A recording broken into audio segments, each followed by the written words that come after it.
for this SmackDown stream, and I hope that everyone is well. Hope everyone's had a good few days.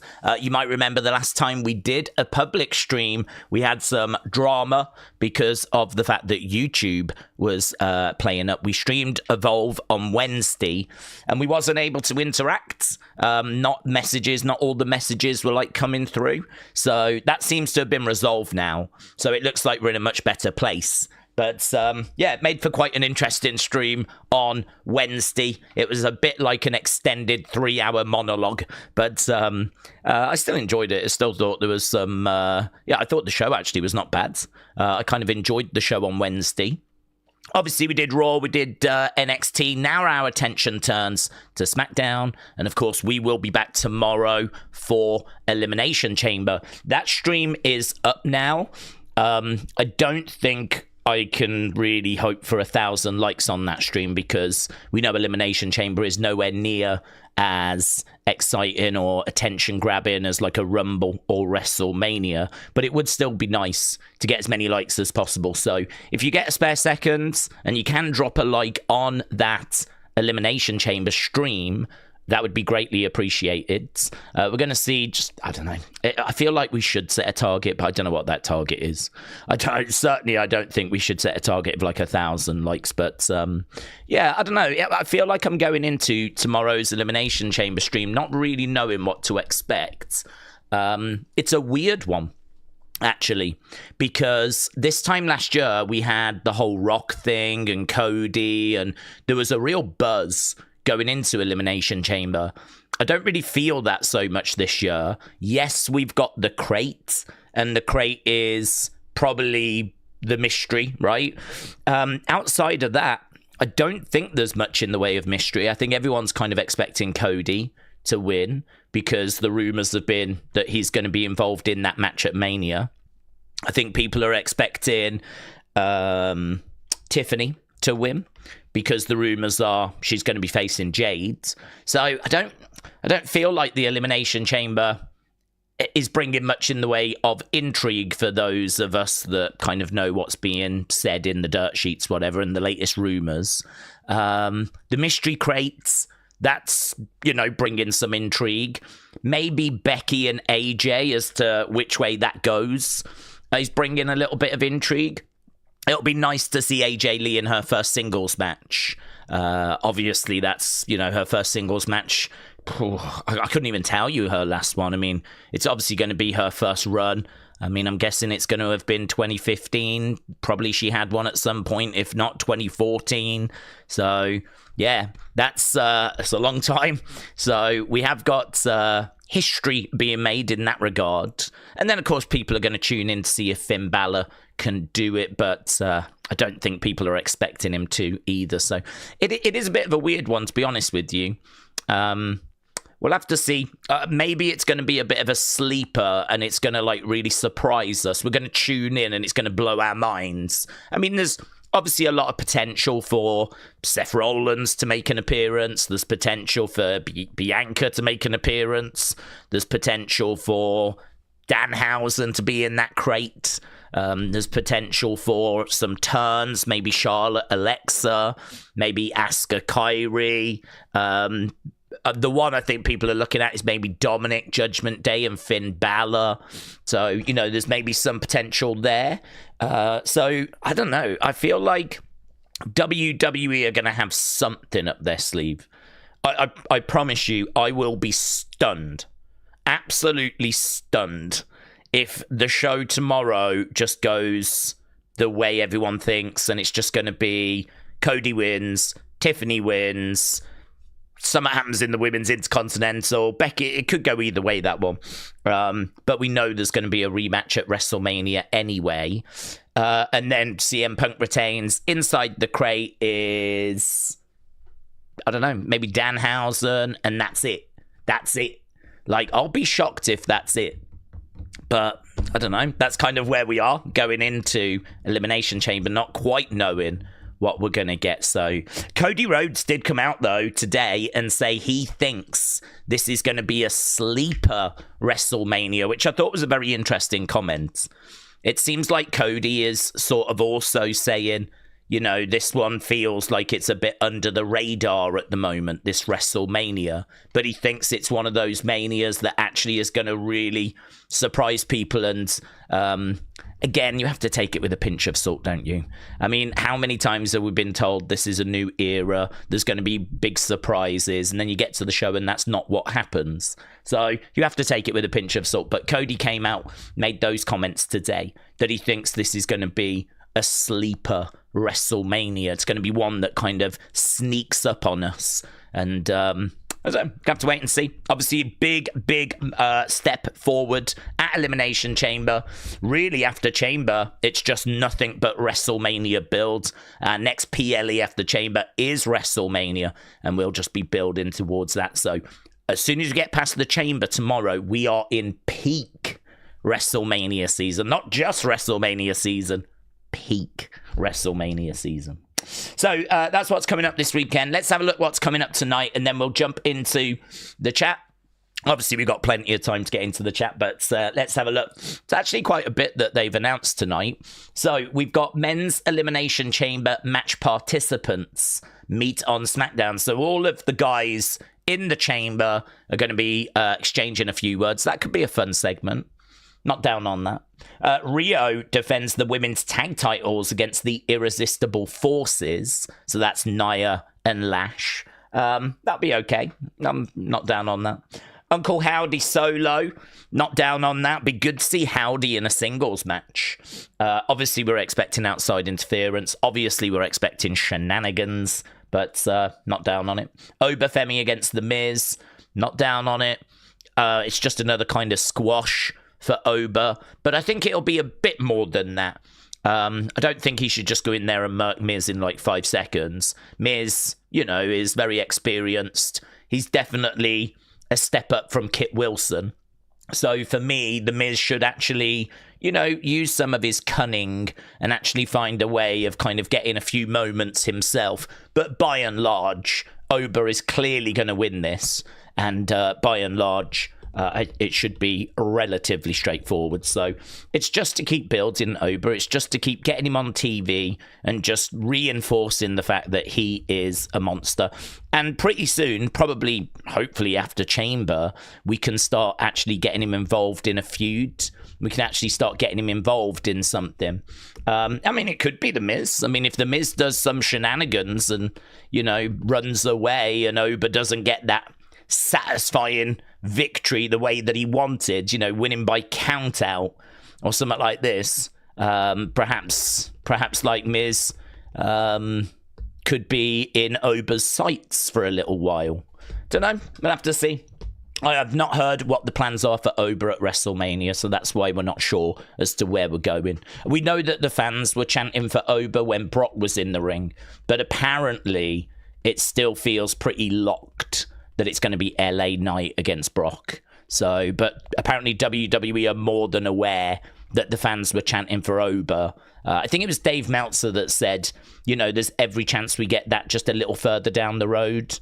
But the belief is that's not WrestleMania at the moment. Jordynne Grace takes on Candice LeRae.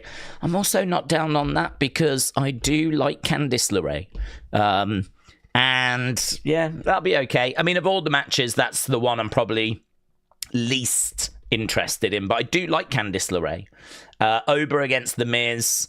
I'm interested to see what we do there. You know, again, for me, Miz should have a bit more about him than what Kit Wilson has shown. He's got way more experience. He's, you know, main evented WrestleMania, former WWE champion, 2-time. So for me, he is, you know, someone that's got a lot of experience. He's been in these kinds of situations before. I'm interested to see how they book that. Yeah, not down on that, not down on that, not down on that. It could be okay, honestly. For a go-home SmackDown, could be okay. So, with that being said, let's jump into the chat, see what people are saying. Matthew, newbie, shout out to you, my friends. Appreciate the support. And Keep the Dream says, WrestleMania season has been a bit flat. I hope it picks up fast. Well, that is the hope. The hope is that we can get into March, and then that's where we're really going to do some stuff. So, I think WWE kind of hurts itself by shouting that WrestleMania season starts at the Rumble, right? I think it kind of hurts itself a bit by saying that, because this year, February was quite flat, and last year, February was quite flat. I think the year before was okay, because I think, wasn't it February that we did that press conference when Rock was on stage, and we did the whole Bloodline graphic, and that's where Cody made his choice, and, you know, The Rock was trying to muscle his way in. So we had all that going on in February. I'm sure that was February. So actually 2 years ago, it was not bad. But last year, February was flat. This year, February was flat. And I think, to be honest, most years, February is going to be flat. Because I think what happens is we come out of Rumble and then we build to the Chamber. And it's not until we get past the Chamber that we're really on the road to WrestleMania. Like, really, then it is, you know, our sights are very much set. The reason why they say the road to WrestleMania starts at the Rumble is because the Rumble winners get to choose who they're going to face at WrestleMania. And that is honestly about it. That is about it. It's really just because the Rumble winners get to choose who they're going to face at WrestleMania. So, as a result, we say that it starts at the Rumble, but I don't think the rest of the program is that way. I mean, as we're sat here right now, I think we've still only got one match announced. That is CM Punk Roman Reigns. Oh, and I suppose Stephanie and Liv, she did make her choice, didn't she?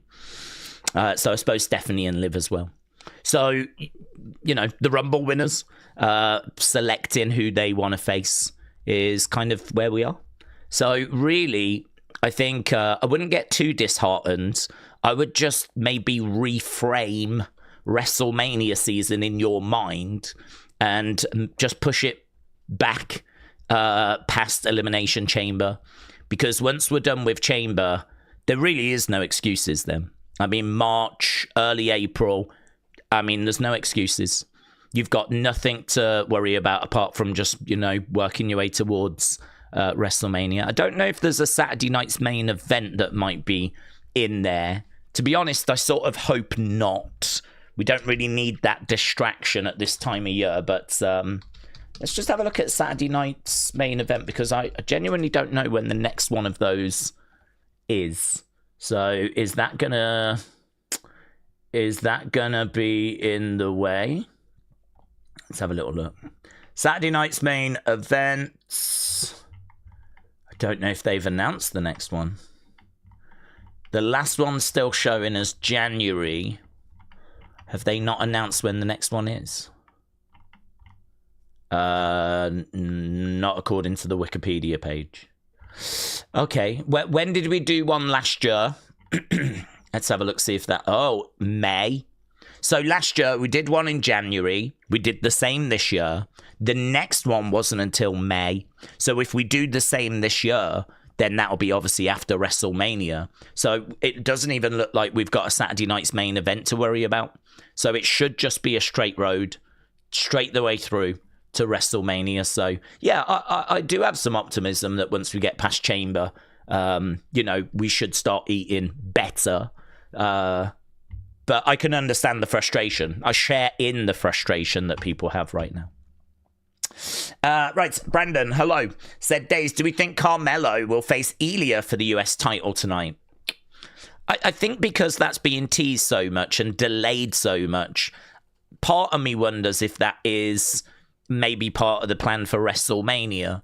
I mean, they keep kind of interacting backstage, and it feels like we're making quite a big deal out of them facing. So I don't know if we're not going to kick that can down the road again. Some people are wondering if the plan is Carmelo trick, and that could absolutely be the plan for WrestleMania. The truth is we haven't heard what the plan is for Carmelo. Maybe we could look at like a multi-man match, a ladder match, or something along those lines. I mean, a ladder match with Carmelo and Ilya and Trick and, you know, a few of the other people that have answered the open challenge, Johnny Gargano, for example.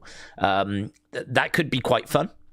I wouldn't be down on that match being announced for WrestleMania. So I don't know that I'm expecting Ilya to answer Carmelo's open challenge tonight, just because we keep delaying it, and I am wondering if we're delaying it for a reason.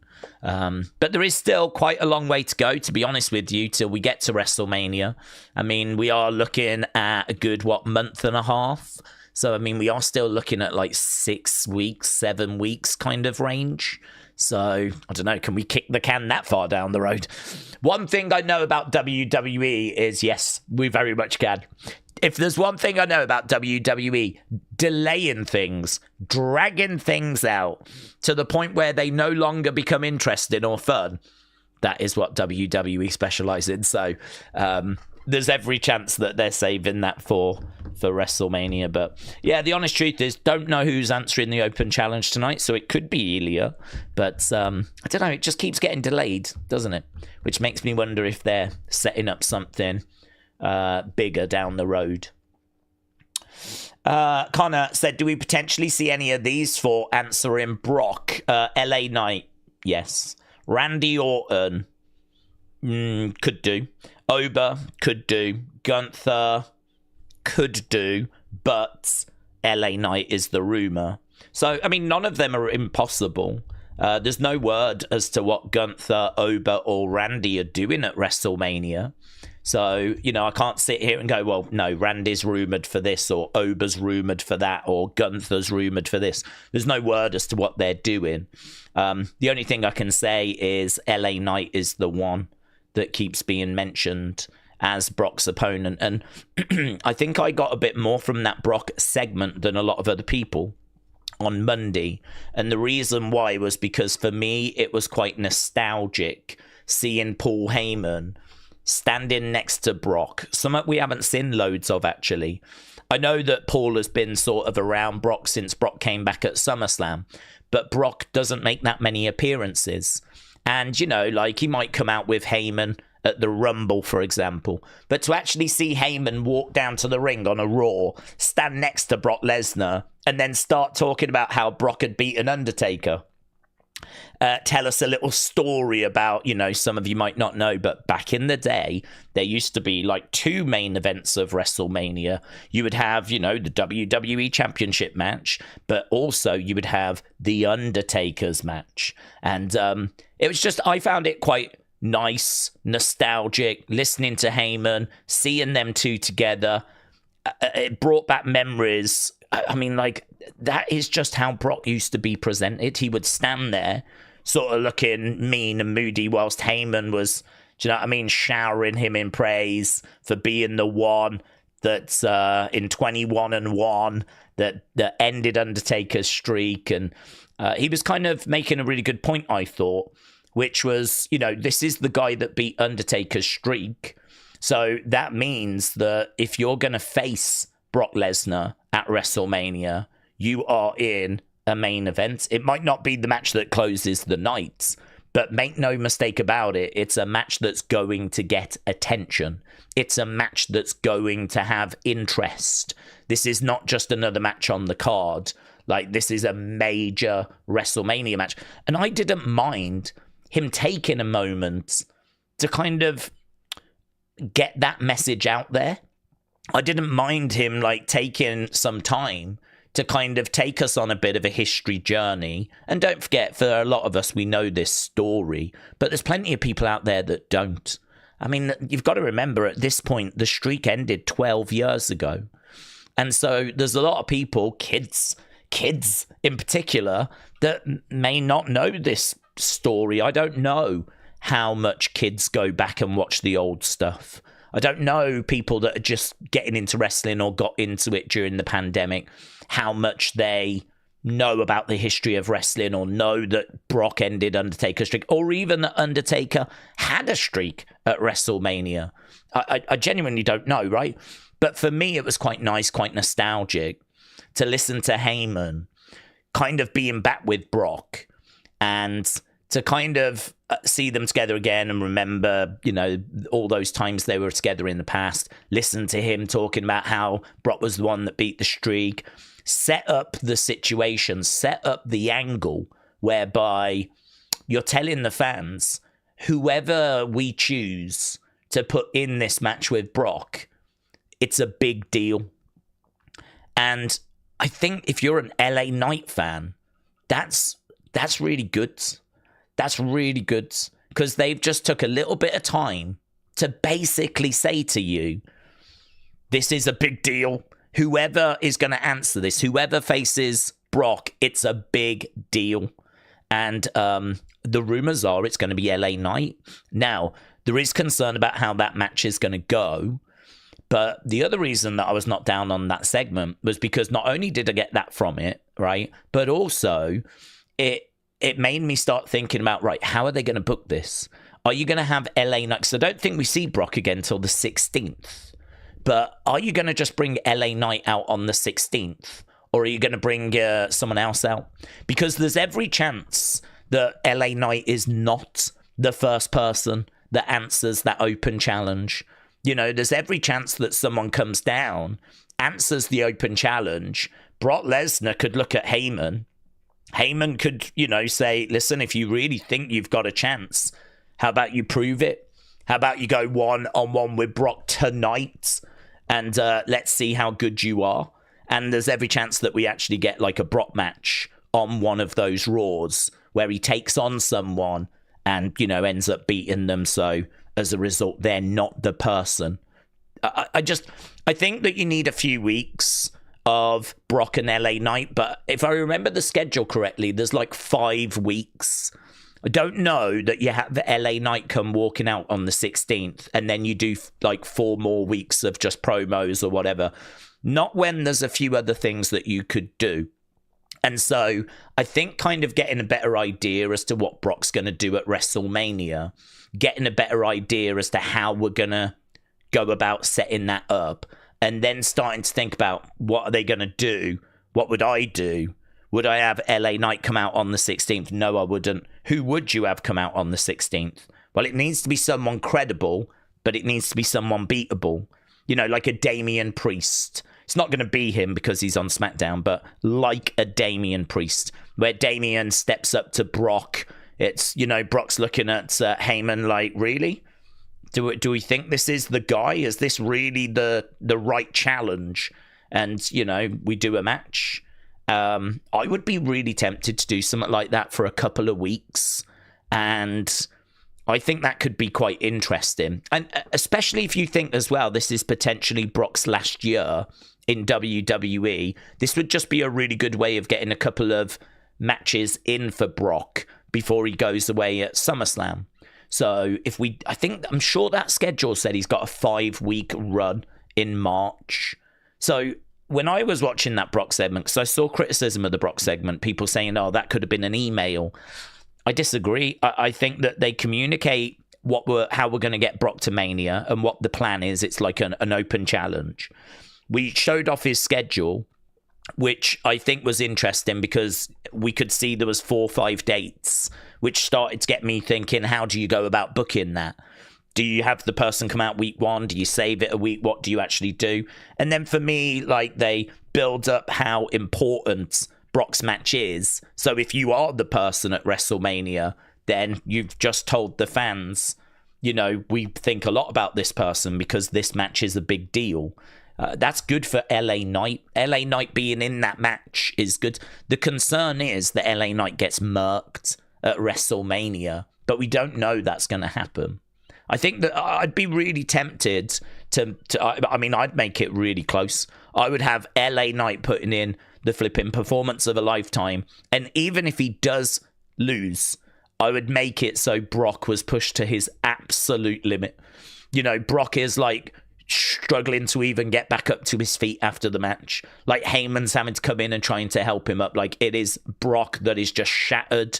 There is nothing left in the tank. This is, you know, kind of like a LA Knight just falling short type thing. I think what people are fearing is the Ambrose match. That's, you know, you hear Ambrose being mentioned because Ambrose Brock from WrestleMania 32, it was very uncreative.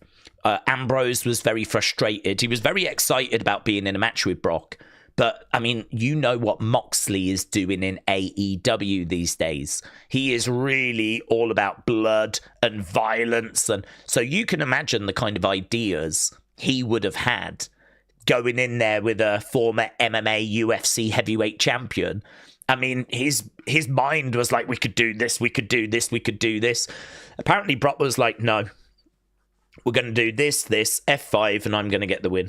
And that was it. And apparently Ambrose was really disillusioned. He was really kind of heartbroken, crestfallen that this amazing opportunity was just being wasted. I don't even think he necessarily wanted to win, but I do think he wanted a spectacle. He wanted this match to be something the fans spoke about for years, remembered for years, and that is not what we ended up getting. And I know that he's spoken about being very, very frustrated about that. Hopefully, we're in a very different place now with Brock, and Brock's in a different place, a bit older, a bit more mature, knowing that the end is coming, knowing that goodwill towards him is a bit thin on the ground. Could it be that he actually does put a shift in for this WrestleMania? And maybe he loses. Perhaps he'd be willing to take the loss. All of this was going through my mind during that segment, which, as I said, I personally wasn't down on. So I don't know if it's going to be a change of plan and it turns out to be Oba. I don't think so. The rumor mill is saying it's still LA Knight. There's not been any rumor that it's Randy, and there's not been any rumor that it's Gunther. Gunther is the person I think we're expecting Brock to face last, and he is the career killer now. So I expect Gunther to kind of put Brock out permanently, retire him at SummerSlam. So I don't think it would be him, but yeah, I mean, honestly, the segment got me thinking, and I'm quite interested to see how they book that. Quite interested to see how we go about doing that build. Sean said the crates is going to be something to do with Cross, says Sean. Do you think so, buds? I'm not sure. I think that I've got a couple of thoughts on this. My first thought is that we could have Karrion come back in, right? We could have him come back in. I don't know if he's under contract with MLW, so I don't even know if he's available. But I think that with the injuries that we've had, I think Karrion being the leader of the Vision, with Bron being out and obviously Seth being removed from the group and now Bronson being injured, him having Theory and Logan and working with Heyman, like, you can certainly see the Vision, right? But I don't know if Heyman sent a message to Karrion just to check in with him. I mean, we know that happens. We know that, people keep in touch. Hey, how's it going? Just want to touch base. Saw the match the other day. Thought you was doing great. I mean, I think Heyman does have a lot of time for Karrion. I wouldn't be surprised if Heyman was putting in some words to Karrion. But, I mean, I think Heyman has always liked Karrion. And Karrion still lost his job. So what I would say is, yes, we know that Heyman likes Karrion. He's always liked Karrion.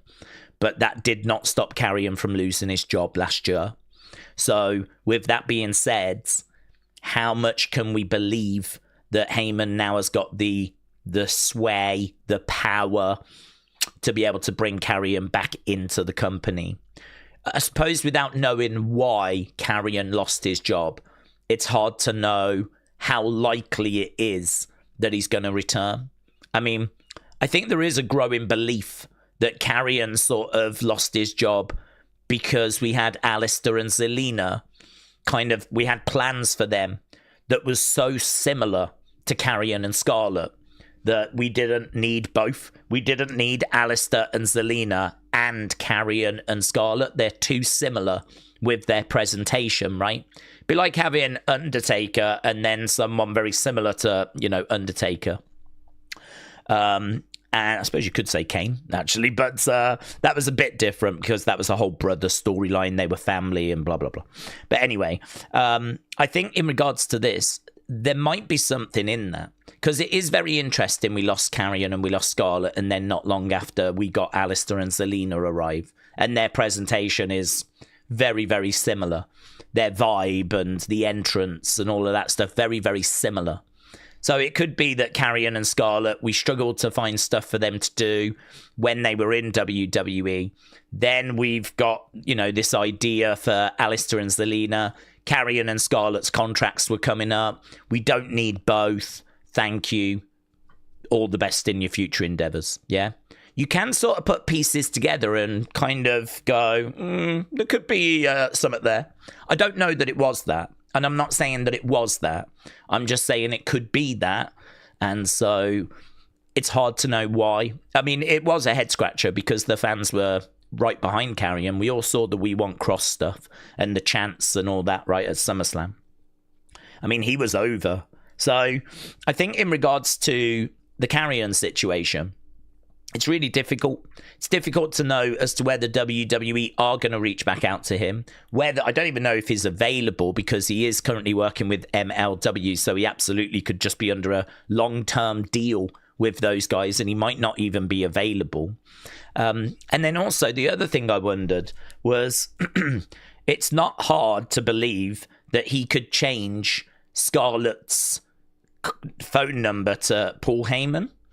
And then during this interview, when he's being interviewed, just say to Scarlett, send me a text, right?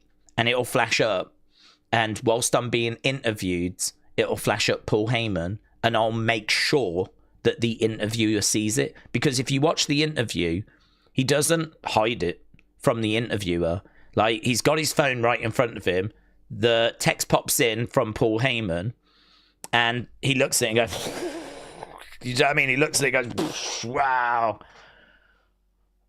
And he makes like this big thing out of it. Like, he's not trying, he doesn't just check it and put it away. He just kind of like really reacts to it. And, to the point where the interviewer, of course, can't help but go and have a little glance. And then as soon as he goes, whoa. And then the interviewer's like, can I just say who you got a text from? And he's like, yeah, if you want. He's like, well, yeah, it's Paul Heyman. But was it? Was it? I mean, it's weird it came in during an interview, isn't it? So, I don't know, even that's got me kind of questioning it as well. Carrion is fantastic at mind games and, creating opportunities. I mean, we all remember that promo that he did where he, during WrestleMania, kind of... went out there and cut that promo that kind of really, I don't want to say took the spotlight away from WrestleMania, but it was a major thing people were talking about. Like, oh my God, did you see Carrion on Raw Recap? Where he was just like absolutely going off and really kicking off. And I mean, he's very, and then look at his documentaries. Again, millions of views, another big talking point. He's very, very good at kind of creating opportunities, making the most of opportunities, not only playing the hand that's dealt, but chucking in a few extra cards at the same time, right? He's very, very good, very, very clever. I would not put it past him that he has manipulated that situation. So with all of that being said, it leaves me very much in the dark as to kind of, where we are with Carrion. And again, I have to repeat, I don't even know that he's available. I don't expect him to be in the crate. I can say that much.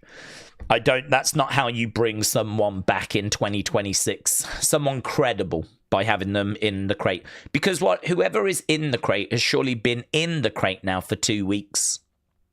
So, if you're going to bring back a credible person, the question is going to be asked, how did they live in the box?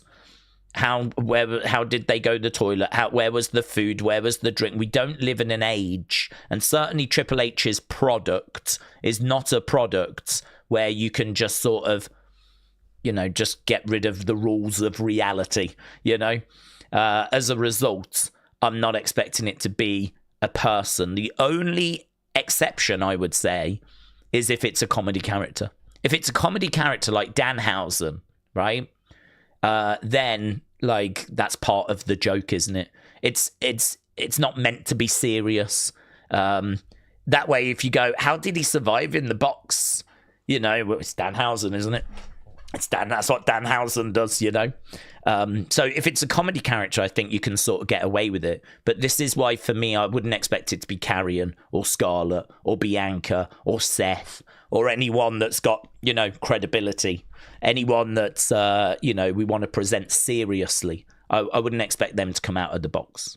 I think it's more likely if you want it to be Carrion or if you want it to be Bianca or you want it to be Seth or you want it to be Jericho, I think it should be an object related to them.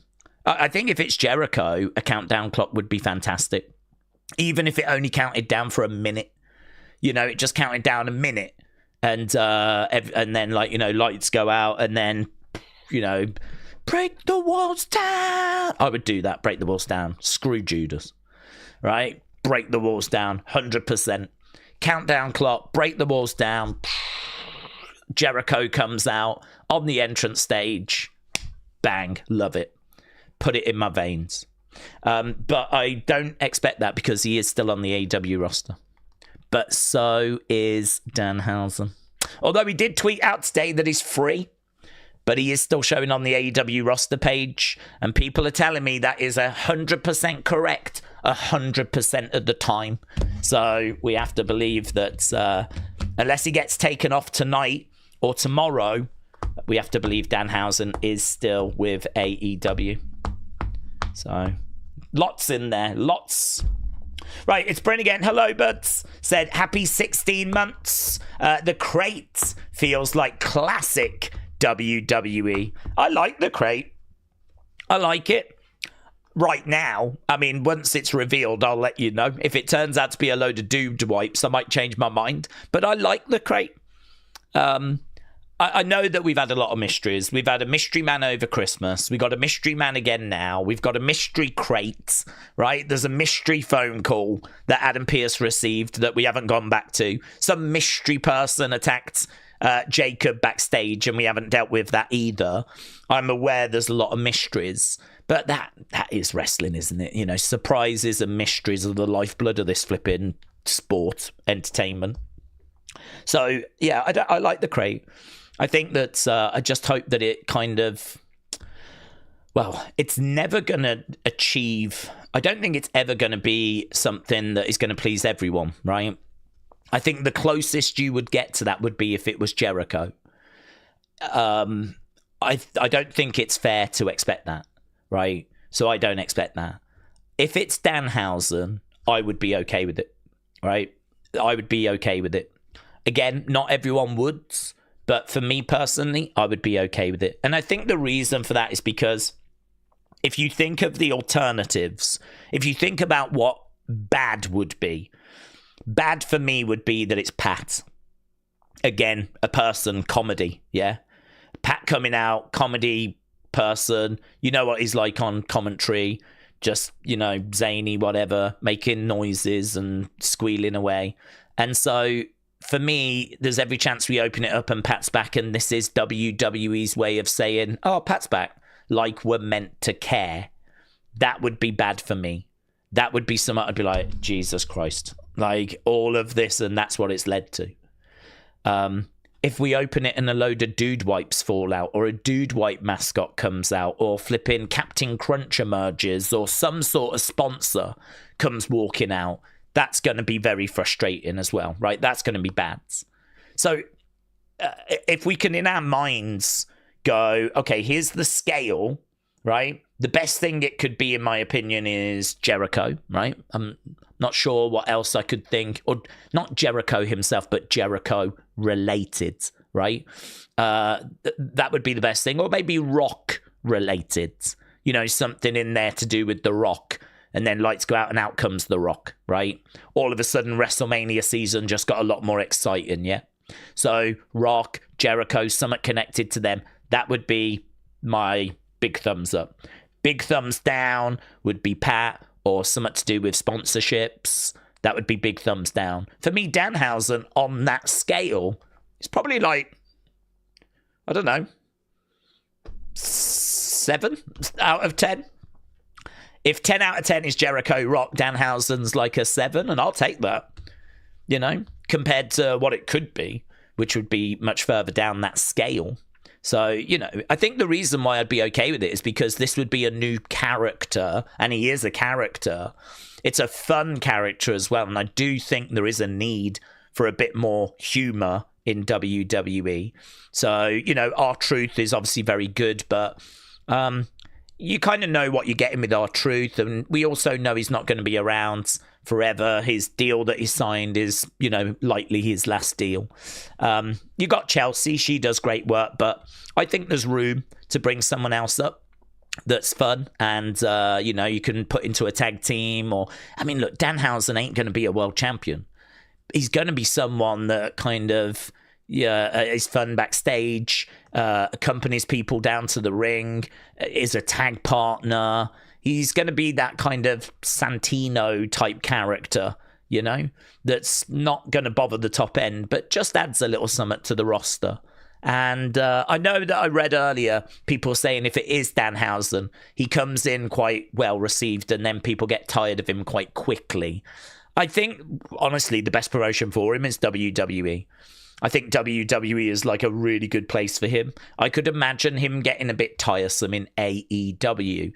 But in WWE, which is very family-friendly, family-orientated, I think the kids are going to love him. I think that, you know, the figures, the merch, Danhausen masks, all this kind of stuff, like, I think he'll just do really, really well. So, yeah, that's why for me, I'd be like, well, it's something new.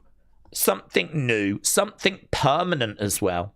It's not just for the Chamber, or it's not just for WrestleMania, like Danhausen's here for a good few years, at least.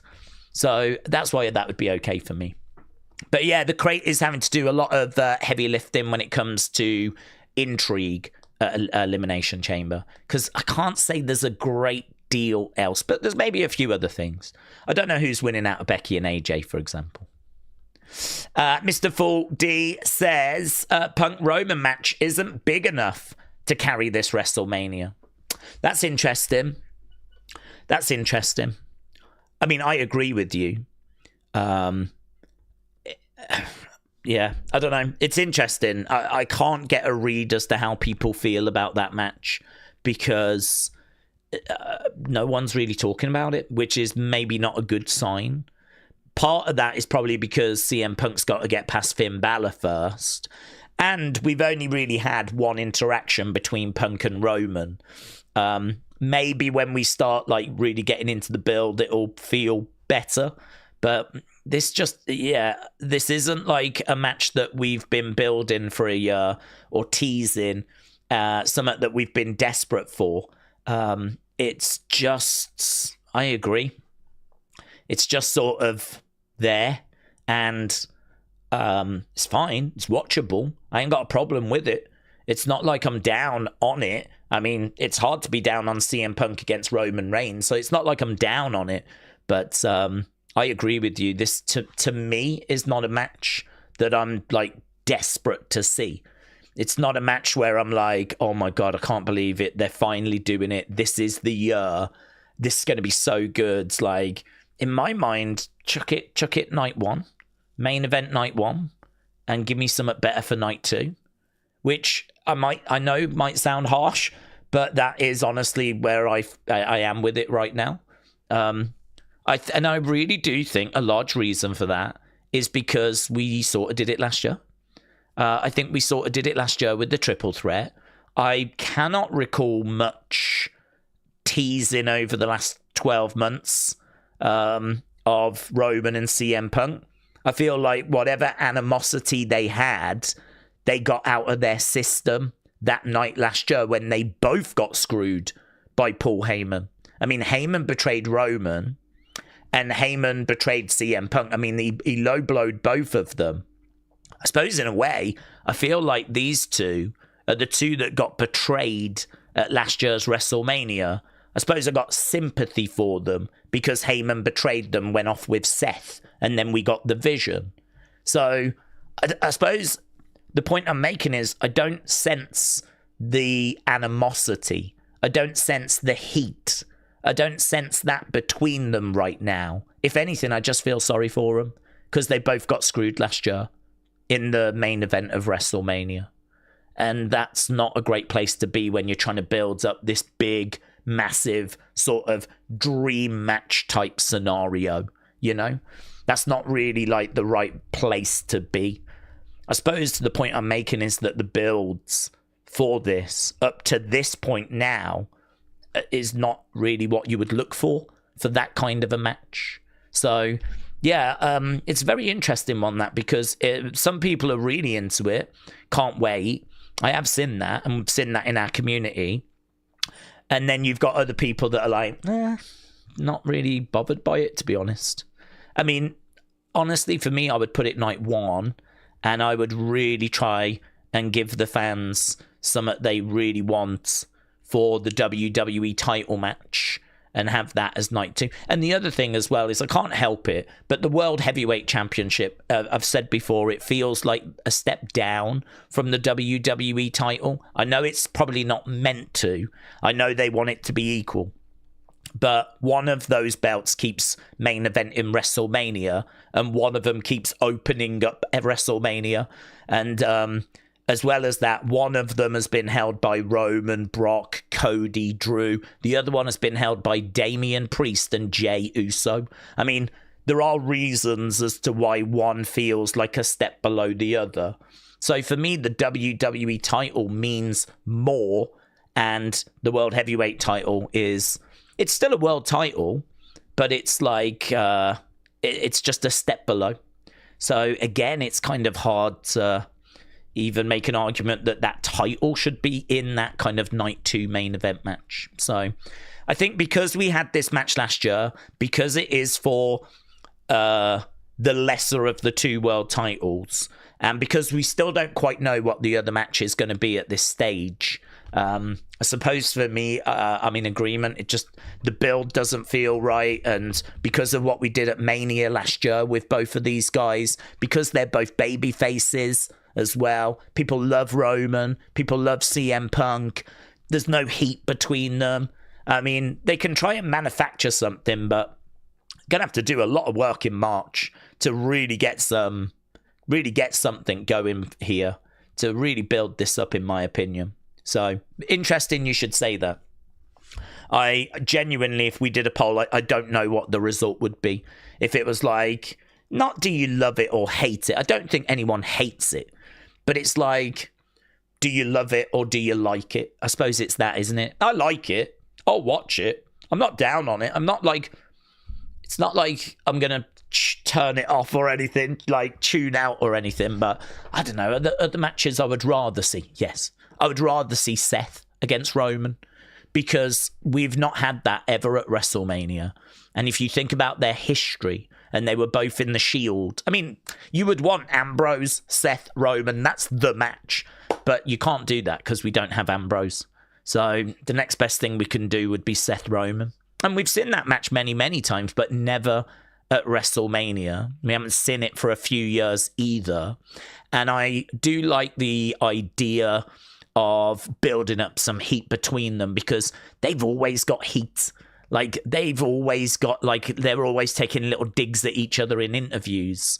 And that match would intrigue me more, to be honest. Certainly if we had it whereby the winner of this match is the guy.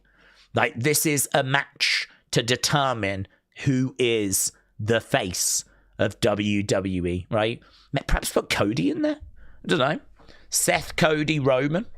Maybe Seth, Cody, Roman, Punk in a fatal four-way. Maybe you could do that kind of a match. Would that be more interesting? Where the winner is the face of the company. The only problem you've got is that all of this just feels very similar to last year, doesn't it? Where we did a flipping triple threat of Seth, Roman, and Punk. I mean, if you do a fatal four-way, it's not that drastically different to last year. So, yeah. This is why Heyman says, rather than worrying about this year's WrestleMania, we should be worrying about next year's WrestleMania, because this year's Mania leads to next year. And I do think there is something to that, because for me personally, we are going to move on now, but for me personally, Roman Punk is suffering because of what we did last year. So he is right in saying that the WrestleManias are connected. Daz said, do we think it's going to be a return? Maybe something with Seth. I'm not expecting Seth. Seth says today, don't expect him this weekend. Obviously, you have to take what Seth says with a pinch of salt, but he said that, don't expect him this weekend. He's getting closer to a return, but he's not quite there yet. Plus, also, if Seth comes back, there's no Bron Breakker to go after. There's no Bronson Reed to go after. He could go after Theory and Logan, but I don't know. Is that gonna hit as hard? Is that the right way forward for him? Equally, I don't expect Seth to be in a crate, right? I mean, he's out doing interviews. I mean, it'd be stupid to open up a crate and Seth be in there, because everyone's going to go, hang on, I saw him on TV the other day. He did an interview the other day. So how am I meant to believe he's been in a crate for 2 weeks? So again, if it's going to be Seth, it's going to have to be items connected to Seth, wacky clothes, or picture of Becky and all this kind of stuff, a table and with bits on it that's connected with Seth Rollins, so that people look at it and go, that's Seth. All of that stuff connects to Seth. Lights go out, music hits, out he comes, right? And he's back. And that's, if you want to bring Seth back using the crate, that's probably some way of doing it, right? But no, I don't think it is. I don't think it's Seth, and I don't think it's going to be anything connected to Seth.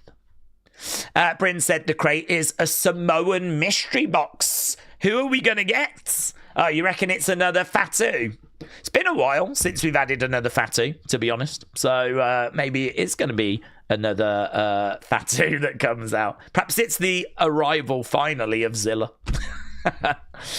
Connor said, do we think inside the mystery crate could be Jericho's list, jacket, scarf, maybe a countdown?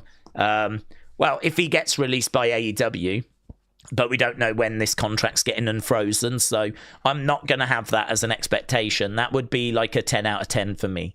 So that would be like, something I would really love. And I can't have that as an expectation. It wouldn't be fair to have that as an expectation. And I suppose this brings us to a little topic, a little conversation about perception or perspective. If you go in expecting Jericho or something that's going to be on your scale 10 out of 10 or 9 out of 10, and then it turns out to be Danhausen, you're going to be disappointed, because you're up here, right, hoping it's going to be like Jericho, and then you get something. I mean, surely Danhausen is less than Jericho, right? So, you'd end up with some I think is still good, but you will be likely disappointed. And I think this is, something that we're seeing more and more on social media, where people set their expectations through the roof, and when it's not that, it comes crashing down. And let's take the Rumble, for example. We hoped that we were going to get Jericho, but we were saying in the builds, we don't know that we're going to get him, right? There'd been no word that he was definitely going to be there. So we couldn't expect him 100%. But we hoped he was going to be there. But the point I made during the Rumble and the build to the Rumble was, okay, if I'm WWE and I look online and everyone's going, I hope Jericho's there, hope Jericho's there, hope Jericho's there, hope Jericho's there, and I don't have Jericho, well, I need to find something that's going to get close, because if I don't, I'm going to have a lot of disappointed fans, aren't I? Not only am I not going to give you Jericho, but I haven't given you anything even remotely close to Jericho. This is why we were thinking, could number 30 in the men's be Jeff Hardy? I mean, Jeff is loved by WWE fans. Currently, he is signed to TNA, and we've got a partnership with TNA. So you look at it and go, well, that's not impossible. We could have a word with TNA and go, listen, we really need a solid favour here. We need Jeff Hardy. Or, we need both the Hardys. Let's have Matt. The only thing is, if you brought out Matt earlier, everyone would then just expect Jeff. So, without being unfair to Matt, I think you might have to just go, sorry, babe, bud. We only need Jeff for this one. But Jeff is just so loved. I mean, he is one of those flawed wrestlers that's had drug problems, but is such a likable person. And, always just push the limits. It was kind of like what Darby Allin is today. Likable, daredevil, risk taker. And the fans have got loads of respect for him as a result and feel sorry for him. And I suppose when you see someone making mistakes like Jeff has, you kind of go, man, come on, Jeff, get it together. Come on, man, you're better than this. And I suppose in a way you find yourself rooting for him. You're like, come on, man. Come on. You're willing him to just sort this out. But it all comes from a really good place.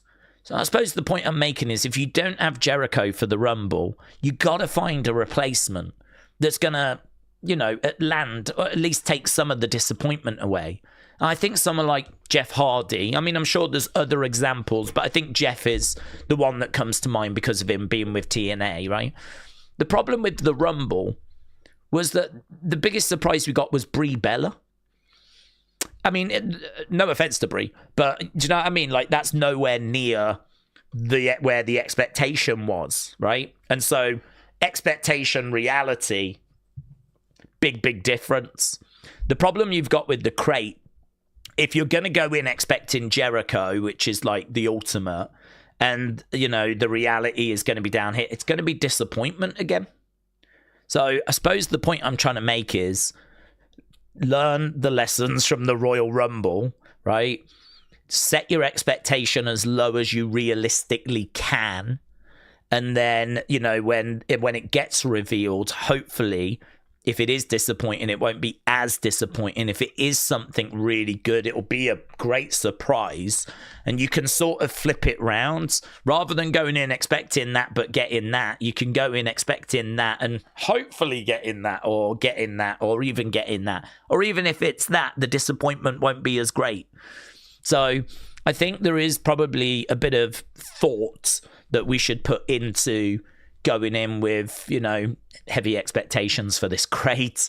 I mean, it really could be anything. And the thing, I mean, if it's a statue for the Hall of Fame, I don't know how people would feel about that. If it's a Bray Wyatt statue, is that going to be okay? Well, I mean, I would be okay with that. But if you're sat there waiting for Jericho to pop out the box and then you get a Bray Wyatt statue, I don't know how people will feel about that. It's got to tell you, this is what makes Chamber quite interesting for me, is not only finding out what's in the crate, but then how do we feel about it? Do we like it? On a scale of 1 to 10, what would the number be of what we've just got? And what's the reaction been to it? All of that will be really interesting tomorrow. So this is why I like the crate thing, because there is intrigue. It is a talking point. There are lots of different opinions on it. And I think the reaction is going to be very varied. I'd expect it to be varied. The reaction to most things in wrestling is varied. So unless it's going to be Jericho, and then I'd imagine it to be largely positive. But yeah, I'm definitely excited to see what they've got up their sleeve for the crate. WrestleBuzz said, Daze, cheers to you. Thanks for all the content. Well, thanks for joining us, buds. I really appreciate it. Miss Dow Jr. said, Daze, unfortunately, NXT Vengeance Day is on the same day as UFC 326.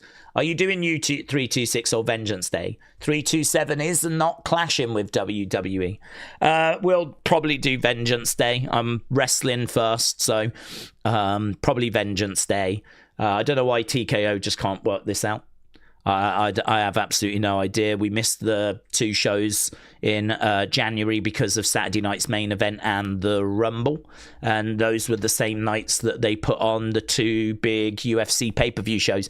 I mean, I just don't get it. I really don't understand. I mean, they can only imagine, or they can only be thinking that there's not much in the way of a crossover.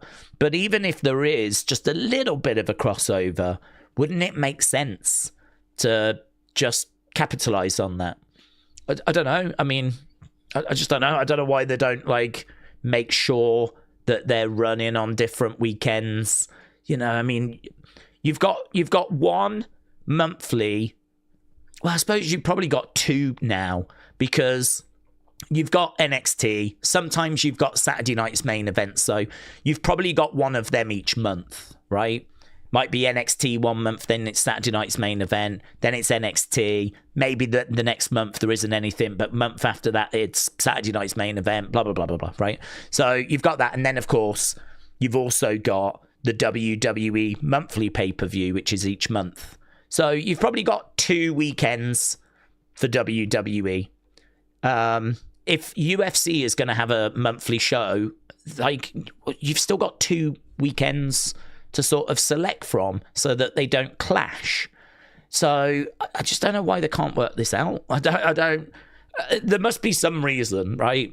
Perhaps like the later into a month it gets, the less money people have got, and as a result, it's just not worth doing anything in the like 3rd and 4th weekend of the month. I don't know. Perhaps it's something like that. I'm sure there is some reason, but it is frustrating. Yeah, I'm not going to lie. I mean, we used to do UFC all the time, every week. We used to do the fight nights and we used to do the big monthly shows, but that was when WWE used to run on a Sunday. Then it switched to a Saturday when it started to clash. But to be honest with you, they weren't really clashing with the monthly pay-per-views.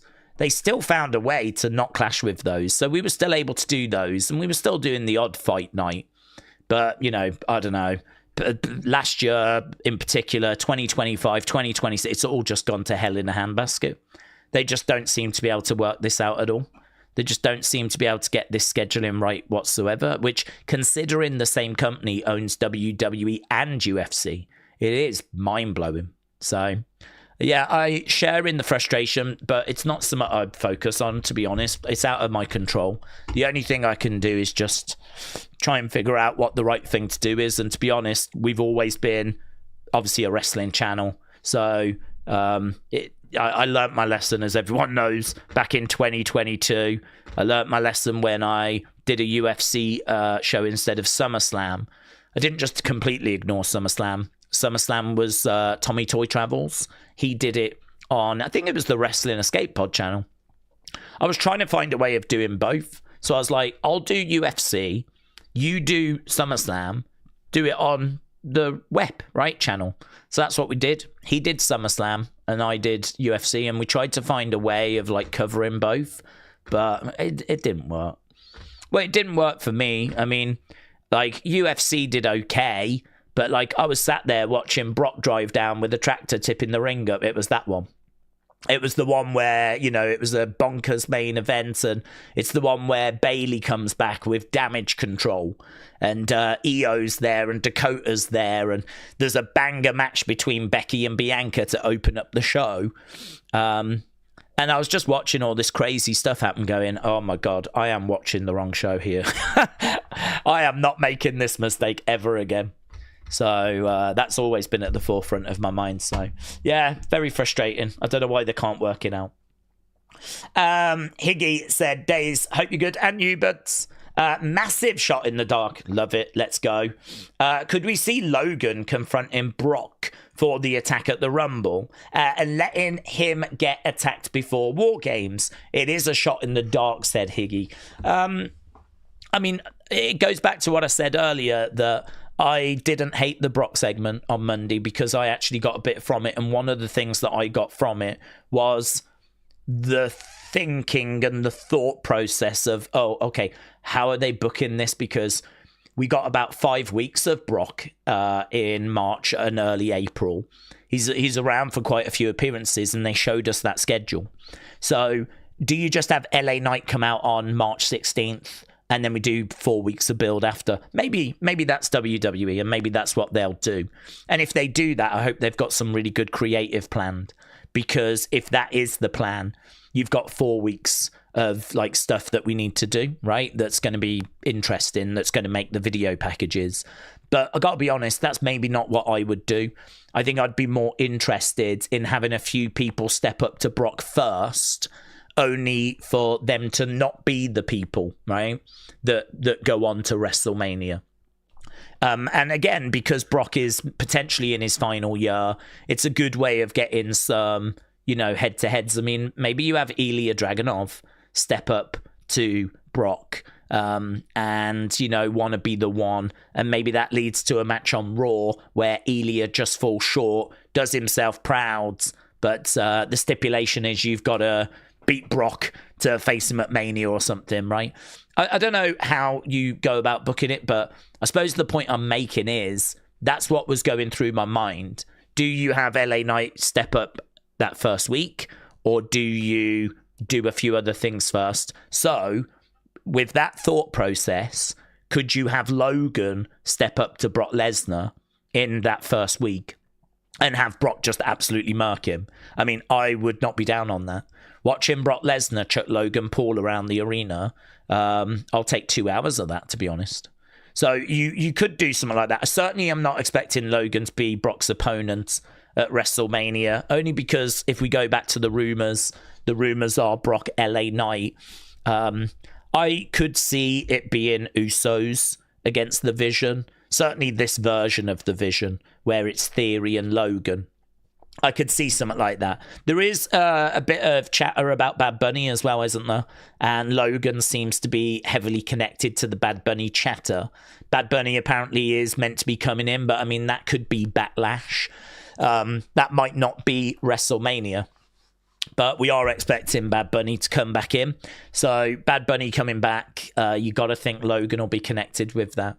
So again, I'm not sure that I see Logan and Brock being in each other's spheres, but there is potential during the build to WrestleMania to potentially do something. So I wouldn't be down on Brock chucking Logan around. Chet says Triple H's Hall of Fame is a joke. Humpty said TKO is $3 billion in debt. Yeah, there's no problem.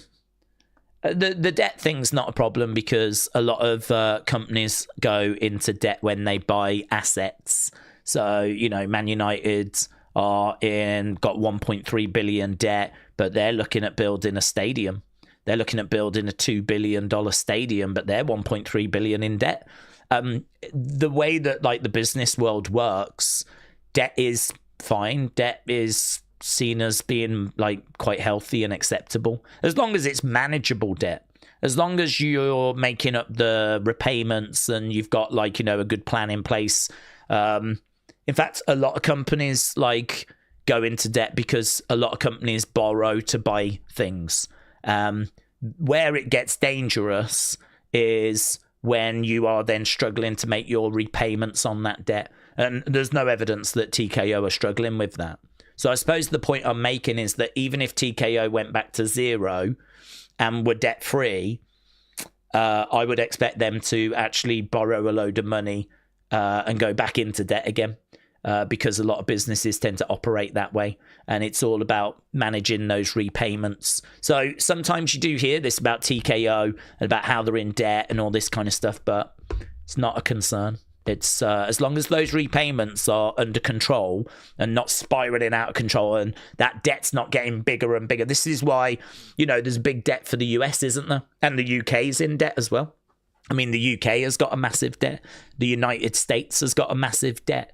The concern with those debts is that it keeps getting bigger and bigger and bigger, and the interest repayments get bigger and bigger and bigger. And as a result, that does feel like it's getting out of control. But I don't believe that the TKO one is. King Yeti, thank you, my friends. King Yeti firing in 20 Wrestling Days memberships. Really appreciate it, buds. King Yeti, shout out to you. Very kind. King Yeti is just so supportive. And it's a lovely gesture. It really is.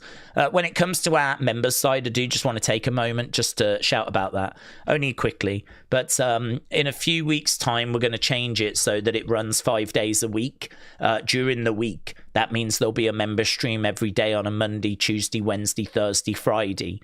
What I'm looking to do is on a Monday, it would be half an hour where we sit down and, as quick as I can, do nothing but just kind of go through your comments. So you leave your thoughts, theories, questions, whatever, the stuff we do during these streams.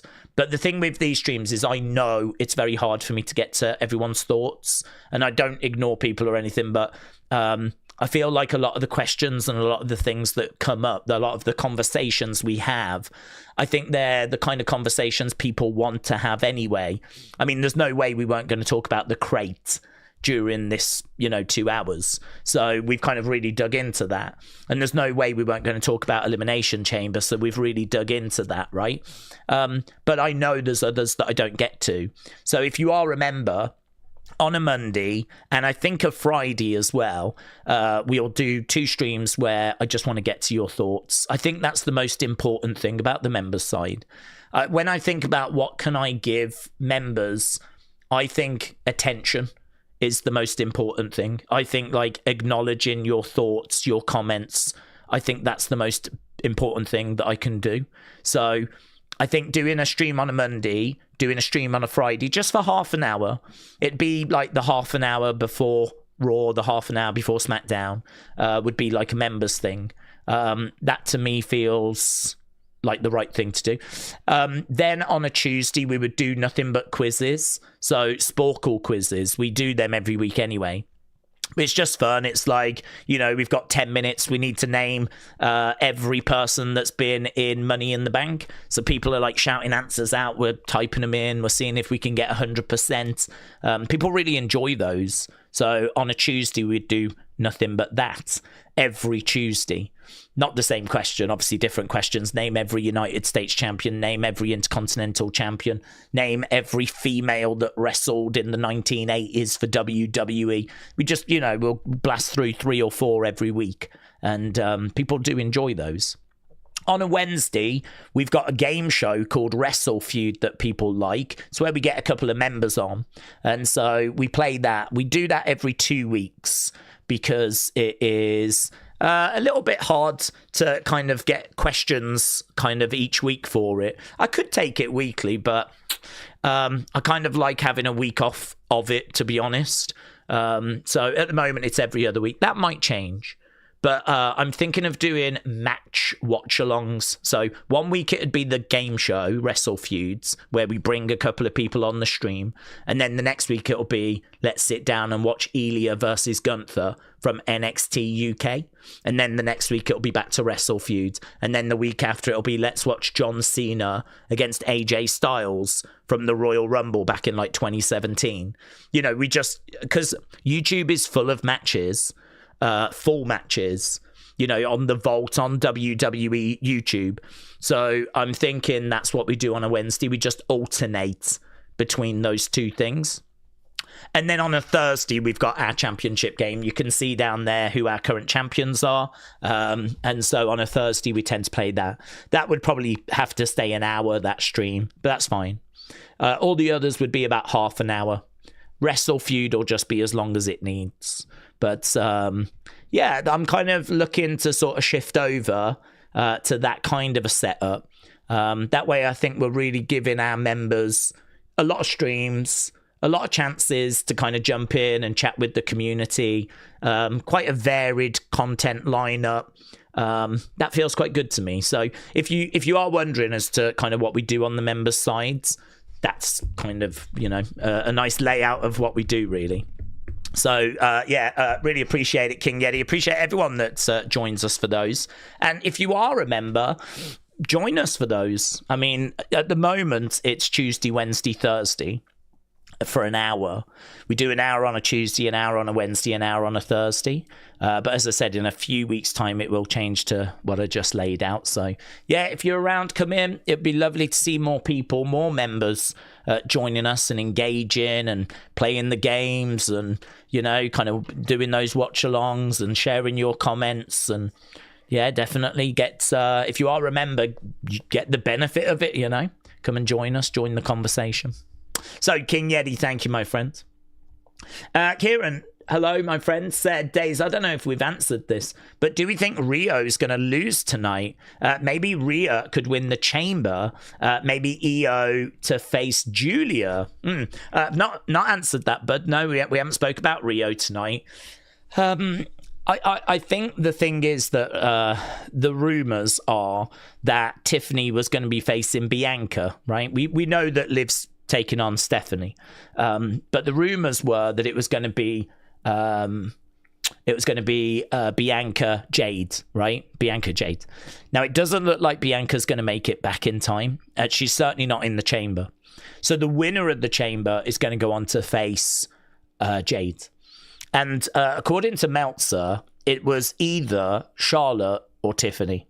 Charlotte or Tiffany is who was going to face Jade, right? So we were waiting to see if Charlotte was going to qualify, and she didn't. Charlotte didn't qualify.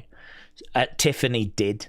And if you look at the latest odds for the winners of the chamber, Tiffany is the favourite right now.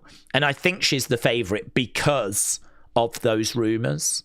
So it's hard to sit here and say, yes, I see Rhea winning, because I don't, if I'm being honest. I don't see Rhea winning the chamber. If Rhea wins the chamber, she's going to go into the match with Jade, and there hasn't been any reports of that. It's not impossible. I'm not saying it can't happen. But if you're asking what are we expecting, we're expecting Tiffany to win. We're not expecting Rhea to win. So I actually think the plans for Rhea and EO's not involved in any of the title matches either. I think it's probably not unreasonable to think that the plans for them probably are around those tag titles. I would imagine they're the tag champs now. I would imagine we've done a lot of work with the women's tag titles. There's a lot of teams kind of around those tag titles. I mean, if I was doing the booking, I would do a TLC match. I think it's the match that a lot of people want, where we get a lot of these women's teams and we put the titles in a TLC match, and, may the best team win. And you could have Kabuki Warriors, you could have Irresistible Forces, you could have RHIYO. Maybe you could put Bayley and Lyra in there as well. Charlexa could go in if they're not splitting. I mean, if they end up splitting before Mania and facing each other, well, then you can't. But maybe Charlexa make their way in. But the point is, we got a lot of teams with a lot of star power, and it does feel like there is a way forwards where we could do a multi-person women's match, So I understand what you're saying about Julia and EO and, opportunity to maybe, do a match there. I think we've always got opportunity to do that. Like, does that need to be this year? Do we need to do that at this year's WrestleMania? I would personally say no. I would personally say we don't need to do that at this year's WrestleMania. It's definitely a match we should do, like a singles match that we should do. But I'm anticipating both of them women being on this roster for a very long time. I think their paths are going to cross quite a few times. And I think I'm more interested in the tag match personally, just because we've spent so much time building up that division. We've spent so much time building up, those titles, and spending a lot of time, a lot of segments that we've given over this year to the tag division, to RHIYO, to Charlexa, to all of those teams, that I'd love to see like a big blow off. I think if it just sort of, I don't know, just carried on, we just do a normal single like tag match, two teams going against each. Like, I don't know. I feel like we've definitely missed the opportunity to do this big kind of payoff, you know? So I would personally like that. Not down on Io Julia. Not down on it at all. If we do end up getting that, absolutely fine. Not down on Rhea Jade either, to be honest with you. So the logic I totally get. I don't think it's a bad shout at all. The only reason that I'm not leaning that way is because there's no rumors of Rhea being in that match. So I don't know what you would do with Rhea. There's no rumors as to what Julia's doing either. I mean, the problem with the plans changing so much means that there's just not much information coming out. Because I don't think WWE have quite got the card nailed down themselves. And actually, it was only yesterday that a report came out saying that there's real concern backstage that they're not going to hit the deadlines for all the graphics and video packages that they've got to do, because the card keeps changing so much that obviously that impacts all of the promotion. I mean, think of all the videos that they have to do, all the graphics they have to make, like all the stuff they need to do for WrestleMania. Like, we need to know the card, we need to know the matches, we've got to get that stuff done. And it's starting to get quite tight. And so it was only yesterday that came out that there's real concern. So, yeah, it's messy, shall we say, this year with the injuries. And I sense a bit of doubt in that creative team as well. I sense a little bit of panic. I sense that they're having to really try and read the room. The fact that they kind of shifted the creative teams around at the start of the year says to me that they were clearly not happy with what was going down last year and they felt they could do better. So they kind of tweaked the teams a little bit. And I think those teams are trying to figure out what the fans really want. I mean, it's crazy to think that WWE are trying to shoot themselves in the foot. And sometimes it can feel that way, because sometimes it seems so obvious as to what they need to do and they just don't do it, right? But the truth is, no one wants this to work more than them. Like, it's in their interest for this to be... I mean, if WWE was red hot and everything was amazing right now, I mean, that would help with attendance. It would help with ticket sales. You know, all of a sudden, those ticket prices, they are high. But I got to go, man. I got to go. I can't miss this. Like, I have to go. And I think where we're suffering a bit is that so far, I don't think we have that. I don't think we have that. I've got to go to the Chamber. I've got to go to Backlash. I've got to go to WrestleMania. I mean, God, even AJ Styles... Even AJ Styles, in an interview, said he thinks WrestleMania has lost a little bit of its luster. And you go, well, that ain't going to help, is it? That ain't going to help. That was an amazing quote for him to come out with. I have no idea where that came from. Even if he believes that to be true, don't say it. Dude, I can say it. Yeah, because I don't get a penny from WWE, right? I'm not on their employment books. I can say it. You can't say it. Perhaps his wrestling contract came to an end and his kind of coaching contract hadn't quite started. Perhaps we were in a very brief window of like a day or a few hours where he technically wasn't employed. And he was like, yeah, to be honest, WrestleMania is not that good anymore, is it? for the space of a couple of hours, he turned into one of us.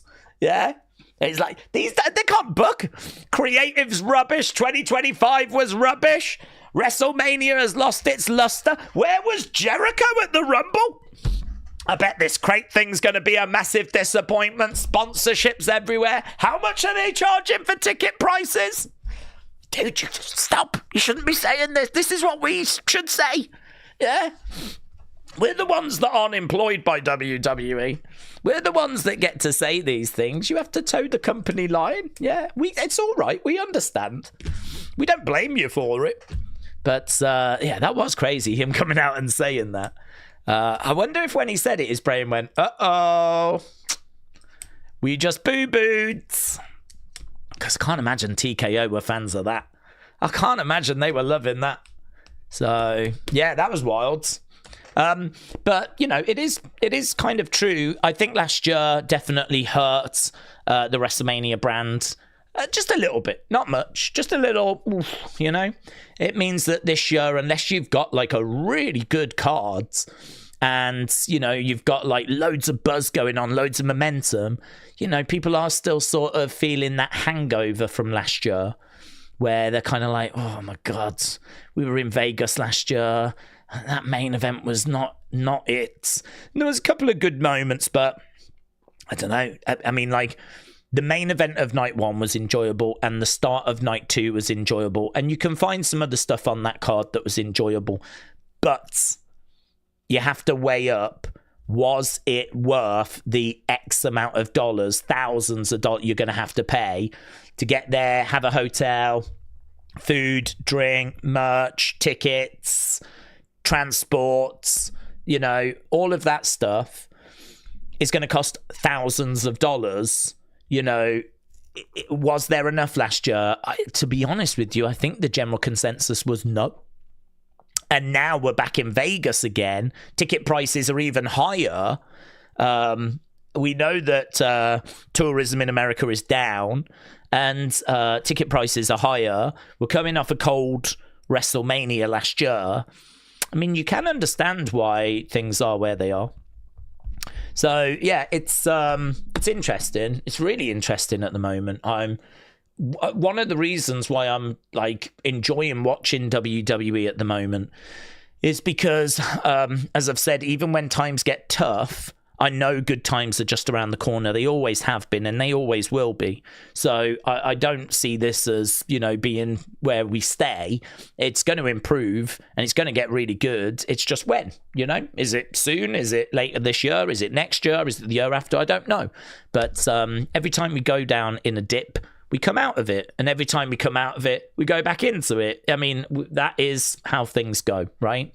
So if 2025 was a dip, then, you know, we're hoping to come out of it. Whilst we're in that dip, we're just looking to see what's working, what's not working, what can they make better, what are they doing, why are they doing it. I suppose in a way you become a bit more analytical rather than just watching going, oh my God, this is so good. I love what they've done there. I can't wait to see, you know, that match. I suppose if you don't have that on the show, you start to become a bit more analytical of the stuff that's not worked, and you start to talk about why it hasn't worked. And I still find that engaging, to be honest. I can still find that, you know, I'm not someone that's interested in sitting here and just throwing my toys out of the pram and just crying, going, oh my God, this sucks, and trashing the room. I mean, I'm sure there are people that do that, but I don't know. I think I'm a bit too old for that. Instead, I'd much rather look at the products, see what's not working, try and understand what they were going for and why it's not working, and try and figure out what the right way forward would be. That's something I enjoy. So even when times are tough. Richard, hello, Richard. I heard Danhausen's in the box. What do you think? Well, we've been tried to be very clear on that. It's not that he's in the box. It's that he is the favourite to be in the box. If it's a person, we don't even know that it's a person. I mean, it could be an object, but if it is a person, there is an online bookmakers, I think it's Bet Online. They listed all the people that it could be. I think they had Pat at number 4. They had, I think, Seth at 3, Bianca Belair at 2. No, sorry. Jericho was 2. So I wonder if it was Bianca at 3, Pat at 4, and Seth at 5. Those were the names anyway, but number 1 was Danhausen. Jericho was definitely at 2. So Danhausen is the favourite if it is a person to be in the box. Thoughts on it is I would be okay with it. I have not seen much of Danhausen. I don't know if he came in towards the end of my time watching or if he actually came in after I stopped watching. I don't know. But I never saw much of him. But the bits I saw, I enjoyed. I thought he was pretty fun. I'm sure there's probably some stuff that he's done that I would not be a fan of. I'm sure there's people out there going, oh, what, you enjoyed when he did this? And it's like, well, I've never seen that, you know. I'm going to be very honest. I've only ever seen a limited amount of Danhausen, but what I saw, I enjoyed. And I kind of enjoyed the bits where he was trying to put spells on people. I mean, he was under the impression that he had the ability to do that. He didn't. And so, you know, it'd be like trying to put a spell on people, and people would be kind of like looking around to see if anything had happened, and nothing had happened, right? And he'd like look at his hands and try and figure out like what's gone wrong. There is a bit of a sort of Mr. Iguana thing there. I can understand the people saying it's going to be over at first and then probably fades. I feel like that might have happened with Mr. Iguana, where he was really popular at first and it's sort of faded a bit now for people. But I would be interested, again, like what I just said, I'd be interested in bringing him in. Comedy is hard to do. Not everyone can do it. Certainly not in wrestling. And so I think that there's a place for him in WWE. I think that he would work very well with the kind of family focus that WWE has. You can see Mattel loving to make figures of him. You can see shirts. You can see masks. You can see kids dressing up as him going to the shows. I mean, do you know what I mean? All of it just kind of hits me as being good for WWE. The goal would be to make sure it doesn't go stale. But to be honest with you, I would have said the exact same thing with Joe Hendry. I would have said with Joe Hendry that would go stale. You know, the we believe in Joe Hendry, say his name, he appears. Like all of that, you know, the turning round and smiling, like all of that to me has got a shelf life. But it's still going. I mean, we've found ways of kind of keeping it going. So, I don't know. I'd be interested to see what they do with him. Does he bring something new in for his character? How do we present him? Where does he go? What brand would he go to? I think that he would work well in the short term. Long term, there might be some concerns. But, well, I don't know. I mean, you can be pessimistic and say, nah, it's going to fail after a while. Or you can be optimistic and say, well, it'll work in the short term and there's a chance we can make it work in the long term. And let's hope that's what we do. Let's hope that it does work out, you know? And I think I'd rather choose that, to be honest. So I'm not down on it. I would not be down on it. If he pops out the box, I would be satisfied. I would be okay with it. And I said earlier, given, like, you know, if you think about what the alternatives could be, that we open it and a Dude Wipes mascot comes out, or it's some promotion for a new film, perhaps it's something to do with Scream 7, you know, that to me is the nightmare scenario. That doesn't do anything for me. You know, that doesn't benefit me. That being some sponsorship thing I don't care about. But if it's Danhausen, who's going to be around for a while and could improve the shows, even if he just improves them a little bit, yes, I'll take that. Any kind of improvement I will take. So that's where I would sit on it. Right, Joshin said, thank you, King and others, for the memberships. Yes, King Yeti is definitely someone that a lot of people should be thanking. He's given out a lot of gifted memberships. So Josh in 81, shout out to you, my friend. Very classy move. Sending in a thanks there. So shout out to you, buds. Right, how long we got? We got 25 minutes. I want to get to as many as we can here. Right, Connor said, do we think that these are going to be the final three? Cody, Randy, LA Knight. Not sure. All three of them are baby faces. So it could do. Have we got any heels in there? I feel like we've got one, haven't we? Who is in that? We got Javon, we got Jay, we got Randy, Cody, LA Knight. Who's the other person?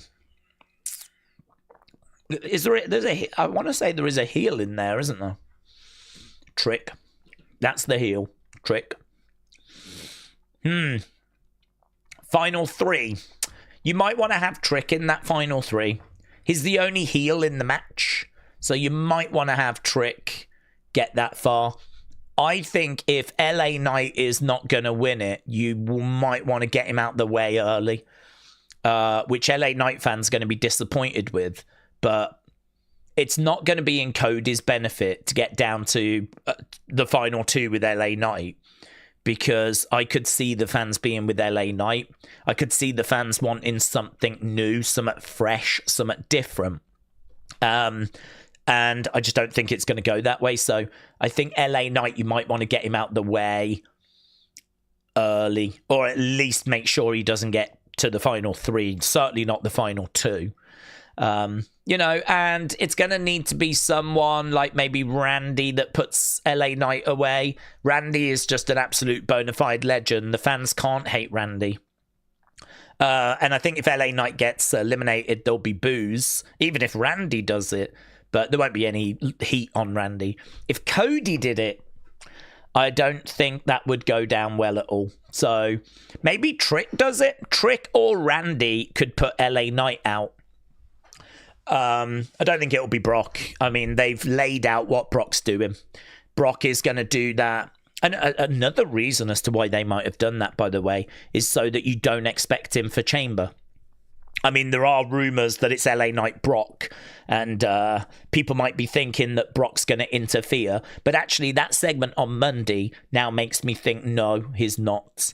Because actually, Brock is looking for an opponent, and he's looking for someone to step up to him. So it doesn't really make sense, him going after LA Knight and choosing LA Knight. He doesn't really have a reason to choose LA Knight. So, yeah, I think that segment on Monday also sort of eliminated Brock from getting involved. So, final three, I would say Cody, obviously.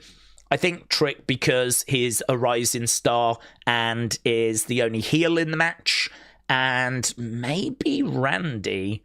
And maybe we get down to Randy, Cody. Cody's going to struggle, man. Cody's going to struggle, because in my mind, if you get down to Randy Cody, I wouldn't be shocked if the fans were behind Randy.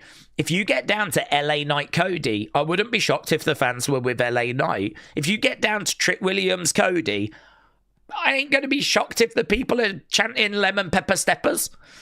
What that Trick, you know? Oh, it's hard, isn't it? It's really, really difficult. I mean, to be honest, Cody might have to come down between him and Jay.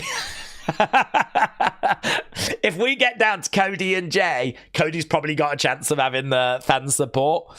So it might have to be Trick, Jay, and Cody. If you really want to have Cody win this, right? And we're expecting him to win it. You kind of have to work backwards. So you go, okay, who's winning it? Cody's winning it. Okay, how do we get people as happy as possible that Cody is winning this? Like, how do we do that? And actually looking at the landscape with the kind of negativity that's around Jay at the moment, having Jay get through to that final three, Cody going over Jay, I think the fans would be more with Cody than with Jay. But I'm not 100% on that. But I think they would. I would worry if it was Trick, because he's really got himself over very, very quickly. Randy is an all-time legend. LA Knight is getting loads of love. Javon, the young OG. People are loving Javon. This is going to be hard. It's going to be hard to have Cody win this and for people to be okay with it. That is going to be hard. So I think final three will be interesting. Final two will be really interesting. I don't think you can afford to have LA Knight get through to the end. I think the fans would be with him. Daze, I can't apologise for WWE anymore. Poor ticket sales for the Chamber. WWE giving off tickets. 300 for nosebleeds is crazy. Moving NXT a week back, TKO has got no connection with the industry. They look at this as cash, says Ronnie. Ronnie, shout out to you. Yeah, I mean, all I would say is that there's two sides to the business. So you got the business side, which is Nick Khan, where they make the decisions they think is going to be best for making money. And that's obviously tickets, and it's where shows are held, the dates that shows are held, TV deals, all of that stuff. The other side of the business is Triple H, and that is creative. That's kind of what happens on the shows, right? So Nick Khan does the one side, TKO, money hungry. We absolutely know that. Yes, ticket prices are too high. Yes, the Saudi shows are not greatly received. You know, I'd love to see WrestleMania come to London, but that's only going to happen if we give them a boatload of money. So yeah, I mean, that's the business side, and I don't think anyone's ever really been defending that. I've never defended that. I don't think anyone's ever defended that. The other side, though, is the creative side. And that's the side we tend to focus more on because, to be honest with you, the business side, no one's sticking up for, you know. Wrestling has always been a cheap form of entertainment for families. And unfortunately, as years have gone by and WWE has cemented itself as the market leader, and as wrestlers have got richer and richer, and the owners, Vince and everyone, has got richer and richer, we've seen prices going up and up and up, right? So it's not only that TKO have been moving prices up. WWE did that before, but nowhere near to this extent. Yeah, I mean, this is, prices for WWE might have been doing this, right? Kind of probably not too far out of in line with inflation. And then as soon as you get to TKO, I mean, do you know what I mean? It's completely different ballpark. So I'm not making any excuses whatsoever. But I do think there's probably too much money that the wrestlers are getting. I would push back on that. I think there's just a lot of money that's in WWE, and it doesn't seem to necessarily be going to the right places. I think that I don't begrudge wrestlers getting paid good wages, and maybe if I looked at the finances, it would be okay. And you might look at it and go, oh no, there's more than enough money actually. So I don't want to paint the wrong picture that I begrudge wrestlers getting paid money, but I've always been very firm in my belief that the one thing that we should always try and do is make tickets affordable. I've always been firm on that. Right. The only time that I've deviated from that is recently with TKO. They clearly want to make money, right? They want to make money from the shows, from the tickets. So I've been saying, why not charge the front row $100,000? Charge the front row $100,000. Charge the second row $50,000. The third row $25,000. And just you ain't going to get those seats. But realistically, those seats have probably always been out of the price range of the average person, right? I mean, to buy a seat in the front row has always been very expensive. It's always been in the thousands, 1,000, 2,000, 3,000, right? Make it 100,000. If it means that all the other seats on the sides and at the back of the floor are kept like really cheap because TKO are making all their money from the first few rows, and it means everyone else can just pay like a really reasonable price, I don't mind that as a model. I don't think that's unfair. I think TKO still make their money. The people that want to sit in the prime seats have to pay for it, but those people are so rich. I mean, you got to remember there's a lot of very wealthy people in the world, CEOs, sports stars, rap stars, whoever, right? Charge them to the hills, make them pay. I ain't got a problem with it. But everyone else, all the seats in the stands, seats towards the back of the floor, they should be kept cheap. They should be kept affordable. I still want kids and families to be able to go. Wrestling has always been an affordable form of entertainment. It's for the masses. It's for the people. It's, and I don't think we should ever want to lose touch of that. And TKO, I agree with you, have absolutely lost touch with that. Even to get nosebleeds, crazy prices now. I mean, some people would hear what I've just said and be like, you can't do that, right? Well, what's the alternative? The alternative is what we're doing right now, which is every ticket is expensive. $300 for the nosebleeds. Come on. What are we doing? What are we doing? There ain't no way my family could have afforded that when I was young. No way. So that means when I was a kid, there's no way I would have got a chance to have seen WWE. And there's some of my fondest memories were actually going and watching WWE. They would come to Birmingham and I would go and I saw Undertaker, Shawn Michaels, Alundra Blaze, King Kong Bundy. You know, they actually came to Birmingham like 93, 94, 95. And, you know, I mean, I'd be at school, I'd be all excited, run out of school, get in the car, we'd drive to Birmingham, we'd look at the merch stand, which I can still mentally picture. I can still see the layout of the arena. I can see where the merch is. I can see vaguely what's on the board. Like, mentally, I've still got all the imagery of it. And I found some pictures not long ago, actually, but they're really poor. It was not very good lighting in there, and we didn't have a very good camera, but I found some pictures of it. And I just think back to that, and I'm like, the fact there's kids now that are going to miss out on that, that's not right. That cannot be right. And, you know, unfortunately, we're in a situation where that's what's happening. So I agree with you. There is no defense of it. But business is business.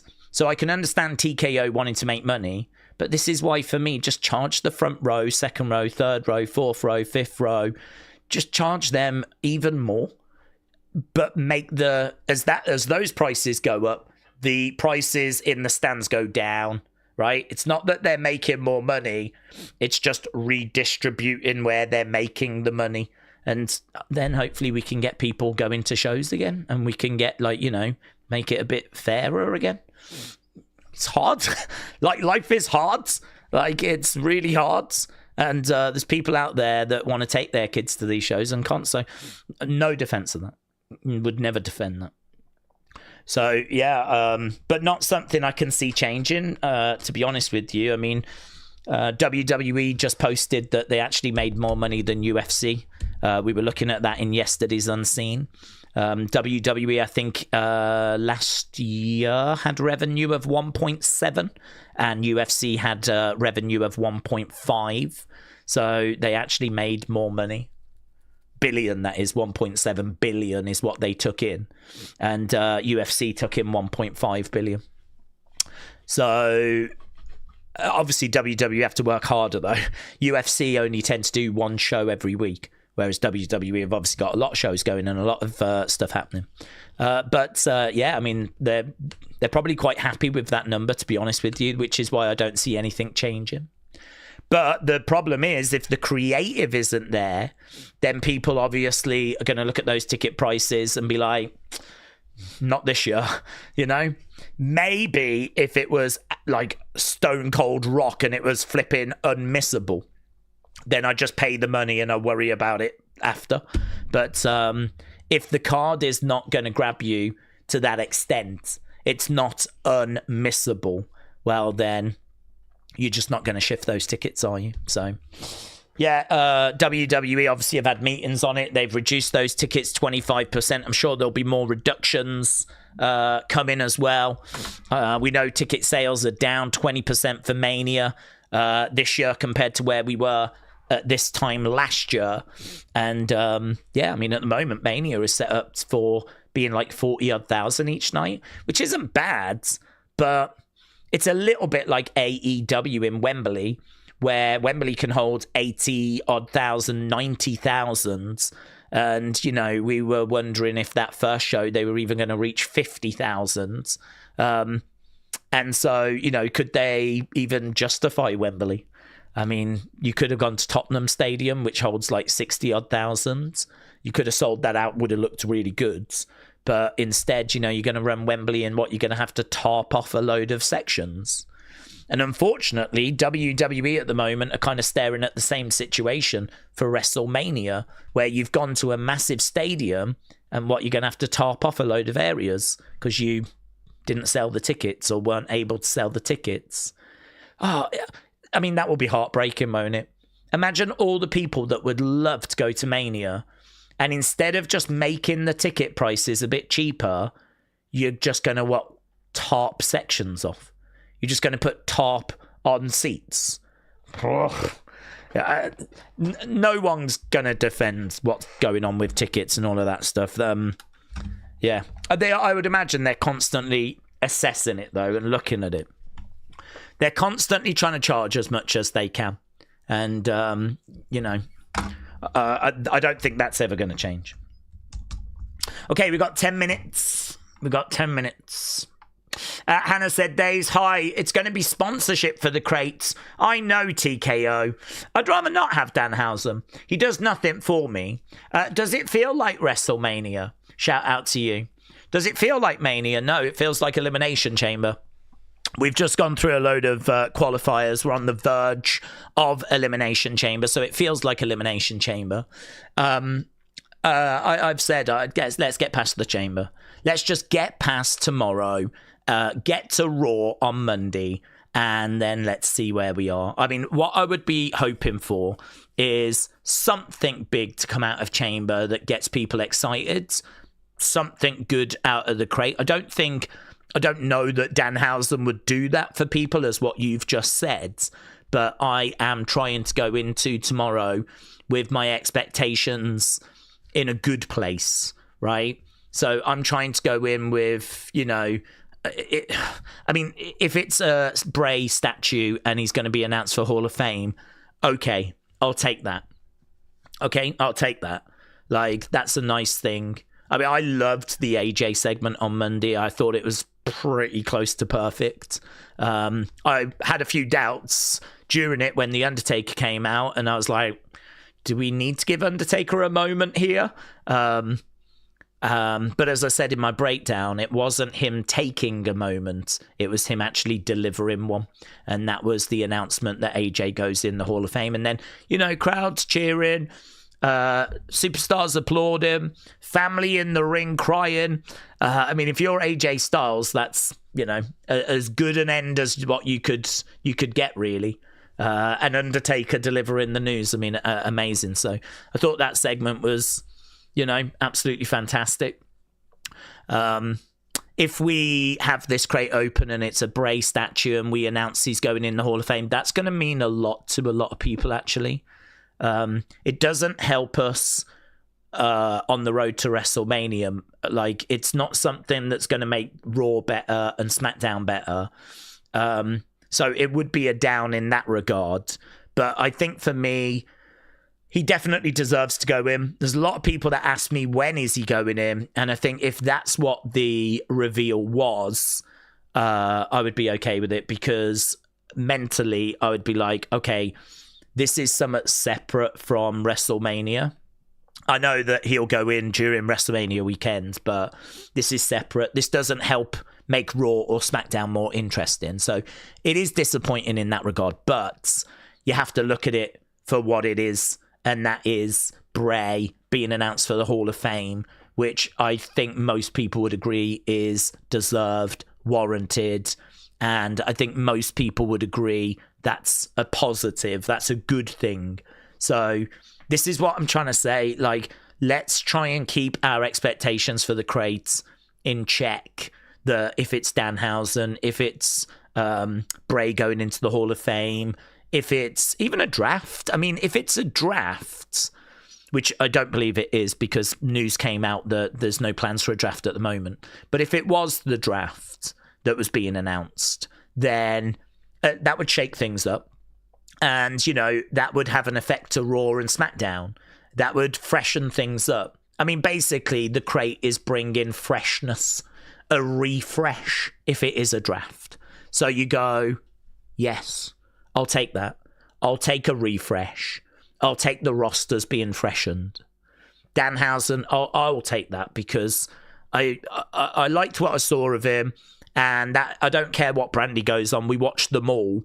Whatever segment is in, I would hope I would enjoy, and so that's going to make that show a little bit better. So I understand what you're saying. You're not a fan, so I can understand that not working for you. But of what I saw of him, I was like, yeah, okay, I like this guy. So that would be okay for me. Draft would be okay for me. Bray going in would be okay for me. Pat coming out the box would be a nightmare. But it's going to happen. He's coming back. We know he's coming back. Dude wipes would be a nightmare. Something to do with a film or a game would be a nightmare. 2K26 nonsense would be a nightmare. Jericho would be amazing. I don't expect it to be Seth or Bianca or someone, because I just don't think that works. Bringing a credible person out of the box in 2026. You probably could have got away with it like 20, 30 years ago, but it's just so out of line of what we do now. The idea they've been in that box for 2 weeks and we're just meant to accept that. I don't see that happening, to be honest. I don't know what else was being rumoured, to be honest. So, yeah, I think there is a range of things that we don't want, things that would be okay and things that would be amazing. I'm going to set my expectation for it being something that's going to be okay. I'm going to set my expectation there. I don't want to expect it to be something terrible. I don't expect it to be something terrible. I don't think it's going to be a sponsorship thing. I think WWE do know better than that. They do, don't they? They do know better than that. I think they do. I think they know that if they open it up and some sponsorship thing comes out, that is going to be horrifically received. The only problem is if a sponsor has gone to them and gone, "We'll give you a load of money to do this." I don't know that TKO Nick Khan would turn it down. So I mean, it could be a sponsorship thing, just because, not because they wanted it, but because a sponsor came up to them with a load of money and said, "How about we do this?" And WWE went, "Okay." That'll help get people a bit more excited. Mystery crate for an Elimination Chamber. Not thinking, about how horrific it's going to be when it's revealed to be something nonsense. But I don't know. I don't want to think that it's anything like that. I think it's going to be something okay. So, yeah, I'm excited to find out, though. It's going to be a big moment, whatever, right? It's going to be a big moment. So, that is probably the big talking point, feels to me. That's the one that people keep wanting to talk about, is the crate. Okay, we're live in a couple of minutes. Connor said there's news on Twitter. WWE have posted medical emergency personnel are backstage. Reports are a superstar was attacked.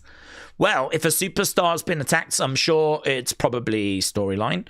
And I'm sure that it is going to be opening up the show. So if there is a bit of a word that someone's been attacked, then I quite like that, to be honest. Shining Wizard said it's just bait for an opening segment.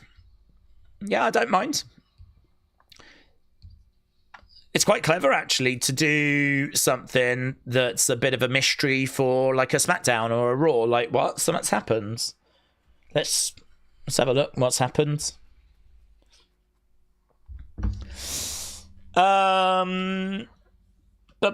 Jay Uso attacked. Oh, it's Jay that's attacked. Right. Oh, that's a shame. I wouldn't have revealed it. I wouldn't have revealed as to who it was. I would have been like, medical attention required backstage. And like, kept quiet as to who it was. And then you tune in to find out. Well, we're about to find out. They've posted a video. Well, I'm sure they'll play said video on the show. Chris said, what's the update on Kevin Owens? Could it be Jericho Owens thing? There's no update on Owens, to be honest. Still think he's out. Then, now, forever together.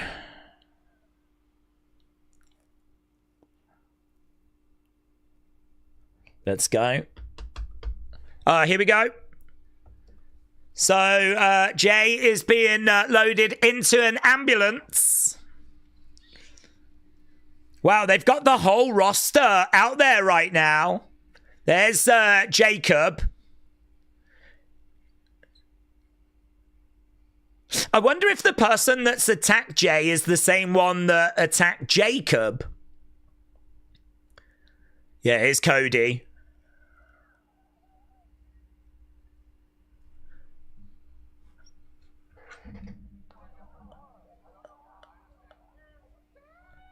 Ah, here's Chick Willie. Better him than me.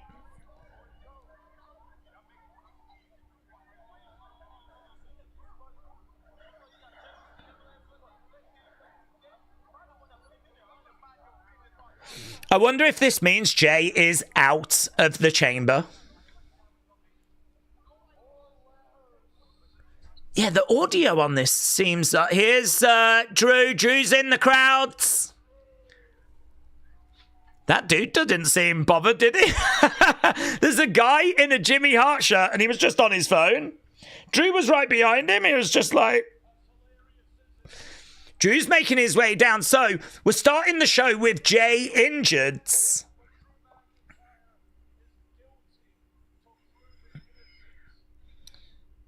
Yeah, Drew says, I'm guilty till proven innocent. Well, I don't think it was Drew that attacked Jacob, and it's probably not Drew that attacked Jay. Okay, now we've got...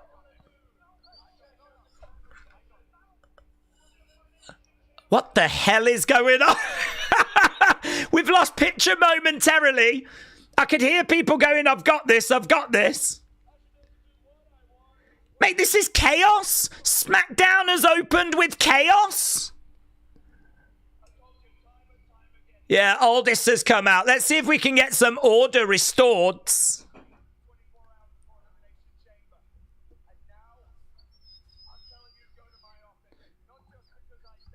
Go to my office.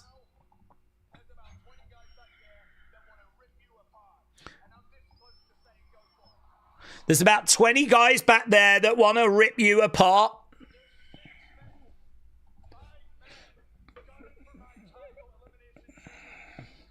Here's Cody. Oh, God, is Cody actually going to be able to cut a flipping promo, finally? He got interrupted last week. He got interrupted this week. Let's just fight. Let's just fight. Right here, right now, says Cody. Tie coming off. Yeah, I mean, Drew ain't going to do it, is he? No. How does that benefit me?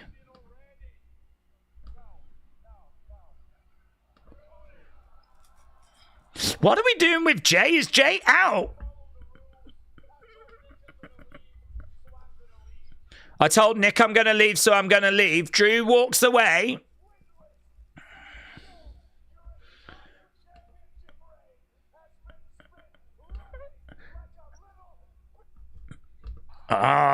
He says your whole reign has been you running like a little... Yes, good, good. Fire off on his reign. Tell him his mids. Take shots, Cody. This is what you needed to do. Take shots. Get the bazooka out, Cody.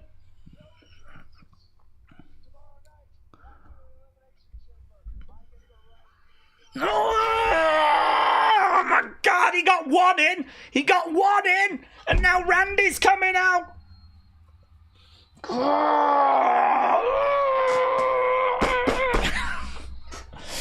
Will this man ever not get interrupted? Check it out, check it out. Check it out, check it out, check it out, check it out. We got the Grandmaster, RKO in the house. Check it out, let me begin. Try battle me, that's a sin.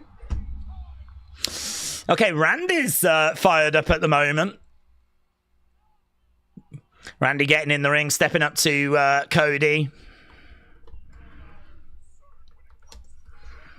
Jesus Christ! He's been interrupted! No one's allowed to cut any promos ever again! That chick. What that chick? What that chick? What that chick?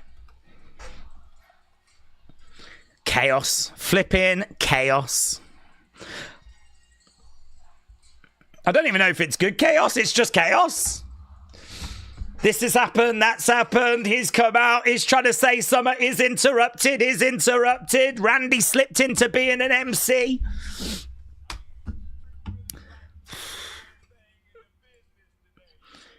Trick really is the hottest thing in the business. I'm guessing what we're going to do is we're going to do that Survivor Series, get all the guys in the ring segment now.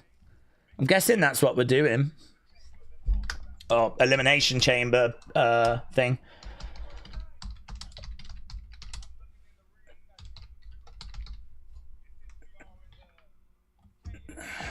We're in the KFC Center. He's going to add some. Yeah. Little flavour. Lemon pepper. No way, man. No way. The lemon pepper stepper's got interrupted. Javon slaps Trick around the back of the head, gets in the ring. My bad. Okay, Javon in the ring. What happened to Jay, said King Johnson? We don't know. He got loaded in the back of an ambulance. I mean, it looks like he's not going to make LA Knight. LA Knight, yeah. That's going to free a spot up, isn't it? I mean, who takes that spot? LA Knight grabs Trick's jacket, pops it on, chucks it away.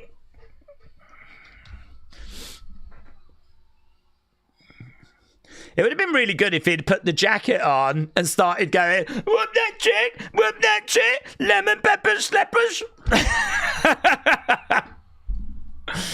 But it fell off. I hear a lot of empty promises.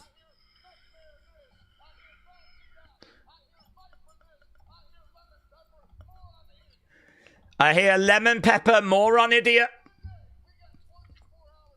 Wow, I don't know how you heard that. He never got a chance to say any words.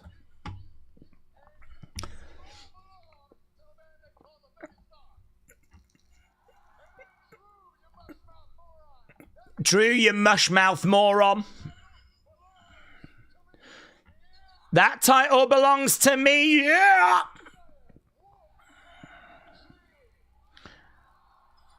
Okay, he jumps in and gets a whoop that Trick in there.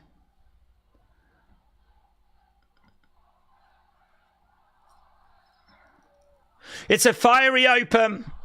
It's great stuff. It's just chaos. Did you just say whoop that Trick?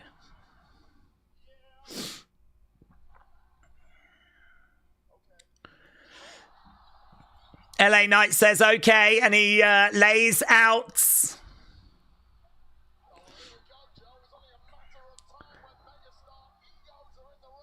Lays out Trick. We got Trick and LA Knight brawling. They're going up the entranceway. Shots coming in by LA Knight. Trick Williams starting to head to the back. LA Knight going out after him. Cody, Randy, Javon. RKO to Javon! RKO to Javon! Randy delivering an RKO. Cody's not going to make that mistake. Cody's staring at Randy. I like Cody without the tie on, just standing, staring. No, no, no. Cody, that was stupid. There was just a moment there where Cody... Just a little detail there. I was praising Cody for not falling for that. And there's a moment where Randy walks away. Cody kind of looks, but Randy walks behind him. Cody does not follow him with his head. It's a nothing detail. But in my mind, that moment right there is Javon gets laid out because he's a bit inexperienced. Cody knows Randy better than Randy knows Randy. So he should have followed him as he walked away there. I'm not going to take my eyes off you. I am fully aware about your RKOs out of nowhere. So he just walked away. There was just a moment where Cody didn't follow him. I think that was a little bit of a detail mistake, but doesn't matter. It's not a big thing. It was a fun open. Randy gets out the ring, just stares at Cody. We go backstage with Kathy. Here's Tiffany.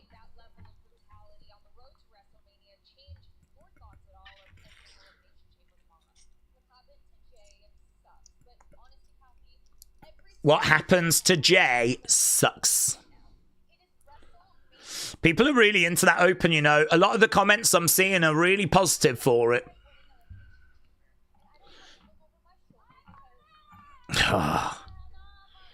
Here's Asuka. Kyrie.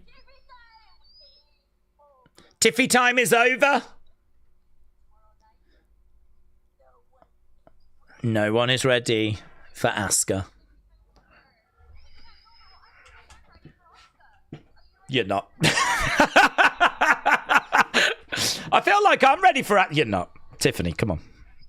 Come on, flower. Love.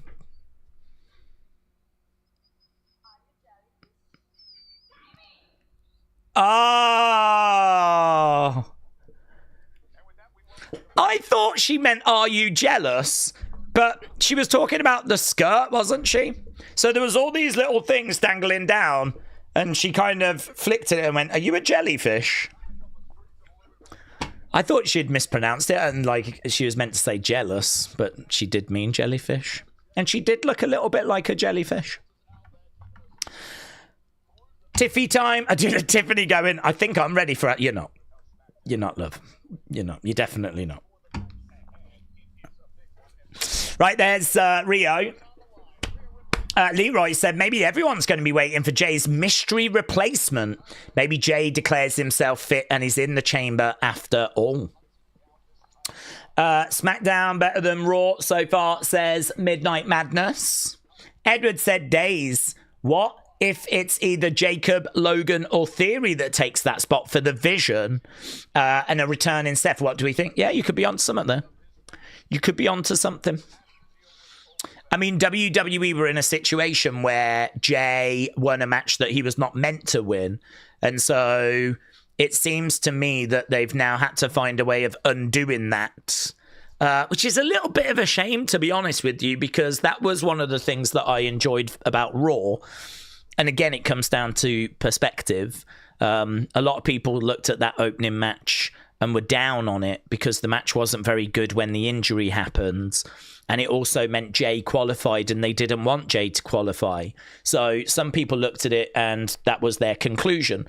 My conclusion was that I've just seen something happen that was not meant to happen. And I found that very interesting. When you watch a lot of wrestling and you watch a lot of like mid wrestling, you watch a lot of stuff you don't really care about, to actually see someone get injured during a match and the result of that match have to change mid-match, that is not something that you see very often. So for me, I was like, my God, this is crazy. And word came out during Raw that Bronson was meant to win. So it's like, dude, this is crazy. But that's, do you know what I mean? I can think of a few examples of it. Obviously, Thea Hale in NXT would be a recent example where she won a title she was not meant to win. Referee counted the 3 and Blake was meant to kick out. So, you know, that was, but didn't. That was one. But, yeah, it's a little bit of a shame, actually, because that segment to me was interesting because someone won that shouldn't have won. Jay was now going into a chamber match. He wasn't meant to be going in, which is why I was disappointed to see so many people hitting dislikes on it, because that's not what WWE had planned. It's not like, I mean, you can't blame Jay for being told you're going to win this match now. And you can't blame WWE. The only thing you could say is, should they have gone with El Grande instead of Jay? Like, you can make that argument. But I think, you know, 20-odd thousand dislikes for someone winning a match he was not meant to win. You kind of go, what are we even doing? Like, what's going on? I don't know. But it's a bit of a shame they've undone it now, to be honest. Kind of takes a little bit away from that segment on Monday for me, because that was part of the joy of it was, oh my God, we're going down a road we weren't meant to be going down. But now we've undone it. So, yeah, now, you know, I'm guessing he's going to be out tomorrow. I'm guessing there's going to be a free spots.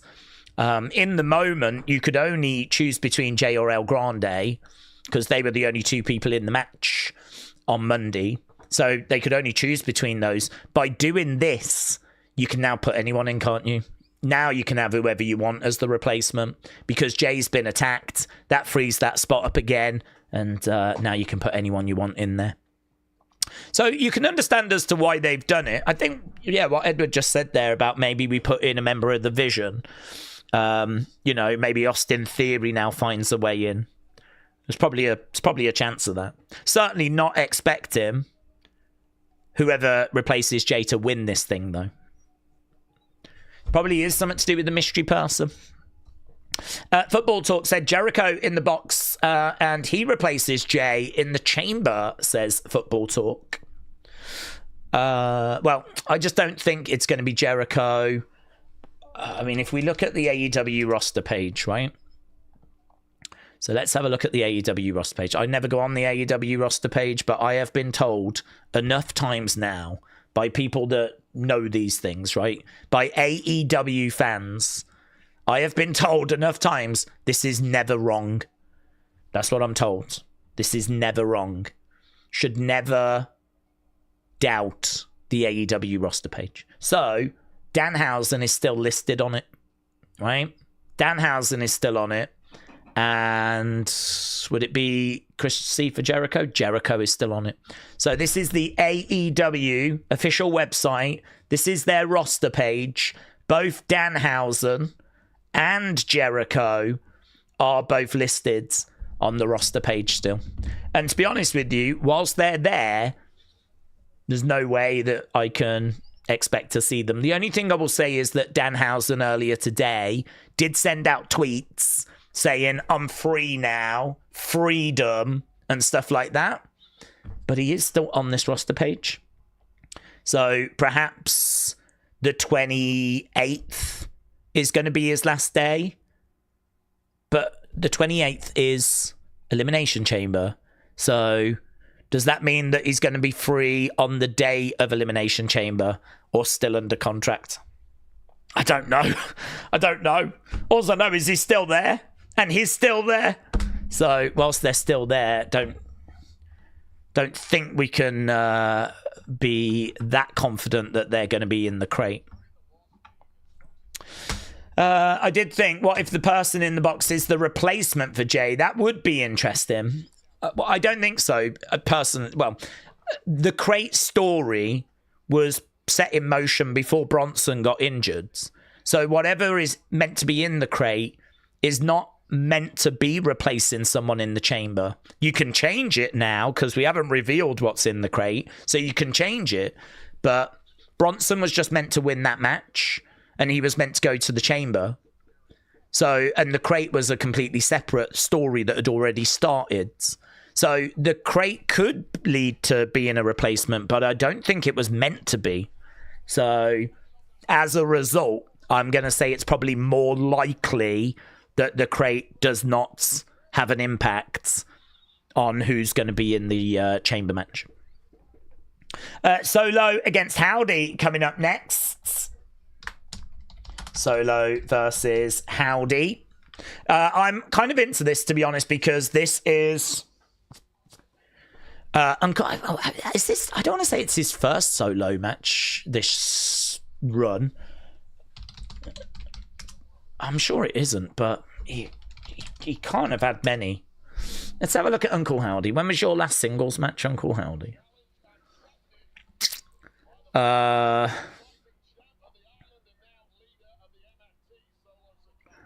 Uncle Howdy's last singles match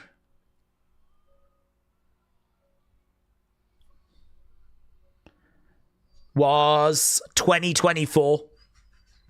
26th of August, 2024. Uncle Howdy versus Chad Gable on Monday Night Raw. Ever since after that, it's just been Wyatt 6 matches, like multi-man matches.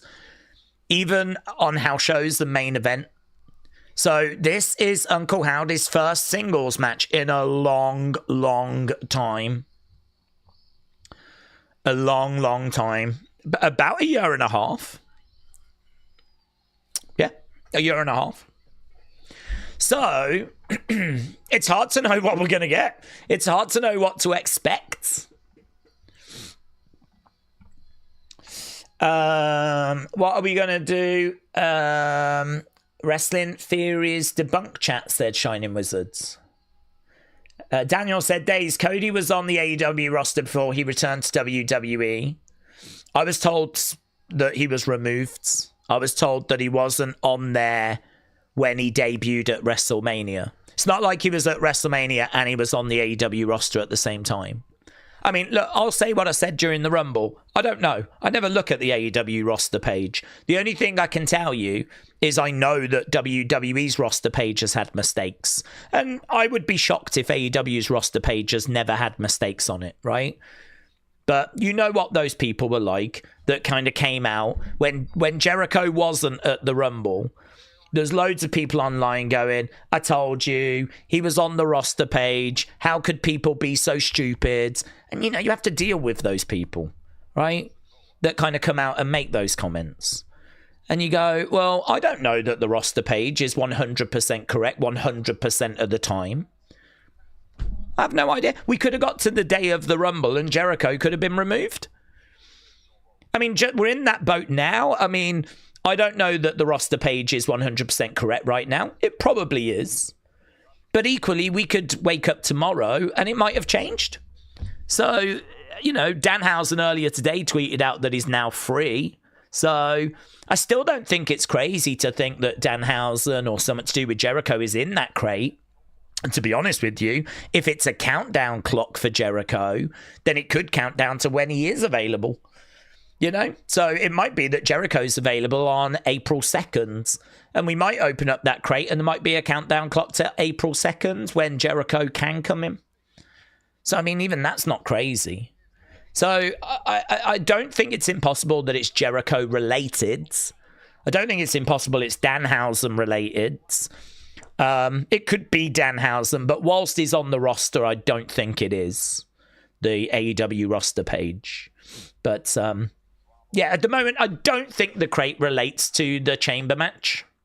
I'm not expecting it to be someone comes out and they're the replacement for Jay. Just because this story started before all the injury stuff. Certainly the injury to Bronson. So I've got to think they've already got an idea as to what the crate's going to be, you know. Okay, we're underway. We've got Howdy. Against the ropes. Bang. Yeah. I tell you, he's got a bit of size to him, hasn't he, Howdy? Certainly if you think that's Bo, I mean, that... If you remember Bo back in the day, I mean, Bo was not this big. I think Bo definitely has been putting some work into the gym, bulking up a bit. Solo, looking for a Samoan spike! Ah! Straight into the ring posts. Howdy. Yeah, these two battling away then on the outside at the moment. Oof. Into the barricade. There's no Wyatt 6, by the way, for those that aren't able to watch. Howdy said he was going to come alone, and he has come alone. Clothesline. Solo goes into that timekeeper's area.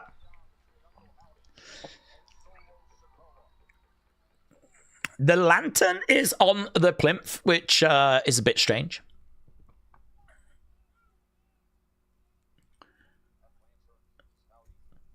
It's like what we do when we've got a championship belt. We put it on the plinth. Do we think that Uncle Howdy will somehow try and get his lantern back? Oh, yeah, he'll try and get his lantern back. He's more focused on... I mean, he could grab it now and run away, but he's more focused on beating up Solo. Liam said, I could see them drafting Brock to the chamber. Maybe have him and LA start their feud to Mania. You know, that would be disappointing to me because there's two segments that I got some from on Monday.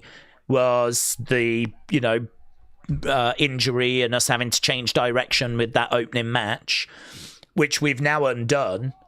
And then the other one was, you know, the segment where they told me what Brock was going to do and how he was going to find his opponent. And, you know, if we just put him in the chamber and he gets into it, we've undone that as well. So that would be a bit disappointing for me. But, you know, it's one of those where injuries and... you know, rewrites, change plans, and you end up going down roads you weren't intending on going down.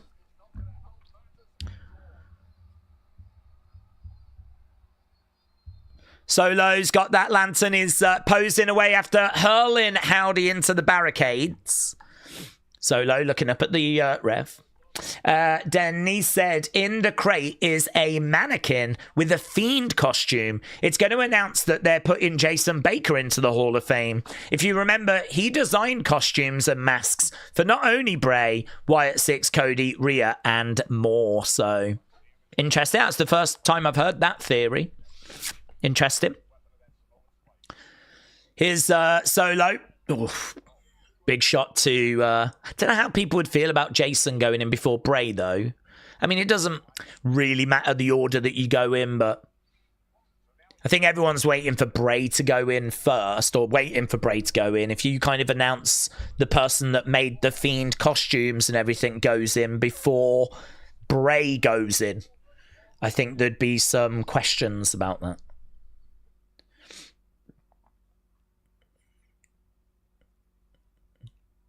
Another nerve hold there by Solo. I wonder how long before The Miz whines backstage that he deserves to take Jace. But I'm sure he's doing it already, Penny. I'm sure he's doing it right now. Solo beating Howdy on the 6-year anniversary of Goldberg beating The Fiend. I like it, said Glockness. AMBC, evening. Evening. Sammy can get into the chamber and get screwed over by Cody again, said Aaron. That'll be interesting, actually, tonight to see what they do with that situation. I mean, they've got endless options, haven't they, of people that they could put in there. I mean, the thing with the chamber is it can only have 6 people in. I mean, you can take it to 7 if you want to start with a triple threat match. You can take it to 8 if you want to start with a fatal 4-way and then have the 4 people in the pods. But 6 is what we normally run with, of course. So it means there's a lot of people not in the match. You could have a Legends go in. You could have Jeff Hardy from TNA, like as a real surprise. You could have someone from NXT. It's probably just going to be someone from the main roster, of course. But I suppose the point is you're not short of options. Whoever it is, though, I would not expect them to win it. Shot coming in by Howdy, and again. Howdy against the ropes. Samoan drop there by Solo. Solo going for the cover to shoulder up. Shoulder up there by Howdy.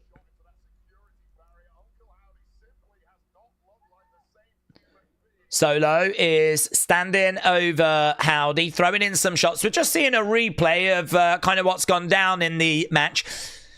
I'm not going to judge the match too harshly because, I mean, it's okay. It's all right. I mean, it's fine. It's nothing special, but Howdy has legitimately, not even on live shows, not even on house shows, not even on tours, been having singles matches. He has not had a singles match at all in WWE for 1.5 years. So it's a little bit of an ask to put him in the ring right now and expect him to put in like some sort of performance. Headbutt coming in there by Solo. Shot coming back there by Howdy. Howdy throwing in some shots there to Solo. Driving Solo back in the corner. Clothesline. And again. It's fine. He's putting in some big blows. And again, another clothesline. Not keen on the hair, though. It looks a bit frizzy. He's got some dreads in there, but like the rest of it looks a little bit frizzy. Solo's going up top, looking for a big splash. Connects. 1, 2. Oh. I don't know if you could see, but Howdy's mask has just kind of... It's on his ear, and his ear was all folded over. I bet that was annoying. Just as he was getting pinned there, I couldn't help but look at his ear. Because the mask is kind of like messing up his ear. I was like, oh. Bet that's really irritating. We've got an Uncle Howdy chant after that splash. Yeah. Howdy kicks out after a big splash.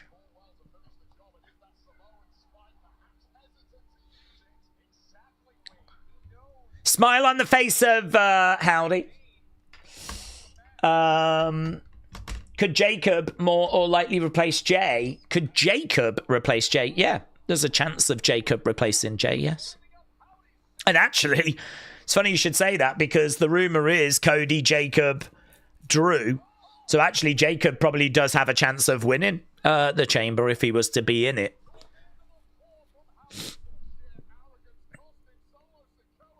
Right now, Solo. Ah, Samoan Spike. Solo charging him. Bang. Hip attack. Solo. Bang. Colliding in again. Howdy down in the corner.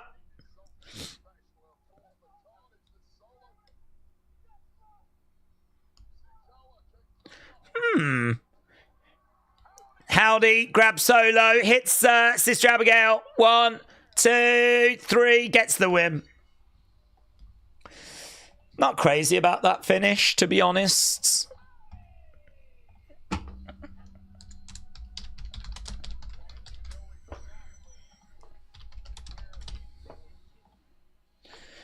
I think it was better than the Sister Abigail we saw last time, which was Zelina and Alexa, because that one felt like Zelina kind of went into it really, really slow, whereas at least Solo was kind of really, you know, running into it. Howdy just went to get that lantern.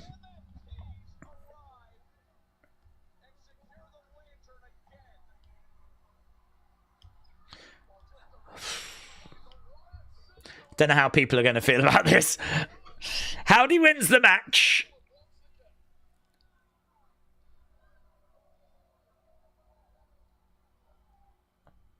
He grabbed the lantern momentarily, and then the lantern got stolen away.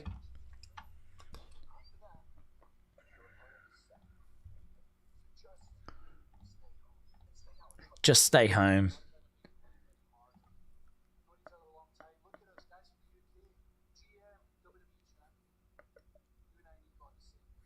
You and I need to be on the same page. We're both guys from the UK. Here's Heyman. Here's Logan. Here's Theory. Whoa, whoa, whoa.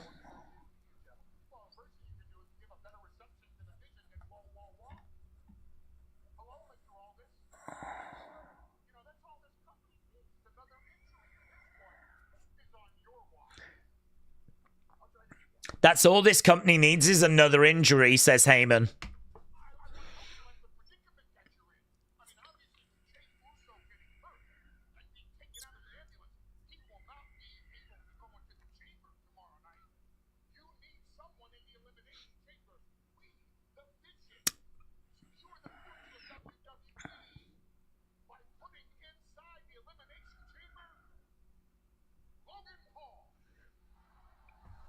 Okay, Heyman proposes Logan in the chamber. Why is Theory clapping that? Why does Logan go in ahead of Theory?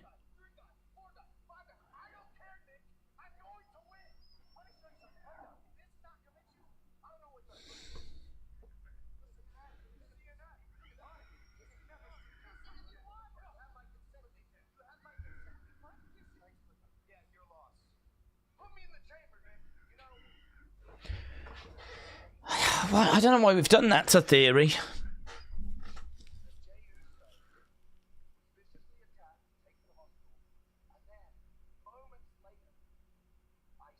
So, this is like Jay was viciously attacked, and then moments later, you lot appear.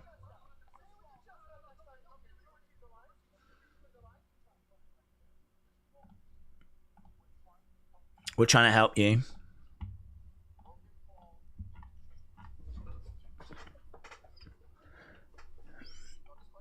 Okay, do a match.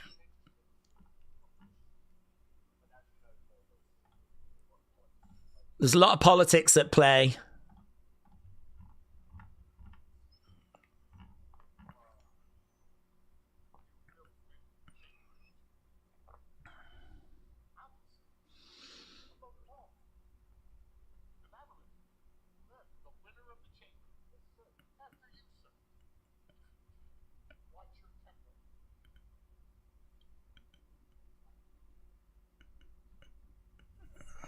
Okay. This is like a D-rated version of the Vision, said Bad News Burke. Logan's like a little kid who goes, "You want to see my muscles?" says Rob.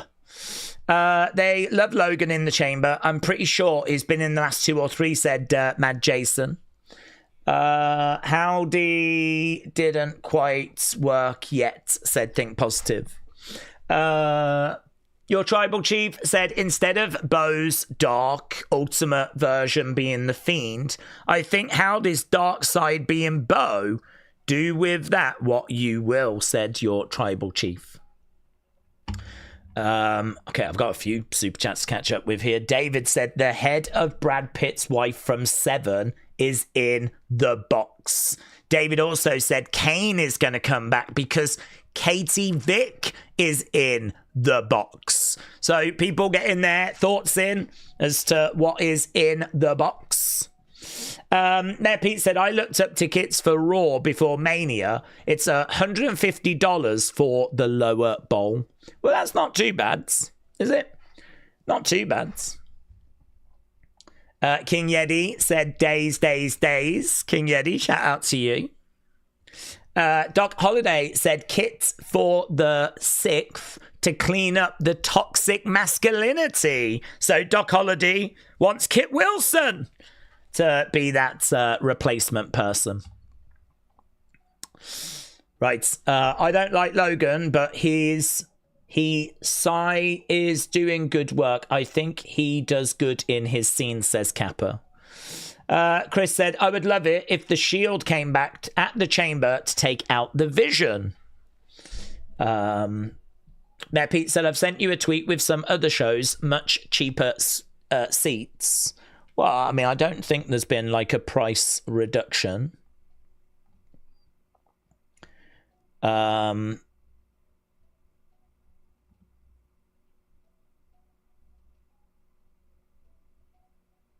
so $70 for in the top section for SmackDown on March 6th.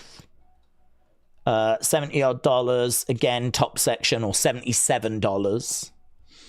$70 top section, but they're all like the very top at the very back in the nosebleeds. $70 $150 to be still not on the floor, but on the sides. $150.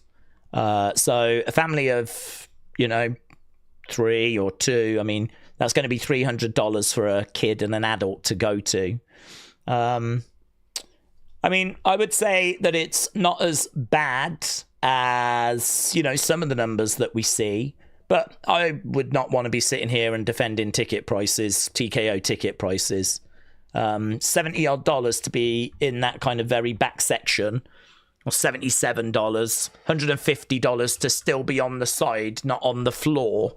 I don't know. I think you might be fighting a bit of a losing battle there if we want to kind of present that as being acceptable for working families. Jesse said they had Theory gone for so long, and that's what he's doing since he's been back. Joshin said Paul Heyman will be with Brock Lesnar and Logan tomorrow. Penny said, I think Hurricane is in the box. As good a guess as any other. There's a hurricane coming. Tribal List said Theory lost his qualifier and Logan didn't have a match So it makes sense that he goes in, says Tribal List. Well, not that he goes in, because he's not even had a qualifier. So for me, put him in a qualifier. I think if you want to say, like, if Adam Pearce wants to say that Theory has already lost a qualifier, and then for Heyman to go, well, Logan hasn't had a chance, and then that leads to a qualifier, okay, I could go with that, but that is not what was just presented. What was just presented was Heyman talking to Nick Aldis and choosing to, you know, say Logan should go in rather than Theory. And I'm not a fan of that. Not a fan of Theory being presented as being less than Logan. For in my mind, it should be Theory that's been on this main roster, been kind of untapped potential, shall we say, for quite a while. Him coming into the Vision is us trying to find a way of really capitalizing on all of that potential. So in that moment, I was just not a fan of him playing second fiddle to Theory, to Logan. But you are right, there is a way that you could have presented that and for it to have made sense. You know, Heyman could have said, I want Theory in. Aldis could have said, no, he's already lost a qualifier. And then Heyman could have gone, well, what about Logan then? And then that would have been fine. It's just not what we did. Okay, we got RHIYO backstage.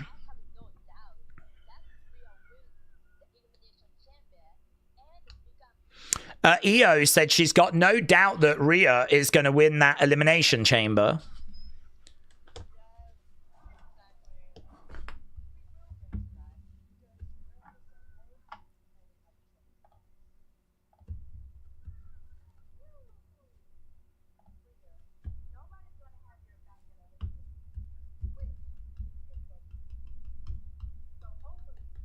Here's Jade.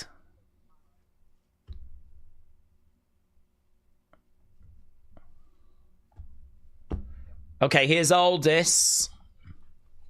Not really anything to that segment with Jade and RHIYO. Here's Jacob.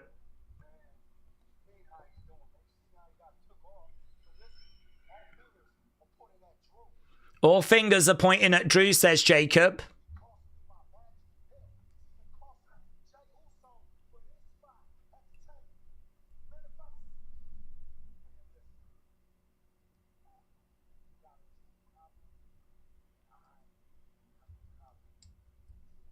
You've got a Drew problem, and I've got a problem with Drew. Jacob says, put me in the chamber.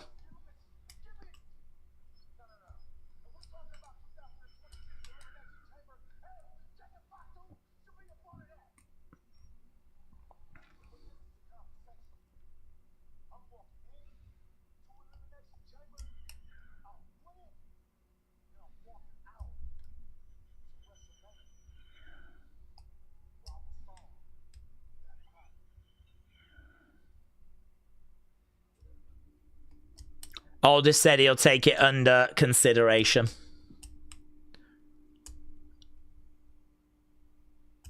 Yeah, I mean, it feels like we're going to do another match, doesn't it? Feels like there's going to be another match where we're going to, probably our main event tonight, where the winner will go in to be the replacement for Jay. Here's Tiffany. Jacob Logan qualifier, said Dr. Luchalala. Could be, we could add someone else. I mean, a lot of these, well, all of these qualifiers have been triple threats. Could just be one-on-one, but equally I wouldn't be shocked if we add a third person to it. Tiffany is making her way down to the ring.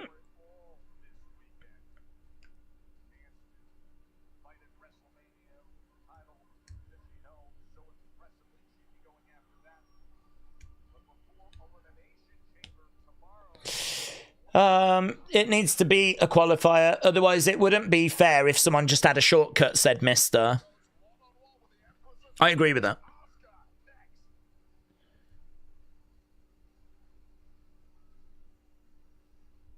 Okay, commercial break. Commercial break. The card for WrestleMania looks weak, says Kiwi Rob. Well, honestly, I think right now let's focus on where we are with the Chamber, and then once we're past that, you know, then we know what the rumored card looks like, but I don't know. I mean, let's have a look. Let's get past Chamber. Let's have a look. Let's see where we are once we're past Chamber. Let's see what the build looks like. Kind of go from there. I did have a... Oh, that was weird. I was going to say, I've got a little graphic playing and it just got cut off, but now they've just gone back to it. Okay, Tiffany making her way down to the ring. Let's get rid of the poll. I don't know what this next segment is. Okay, opening match. Howdy versus Solo. Goods 62, great 18, bad 9, all time 11. Yeah, you lot said that was good 91. Good 91. You weren't blown away by that. I think the fact that he still didn't get that lantern back was a bit frustrating. Daze Fatu's delivery is well and intense. Will he win a world title by the end of the year? He will get a world title. Whether it'll be by the end of this year, I think, is hard to say. I mean, there's some people that would put him in that match at Mania, and the belief is he is going to be in that match at Mania. And there's people that would then have him win that match at Mania to breathe some fresh life into the title picture. So, I mean, he's going to have a chance. I think the original plan at the start of the year was that Cody was going to be going in as champion, probably leaving WrestleMania as champion. And then what I heard was that Cody and Drew, before their SmackDown 3 Stages of Hell match, had a conversation and, you know, with Triple H, and agreed it would be more interesting on the road to WrestleMania if Drew won and then Cody got it back at WrestleMania. And then as time has gone by, I think people have looked at, you know, Jacob's involvement in this story. And as a result, there's been a question mark around, do we do it as a singles match or do we do it as a triple threat? And the reason as to why we've kind of just done that little bit of a walk is because for me, I think from the very beginning of the year, the story, the plan was Cody leaves Mania as champion. And I think that we put the belt on Drew to just make that build a bit more interesting, that story a bit more interesting. And Jacob has got involved and we didn't know whether to put him in, not put him in. I think it's hard to make an argument Jacob's going to leave WrestleMania as champion when it seems like they weren't even sure if he should be in the match. I think now they've decided he should, and so I think he is going to be in, and he will have a chance. I still think Cody's leaving as champion. I think Cody's leaving WrestleMania as champion. Thing is, though, they can always change their mind, can't they? You know? But for what I've just said and laid out, that's why I'm thinking Cody leaves as champion. And then I think Jacob would probably go into a story with whoever has attacked him. If that turns out to be Randy, then that means the summer is probably going to be Jacob Randy. So, I don't know, at this point you start to look at it and go, well, when then is Jacob going to get an opportunity at the belt this year? Because that Jacob Randy story could conclude at SummerSlam. Then that means we've got, September, October, November, December. We got 4 months. Are we going to use Jacob around the title picture at that time? I mean, if Gunther retires Brock at SummerSlam, then that says to me he's probably not champion. So I would say it's probably more likely Gunther gets an opportunity than Jacob. So, I don't know. I'm probably leaning towards no, actually. Probably leaning towards no, Jacob is not a world champion in 2026. But it is far from impossible. I mean, it absolutely is possible. It's so hard to know, isn't it? I mean, we're having to try and figure things out. I'm not sure even WWE have figured out, to be honest. Tiffany is in the ring. It's a beautiful logo for Stand and Deliver, says Willow. The Diamond Fox. That's a nice name. We got the latest Chelsea Chronicle. They're being thrown out into the crowds. He's lost so much weight, hasn't he? He has really lost a lot of weight. Jelly Roll in the crowds. Oh, Joe goes over. Oh, he's only behind him. I thought he'd gone over to him, but he was only behind him.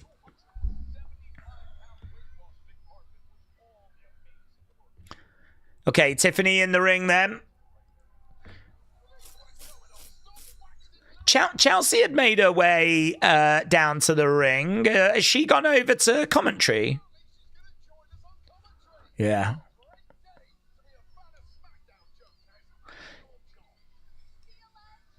Okay, Asuka's making her way out.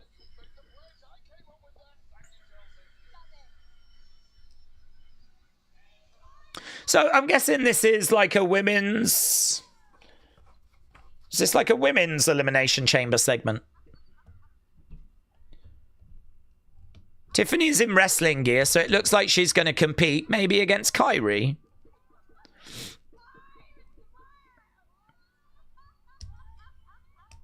She's laughing. I'm resting. I'm resting before my chamber match.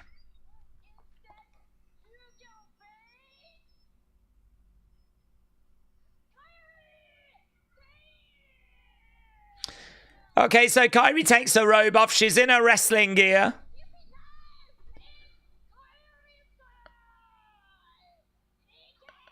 Tiffy time is Kairi time. Kairi is making her way down to the ring then, so...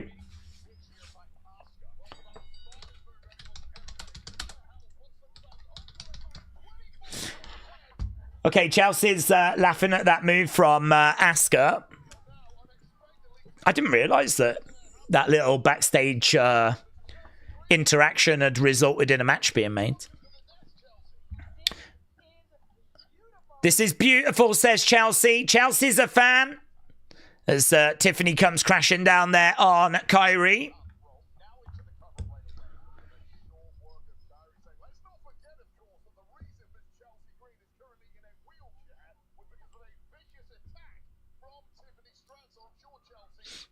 Let's not forget the reason why Chelsea is in that chair is because of a vicious attack from Tiffany. Tiffany doing backflips. She goes against the ropes. Kairi goes off the ropes, takes Tiffany over. Tiffany lands on her feet. That looked kind of good, actually. Kairi went for a clothesline. Keep up there by Tiffany. Kairi. Oof. Against the ropes goes Tiffany. Okay, Chelsea talking about Undertaker. Tiffany is in control. Kairi on the outside, regroup him. Tiffany looking to go over the top.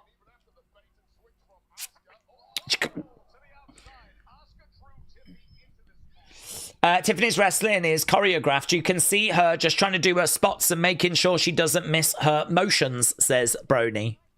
Wade made a good point. Who gets placed in a tough match the day before a big match? Will WWE ever use logic, said Butterpants. Well, to be honest, I missed out the match got made. I know that Tiffany said that she was ready for Asuka. I just didn't see the point where they announced it was going to actually be a match. I mean, to be honest, if that's Tiffany that has asked for that match, then she's an idiot. And it'll just join a long list of baby faces being idiots. It's like when the baby faces are okay being put in multi-person matches for their title. The one that I always refer to is Big E, who was in a triple threat, and he was like, this is fine. I'll take on anyone. Then it got turned to a fatal four-way. He's like, yeah, more the merrier. I'm quite happy to defend my belt against however many. And then, you know, on the day of the show, Brock gets added. And he's like, well, it's not ideal, but, you know. It's like, dude, you should be livid. You're getting screwed. Every time we add an extra person to this match, it's more likely you are not going to retain. And he didn't. Brock won the match, and he lost his belt. And he flipping went into the thing with a smile on his face and was like, yeah, the more the merrier. And you're like, blimey now. Some, baby faces like that, they can make some really stupid decisions or react in really stupid ways. And like you just said, I don't know if Tiffany was the one that called for this match, but to want a match like 24 hours before Elimination Chamber, stupid. To want a match 24 hours before, or even 48 hours before WrestleMania. We've seen that happen as well, so it's just another one of those things, isn't it? But I do like Asuka saying, I'm being smart, I'm not going to be in this match. I'm going to put Kairi in instead. So, I mean, it's a bit of a shame that the heel is the one showing a little bit of, a good mentality. The babyface is the one that's being the idiot.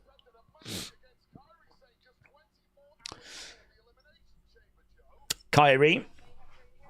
Becky and Tiffany had some great matches together, says Sean. Benton said, I think Alexa should go win the chamber. Chicago would explode. Asuka on the outside. Shots coming in there by Kairi. Okay, we're nearly an hour into the show tonight. This is our second match of the evening.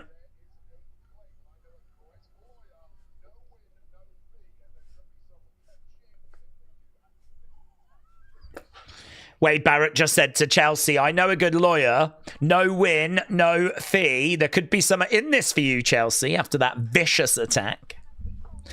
David Finlay is trending. Have we got an update on David Finlay? David Finlay refuses to speak. David Finlay just picked up the microphone after his match in New Japan and dropped it without saying a word. So, there we go. Don't know where David Finlay is going. No emotional farewell or goodbye from him. I believe that was his last match as well. So, David Finlay just trending on X. We've been talking about him a little bit on Unseen. There are some thoughts that he could be on his way to WWE. Backflip by Tiffany. She glides in the corner into Kairi. Against the ropes goes Tiffany. Picks up Kairi. Slams her down. Well, Alabama slam to kick out by Kairi.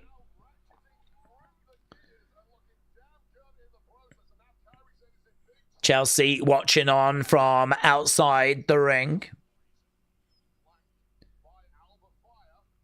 Tiffany getting Kairi back up to her feet. She's got her up on her shoulders. Rolling, senton, going up in the corner, looking for the moonsault. She kind of slipped before Kairi even touched her, actually. She just kind of went a bit quick on that. Kairi has got Tiffany in a tree of woe. She's got her in the corner at the moment. Throwing in a shot. She's got her by the hair.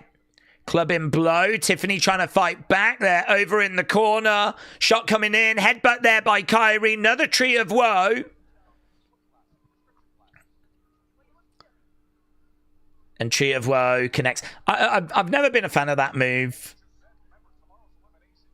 Tiffany just kind of holds herself in that position, waiting to be jumped on. I never quite get the logic of it.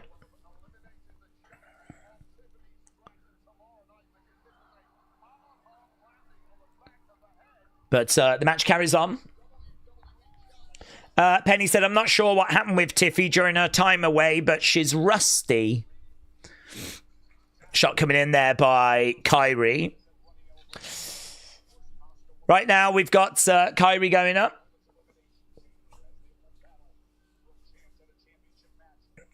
Bang, jumping, rolling through. Kyrie slides through, looking for a cover. Bang. Drop kick.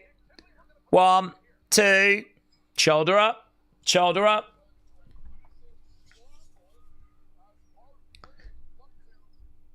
Chelsea on the outside says, you were that close. Kyrie rolls to the edge of the ring. So drop kick there by Tiffany. I do think the match has had a few decent moments in there. I mean, what I would say about Tiffany is she's kind of showed quite a varied moveset. There's been quite a few different things that Tiffany has gone for. She's not just phoning this in. Like, she's really trying to show, you know, the now she's got Kyrie up and whoa, reversed by Kyrie. Tiffany ends up getting DDT'd on the hardest part of the ring. Tiffany was going for a suplex on the outside of the ring. We've seen like Alabama slams, rolling sentons. Like, the moveset has been quite varied from Tiffany. Whether it's been a little bit sloppy in places, I could understand. I mean, we know they're not having house shows. Shot coming in. Tiffany gets put down. But there are times where Tiffany's kind of reacting a bit too quick to things. Chelsea said, what is going on? Why does she keep kicking out?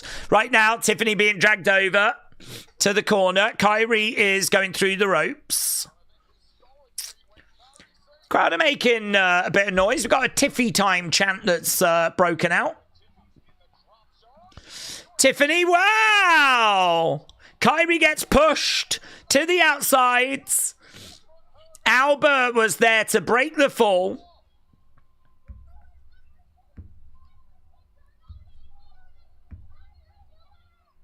Okay, right now we got Chelsea getting out of her wheelchair. She's getting right in the face of Tiffany. Kyrie hits Chelsea. Chelsea goes down. How much abuse can one woman take? Did Tiffany just go, ha ha?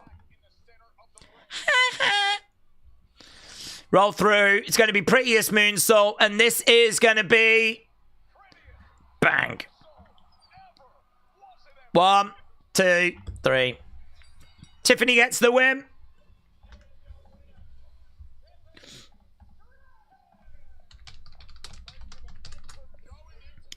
Asuka has got her head in her hands. Tiffany has got the win. Chelsea is down.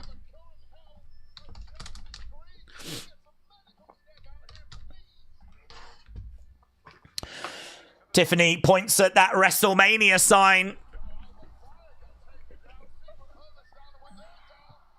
I think Chelsea really wanted to tip back on that wheelchair, but it wouldn't go. So she ended up just flailing away in the seat. But I think she hoped to, like, tip it back. You could see she was sort of trying to do it, but it wouldn't go. So instead she was like...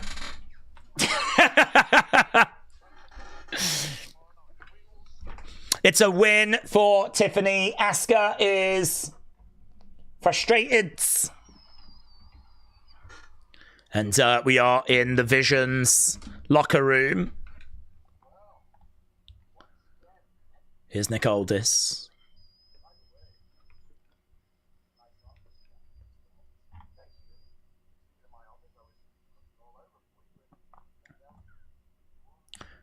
Turns out here you are in... oh, it's Aldis's office.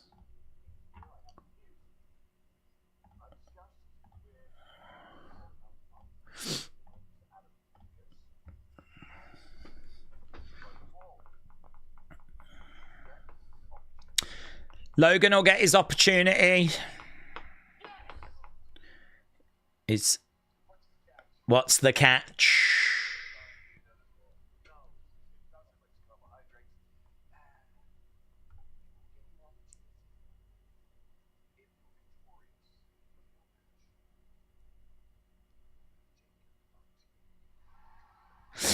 Okay, so they are going to do it as a singles. Paul Heyman said, are you out of your minds?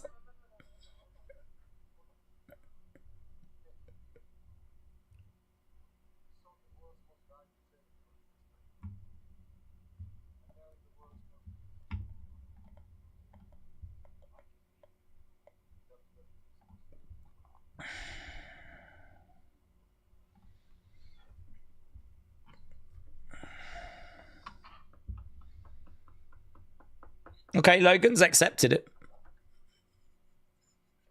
Nicole says good luck.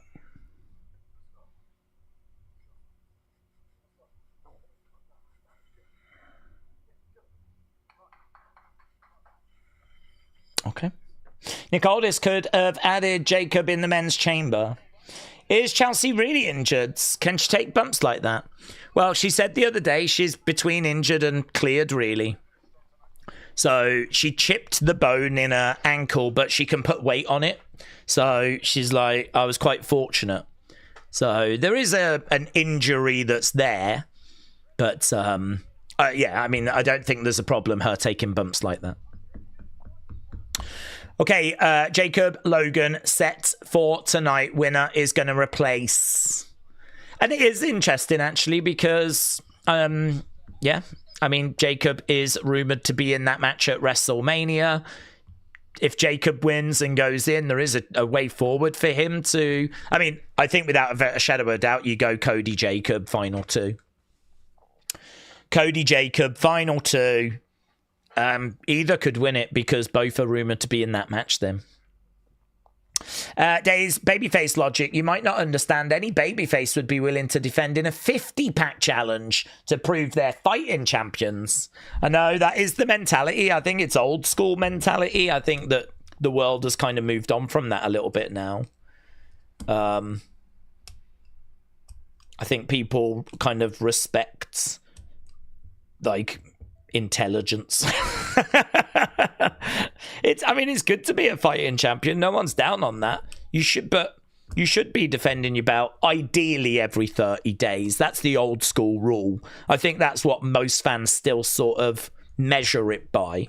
So, I mean, in my mind, if you're a fighting champion and you're hitting that and maybe defending a bit more than that, but there's a big difference between defending your belt in a singles match, one-on-one, I've just got to beat this person, or being in a, fatal four-way where odds are against you because they can all gang up on you, put you through a commentary table.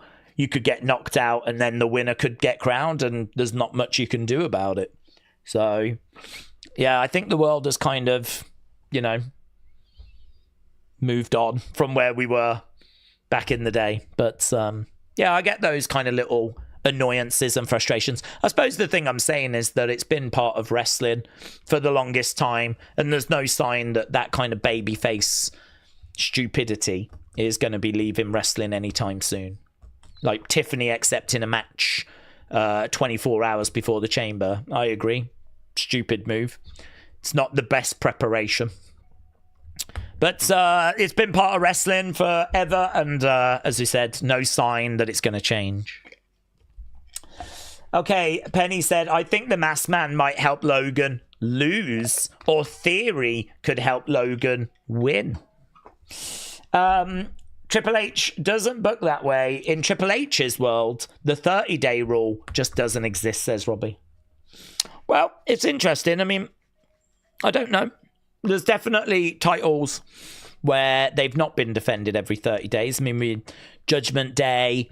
tag title run, the Jade Cargill run. You can definitely find titles that don't get defended. I think the rule is still kind of generally there. I think, the US Open Challenge is being defended every week. The top titles get defended on a regular basis. CM Punk could have just sat out Elimination Chamber and not defended. But, he is going to defend. The thing I would say, though, is it is stupid having CM Punk talking about how he's a fighting champion when, in my world, he should be defending it every 30 days. The idea that he would just miss defending it in February and maybe March as well, and his next defense is meant to be WrestleMania, and we're meant to be okay with that. Like, that is pretty crazy to me. So, yeah, I mean, I don't know. It might have changed. I'd have to have a look at all the belts, see how often they're getting defended, work out how much of a shift there's been. But it's true. I mean, you can think of tag titles. You can think of Jade's title. You might even be able to find, like, Julia's title. You might even be able to find Dominic's title. So there could be some truth to it. But I would imagine if we look all the way back to 2022, when he took over, going through to now, look at each belt, work out the average, I would guess it's not too far away.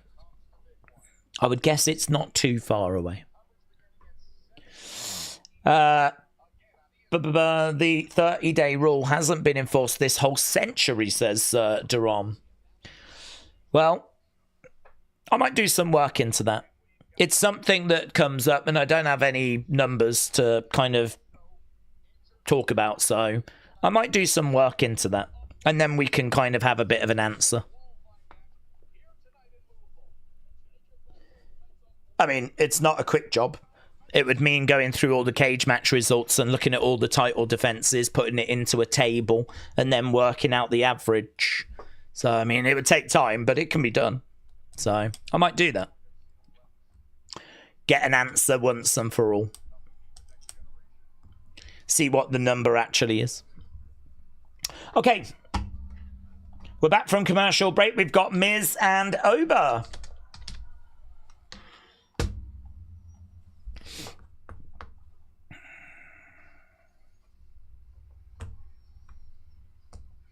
Here we go. Aura. Bum, bum. Bum, bum.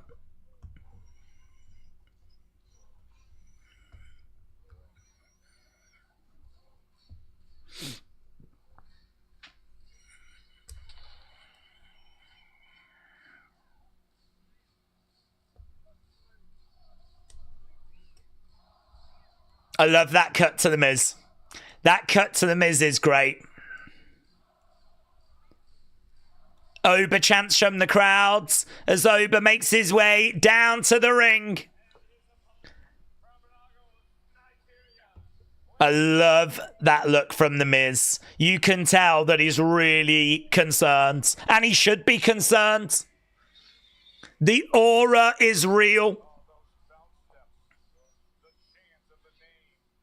Fans were chanting Oba as he was making his way down. We keep cutting back to the Miz. Oh, even this bit now. Oh.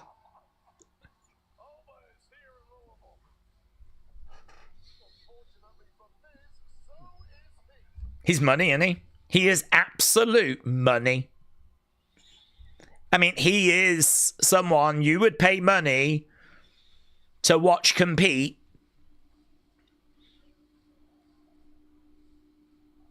Listen to that crowd. Oba. Oba. Oba. Mate, the aura is real. The bell has sounded and the Miz rolls out. And do you know what? I don't flipping blame him. I don't flipping blame him. We don't have to fight. Oba. Get your own mic. He just took the Miz's mic.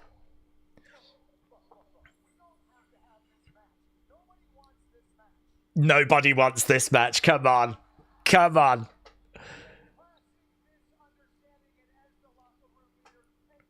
The locker room leader?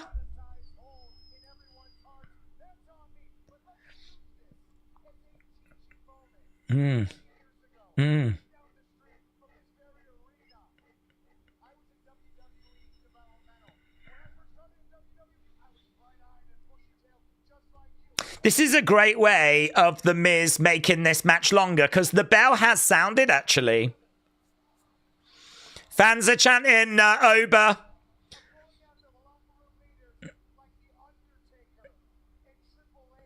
Technically, this is all counting to the match length.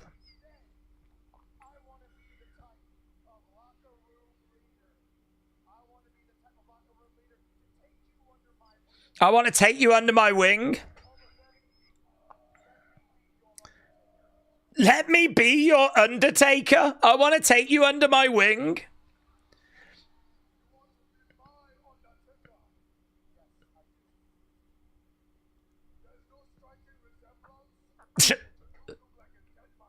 Oh, it's a great line. It's a great line. You look like a dead man to me.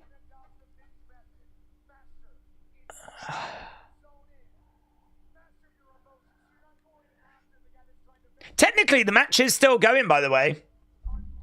The bell has sounded.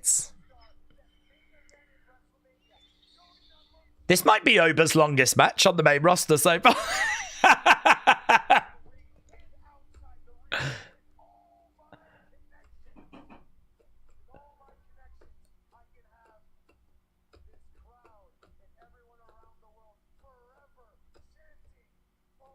I'm not sure that we needed this to go on as long as what it has gone on.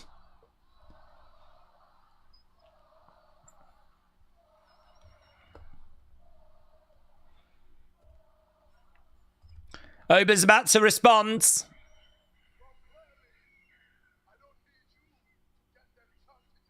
Clearly, I don't need you to get them to chant my name.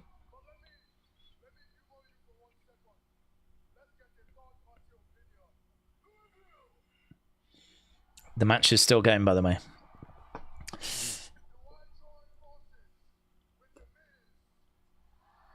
Do I join forces with The Miz?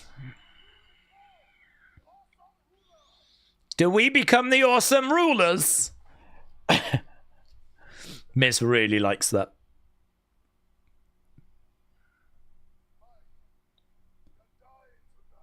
Mike, you're dying tonight.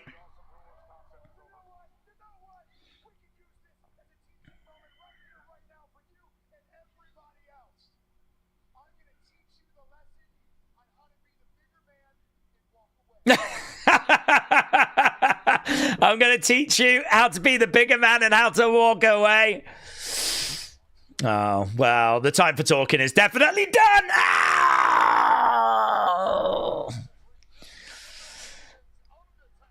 Oh, Wade Barrett just doesn't miss a beat, does he? This is no way to treat this generation's Undertaker. Bang! Shot to the midsection by Oba. Beginning of the end here for The Miz.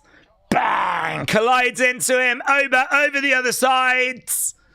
Ooh, Miz moved. Miz moved. Skull crushing. No. Blocked. Mate, I thought that was one-way traffic. I thought this was over, but... he gets thrown by Oba. Beginning of the end now. Miz goes up.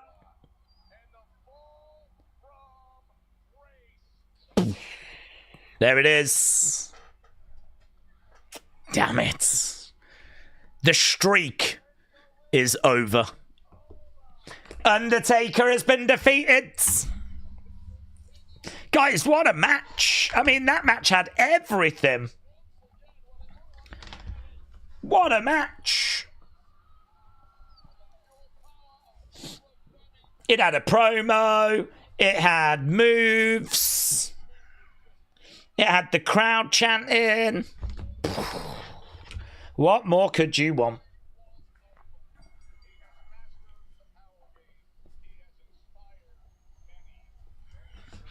Oba. Well, I mean, look, what I'd say about that is it was different. I didn't know how they were going to book it. I was quite interested to find out. I didn't anticipate what we ended up getting. Here's Elia, Carmelo.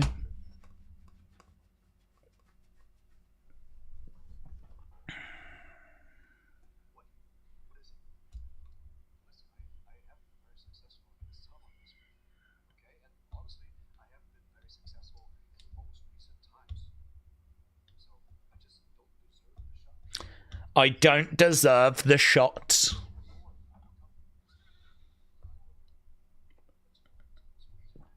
He's got doubts.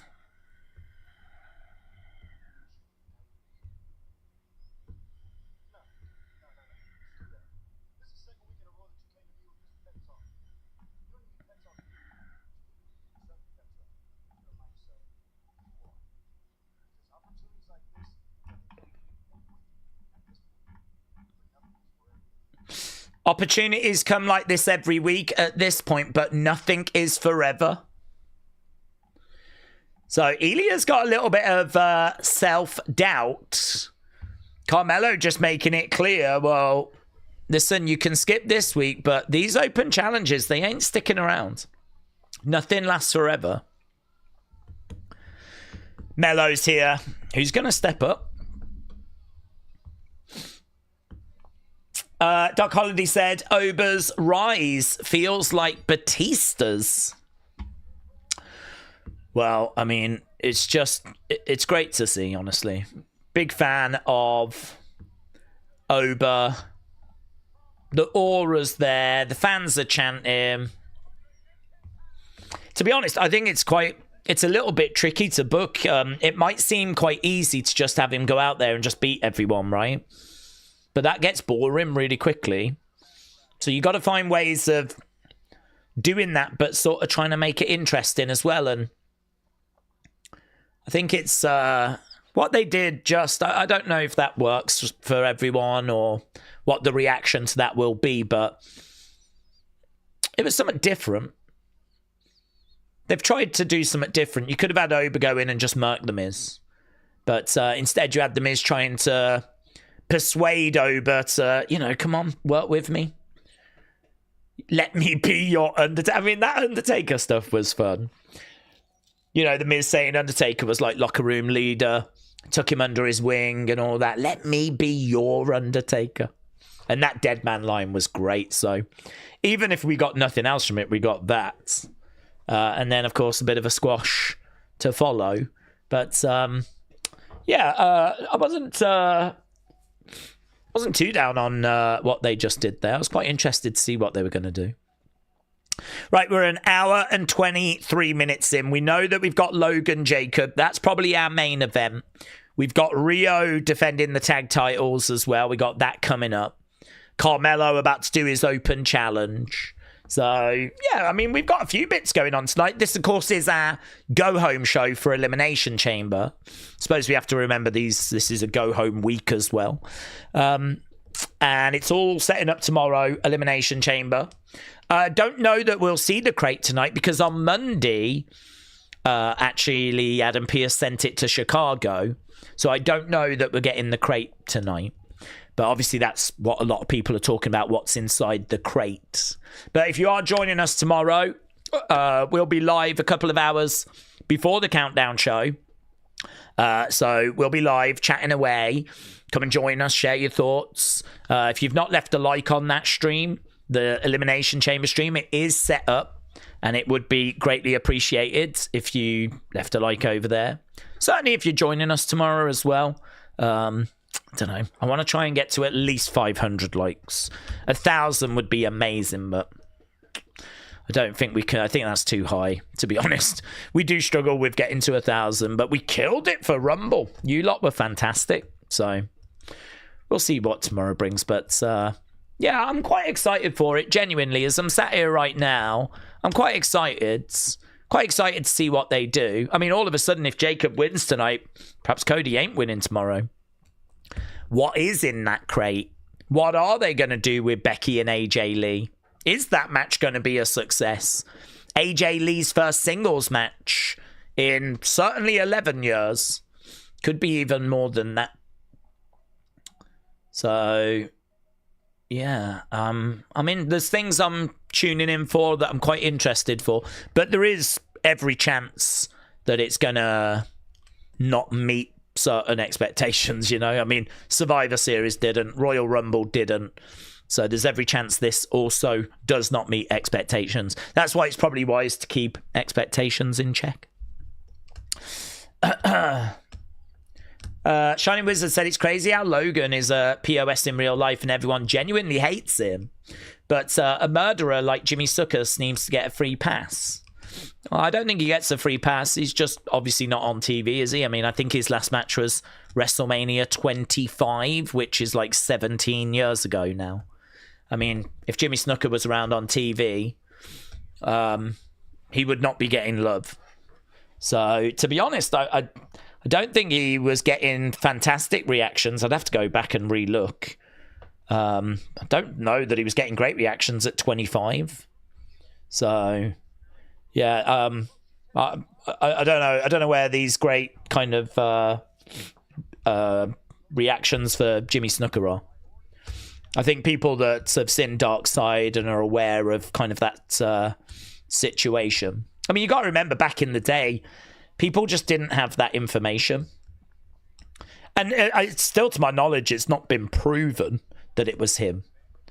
But I think with social media now and the internet now, if Jimmy Snuka was active and around now, I don't think the reactions would be good. Oh, it's Matt Cardona. Matt Cardona is answering the open challenge. Okay.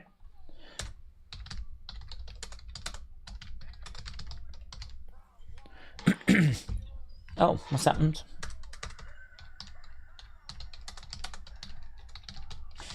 I didn't know who this was going to be, but it's turned out to be Matt Cardona. This match could be... I mean, this is a great match for him. It's a great match for him because if anyone's going to bring out the best in him, there's a few that can do it.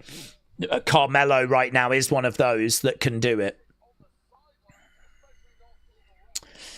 Matt's going to lose again. Oh, I would imagine so, yes.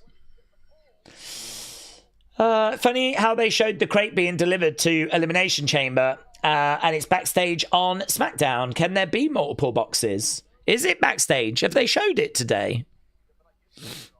I haven't seen it today.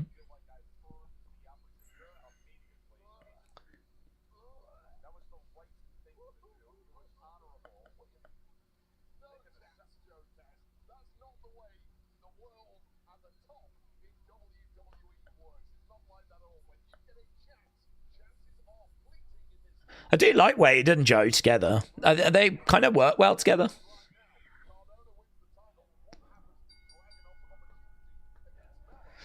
Wade just said if Matt Cardona wins the title here, what's going to happen to Ilya's title opportunity?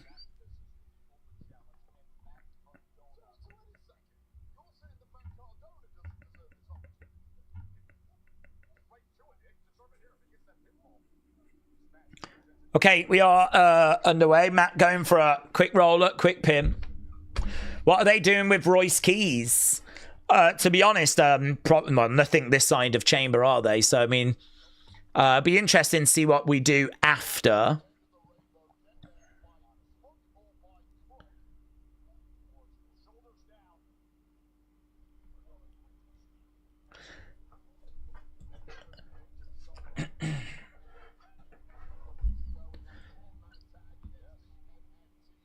Yeah, I think we need to get past Elimination Chamber. And then I'm sure they'll kind of get Royce Keys involved in a few things. I'm not sure I'm expecting him to... I'm not expecting him to have a singles match at Mania. Drop kick there by Matt Cardona. There's been no word of anything like that. Perhaps they have him win like the Andre Battle Royal. Or something along those lines. Cardona with a headlock there on Carmelo. I don't think Cardona's came back thinking he would get a big push. I feel like he only came back to be with his wife and get a new figure of himself, said J14. Yeah, I don't think there was any plans for like a big Matt Cardona push. I agree with you, actually. I'm not sure. I'm not sure that he was particularly... sold on that. It's not like... I don't think WWE were, like, desperate for Matt Cardona. I personally think Chelsea played a role in helping bring him back. Going for the cover. One.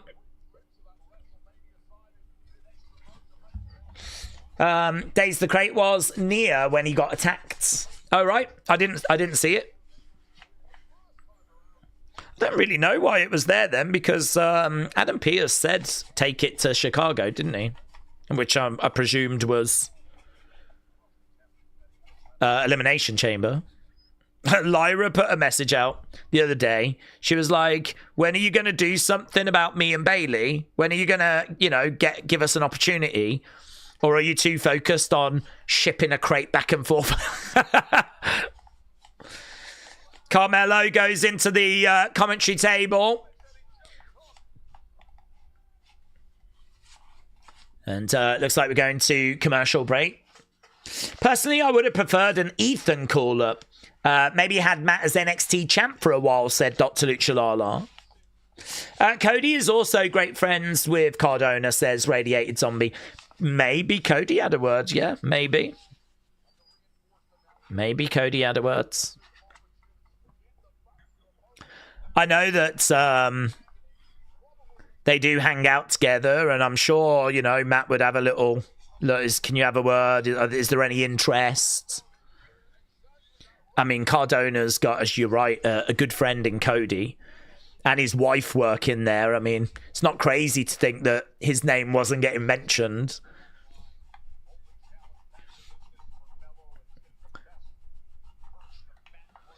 Cardona back in the ring and grab him.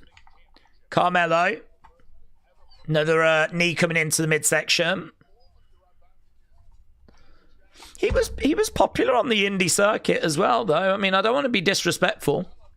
It's not like, you know, he wasn't doing good work on the indie circuit. He definitely, you know, kind of reinvented himself. I mean, I don't look at him now and see Zack Ryder. This is Matt Cardona. Going for the cover. Pierce might have said send it to Chicago, but maybe someone brought it to Louisville instead, says Robbie. Well, seemingly they have, if people are saying it's backstage. I didn't see it backstage, but I believe people when they tell me it was there. I don't have a reason to not believe people.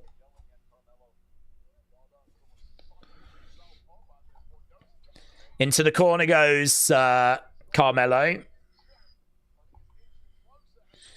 Cardona comes over, grabs Carmelo. Carmelo reverses. Cardona goes into the corner. Let's get rid of this poll so we don't get confused. Right. 46, 31, 15, and 8. Gotta tell you, man, the in-ring quality tonight is just not it.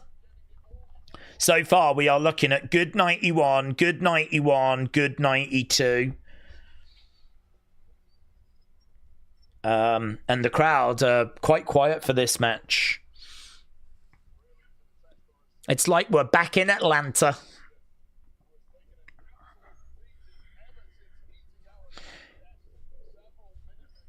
So Wade Barrett says Carmelo's been struggling a little bit here since going into that commentary table.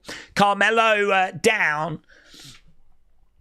Cardona coming over, knee right into the throat.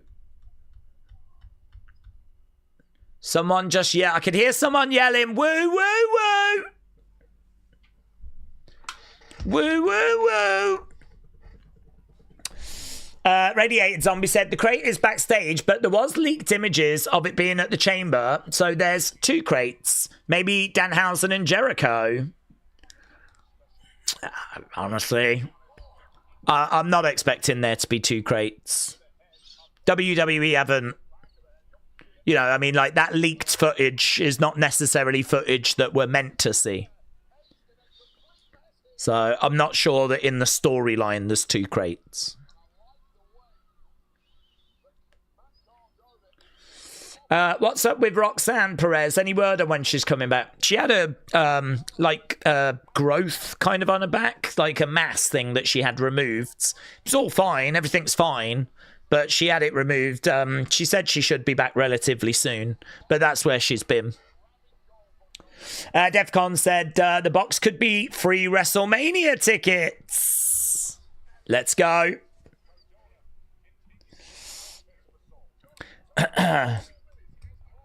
Matt Pete said that leaked footage could be someone taking a photo of it at SmackDown and saying that it is Chicago. Jess said they should reunite Mistruth. They're a great comedy duo. Similar place in their careers. Okay, here's Mello off that middle rope. Bang, leg drop, fade away. Okay, Carmelo getting back into this. And as he's getting back into it, we're starting to see the crowd get a bit more fired up.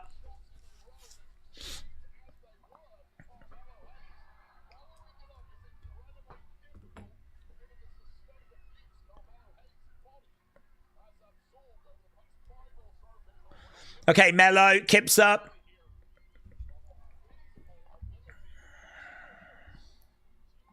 Chop coming in there by Carmelo. Cardona. Reverse. Melo against the ropes. Looking for a clothesline. Melo. Bang. Explodes off that middle rope. Cardona goes down. Melo's really selling the... How much of a struggle this has been for him. Nice. Bang. Takes Matt Cardona down. He turns him over, looking for the pin. One. Just a one. Matt Cardona kicks out at one.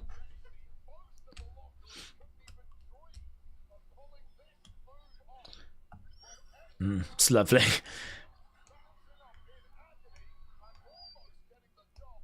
It's like a tilt-a-whirl DDT. Big boot to the midsection. Looking for double underhooks. No. Duck underneath. Against the ropes. Oh. Double underhooks again. Ah. 1, 2. Kick out. Kick out. The crate is going to be somewhat stupid. Maybe a statue of Hogan or something like that, said Bentron. David said NXT Stand and Deliver is going to be on my 35th birthday. Matt Pete said, how are you doing on the chair funds? We're done. We're covered. We definitely don't need any more support with that. But every time people do put in donations, I like them to know that it is going into the channel. And that is the next big purchase. Oh, even King Yeti was just asking, when is that chair coming? I'm on it. I'm on it. Let's get Elimination Chamber done. But I'm on it, King Yeti. I feel like you funded most of it, but... Here's Cardona coming in. Lands on his feet. Roll up there by Carmelo. Kick out. Bang. Kick coming in there by Carmelo. He lands on Cardona. Shoulder up. Shoulder up. I'm surprised at how long this match is going. Kind of thought that we were getting towards the end of it, but keeps going. So, yeah, just on the chair, a big thank you to everyone that's shown support to the channel throughout January, February. That money absolutely going to that chair funds. Melo lands on his feet, rolls through. Cardona, big forearm shot. Oh, Rough Rider.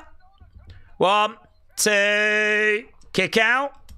Yeah, crowd are into it now. So it was really quiet at the start. It was really quiet at the start, but we've got there with the match now where the crowd are starting to make noise and starting to show that they're into it. You could hear a pin drop at the start of this thing. I mean, the turnaround is quite good. Kick out there by Melo. Melo. Lovely. Is that going to do it? 1, 2. And it does. Yeah. So there we go. Carmelo picks up the victory.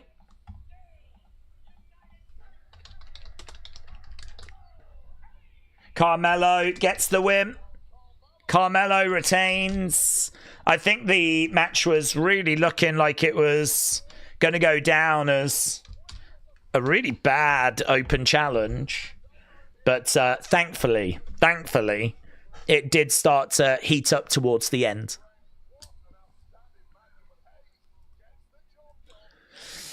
For match, Melo has been doing some solid work recently, said WrestleRants.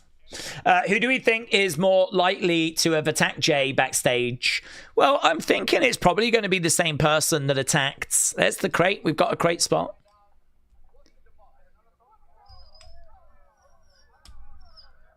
Are we gonna...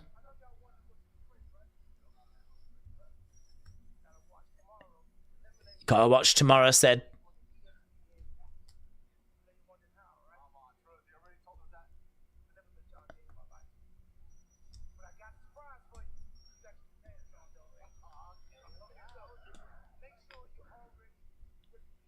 No, it's just an advert for ESPN, really. Get your phones out.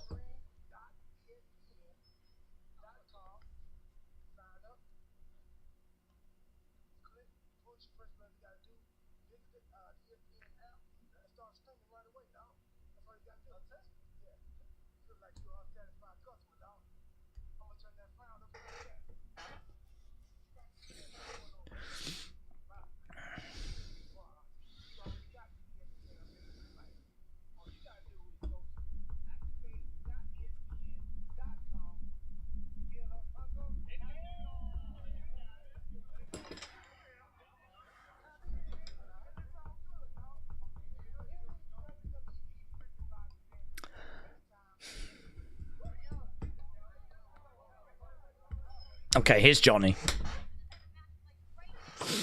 I haven't got time for this. I got my match right now. There we go. Johnny is still down. Oh, here's Kit Wilson.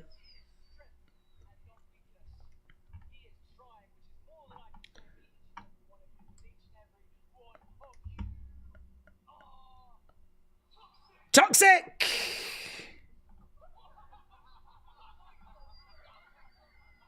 They're all laughing at Kit Wilson. That's a very toxic thing to do, actually. Okay, here's Candice. Candice making her way out. She's going to be in action. She's taking on Jordynne Grace. Candice having a word with Johnny. Johnny is actually up and walking.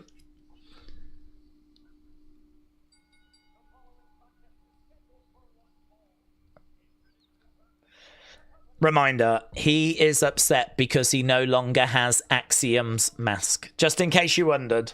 Just in case you're like, I'm sorry, I forgot. Why is he so sad? Is it because Tommaso's left? No.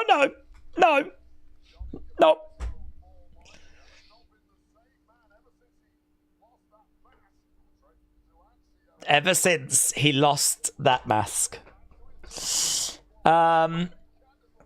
I did actually forget, said Dr. Luchalala. Well, there he is, look, he's all glum.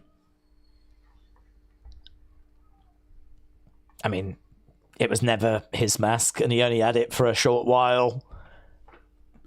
He could get one made. You know? I mean, honestly, why doesn't Axiom just go, dude, I didn't realise you were such a big fan. I mean, just have it. I got loads. I can get more maids. So, just have it. If Axiom was a really nice babyface, he'd just be like, dude, come on. Here's the mask. If you promise to stop being a douche. Right.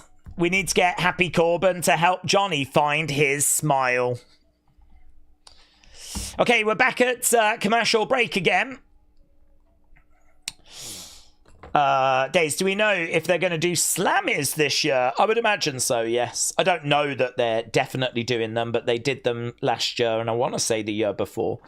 To be honest, it gives them something to do at WWE Worlds, and it gives them something to put out on social media earlier on the Sunday. So it used to be that earlier on the Saturday we had Stand and Deliver. Earlier on the Sunday we did the Slammies. Obviously, we don't have Stand and Deliver this year, but I don't see why there's not still an opportunity to do Slammies from WWE Worlds. So I'm not aware that they're not going ahead, so I would expect them. Ross said, my birthday is on the night of WrestleMania Night 1. Well, happy birthday, buds. I hope you have a good one. I think Candice's last match was a speed match, said Dr. Luchalala. If Axiom gave it back, then Johnny could go on a silly babyface run, says Rob. SmackDown, the bane of my existence, says Akeem. I'm going to keep my rose-coloured glasses on. Well, I mean, I don't know what to make of tonight, to be honest. I like the start of tonight, but a lot of the matches that we've had tonight have not been there. I mean, good night you on, good night you on, good night you two. I don't know what you lot are going to have scored that Cardona match. We'll get the score in a second, but yeah, I mean, there's probably been more wrestling tonight than what we had on Raw, but I can't say that has made it better. Actually, the scores for the matches that we got on Raw, apart from the opening match because that was affected by injury, but the main event, women's triple threat, and certainly Javon against Kofi, both of those matches scored higher than anything we've had so far tonight.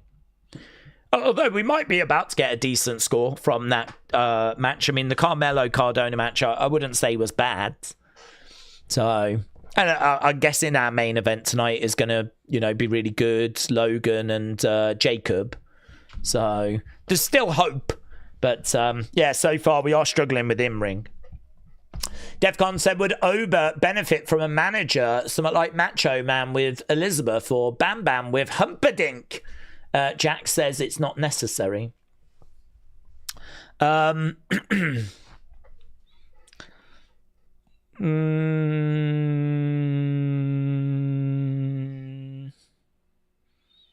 trying to think if he would benefit. I mean, he can talk. So it's not really a problem for him to come down and be cutting promos. But if I think like Andre had Bobby, so Andre didn't have to talk, talking to the crowd was like below him. I don't need to do it. And if you think about Brock with Heyman, again, Brock, I'm not interested in addressing the fans. Heyman can do it. I'm just going to stand here and look moody. But the thing with Oba is I don't think they're trying to make Oba a heel. So, I mean, Brock for the longest time was a heel. Andre at WrestleMania 3 with Bobby talking to him was a heel. So I kind of think Oba being a babyface, it's probably not bad for him to do the talking, to kind of have that connection. So I don't know, I'm going to say as a babyface, no, I don't think it is of benefit. If he turns heel, then there might be an argument for him having a mouthpiece. But, I mean, the thing with Oba is he's not a bad promo. He actually can do really good work with promos. We've seen that in NXT. So, yeah, I think the only time he would really need to do it is if he's heel and, he kind of doesn't want to speak to the fans. But, yeah, right now, don't know. Don't really know where the benefit comes from as a babyface. So I think he's fine. Jordynne has made her way down. I hate this episode of SmackDown, said Novi. Daze, what do we think of WWE wanting to turn Trick babyface? Well, I wouldn't do it, honestly. We spoke about it in Unseen. My thoughts on it are that it's working. The guy's getting over. It's one of those things where it's like, it's working, so why touch it? It's working. Like, there's not loads of stuff that goes on in WWE that, like, the fans react to positively and it works. And we've got that right now with Trick. He's arrogant. He's got his lemon pepper steppers. He's only thinking about himself. I mean, he just oozes kind of coolness. And as a result, the fans are like, whoa, that Trick chanting away. And it's fine. It works. I just think just keep doing what we're doing for a bit. And, I mean, those chants, I can only imagine, will get louder. So, I don't know. I wouldn't, personally. I'd keep going with what we're doing. But, yeah, rumours are they are looking or thinking of turning him babyface. I mean, he's good as a babyface as well, to be honest. It wouldn't be like a major concern. It's not like, oh my God, you're going to ruin him. It's not like, oh my God, do you know what I mean? This is a massive mistake. It's not like John Cena heel turn stuff. But preference is I would just keep going with what we're doing for a bit. I think it's working. Why mess it up or potentially mess it up? Headlock is being applied. Candice could file for a divorce because Johnny is a deadbeat, said Word Life Cena. They did just cut to Johnny, and he is just lying on the commentary table. I mean, he is offering no support whatsoever. Roll up there by Candice. These two back and forth. Candice trying to get round the back of Jordynne. Jordynne goes back to the corner. Candice gets up on her feet, charging over. Candice goes to the outsides. Shoulder goes to the midsection as Candice climbs up. Candice gets momentarily distracted by Johnny. This Johnny thing is not working. I like Candice, but she's in a horrible position where, I mean, I just can't see too many people Candice would be going up against at this stage and getting a win over.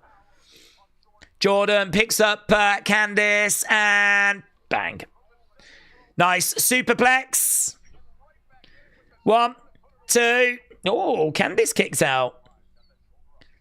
Jordynne thought that she'd put Candice away there, but no.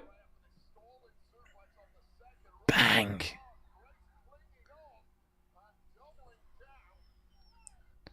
Okay, Jordynne is very much in control. Yeah, Wade Barrett says right now, Candice could do with a pep talk from her corner man. Joe's like, it'd be good if he had a pulse. Don't even know that he's got a pulse, let alone a pep talk in him. Johnny is sitting up. Johnny is walking away. Where you going?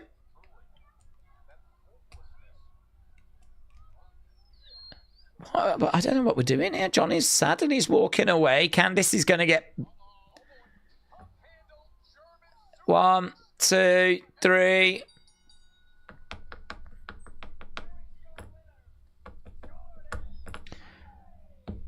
Okay, well, Jordynne has got the win. Johnny has just walked away from his wife.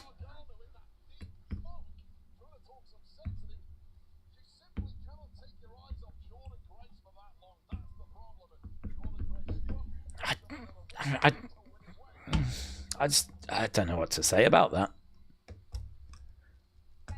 Okay, we've got Raquel. There was 0 reaction as well, said Dr. Luchalala. Ad break was longer than the match, said Brendan. I gotta say, that just was not good.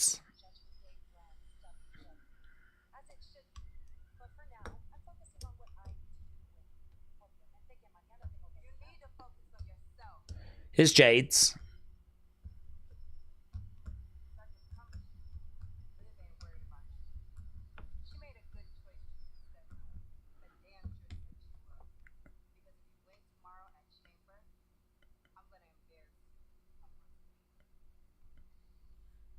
If you win at Chamber, I'm going to embarrass you, said Jade. Okay, let's get the poll up for that last match, shall we?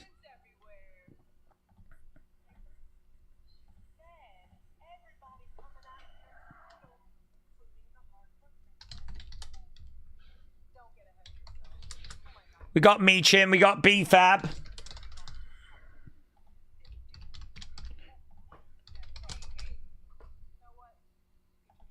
You'll get your chance. Jade said to Meechin, if you're going to do something, then do it.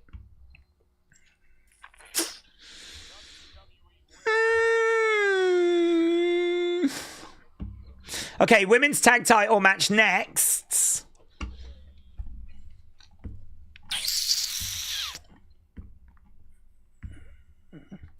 There's nothing like the road to WrestleMania. Daze, Javon and Trick, are they dark horses? No. I've said, like, for me, Cody is winning. I don't have a dark horse unless Jacob gets in the match. So, no. Jade needs to get a manager, said SM. I don't disagree with that. Jade is not someone that I think... Jade's a heel. So, you know, doing all this kind of business side, you know, arranging matches and, you know, all this kind of stuff. That's kind of below her. She could be someone that Heyman works with, you know, where she would benefit by having Heyman brag about how amazing she is and the achievements that she's done and the, you know, how quickly she's become a women's champion and what a dominant force she is and, you know, how long she was a tag team champion for and blah, blah, blah, blah, blah. You know, just someone singing her praises and talking for her, that I think she would benefit from a manager more than Oba would at this point. And as we said, Oba's kind of a face, whereas Jade is a heel. And I think it always works a bit better with a heel. RTX said, is this SmackDown potential 2 hours too short, 3 hours too long? Probably potentially that 2 hours is too short, 3 hours is too long. No, I think you can deliver a good 2 hour show. I mean, a lot of what we were seeing in the Attitude Era was around like 2 hours. So I feel like 2 hours, I mean, if you can't deliver a good wrestling show in 2 hours, what are we doing? So I feel like 2 hours should be absolutely fine. Raw likes to run about 2:20, so they tend to get to the main event at the start of that third hour and then have 20 minutes for it. That works fine as well. So 2 hours, 2:20. I think 3 hours is too long. So we've got another hour to go now. You know, if we were about to get to the main event now, that would probably be better. So, yeah, I don't know. I don't know if 2 hours is too short. I might push back a little on that. But I do agree that 3 hours is probably not ideal. So... but I think people knew that. I mean, when it was announced that SmackDown was going back to 3 hours, there wasn't like mass celebration. People weren't crazy about that. It's more because it just gets people onto the show. But at this time of year, I think there is an opportunity to increase to 3 hours. WrestleMania season, and you know they get that kind of extra TV revenue for it as well. So that, you know, there's reasons as to why WWE want to do it. It's not because they're just so full of ideas that they need an extra hour. I mean, that would be great, but it is absolutely not that. It's money at the end of the day. The more content you can provide, the more TV time you have, the more money you can make with like the ad revenue and all of that. So, yeah, it's just money at the end of the day. And what would it be in WrestleMania season? You've probably got a chance to use that extra time in a constructive way. So they did it last year. They're doing it again this year. It'll go back down to 2 hours. But I don't think it'll go back down until like May or June. And then potentially it'll go back up again January 2027. Go back to 3 hours again. So it's just, we did this last year and we're doing it again now. So... I mean, it might be okay, actually. This third hour might be okay, because we're about to do a women's tag title match. And then we've got Jacob and Logan winner going into the chamber. So, I mean, it might be okay. Just looking back at the AJ segment from Monday.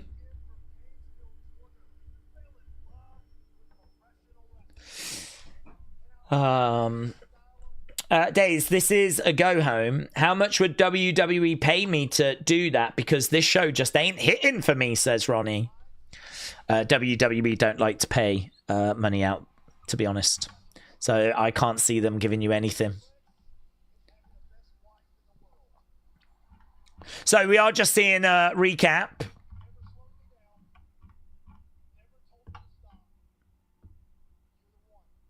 You've never slowed me down. And you've never told me to stop. I love you, says AJ.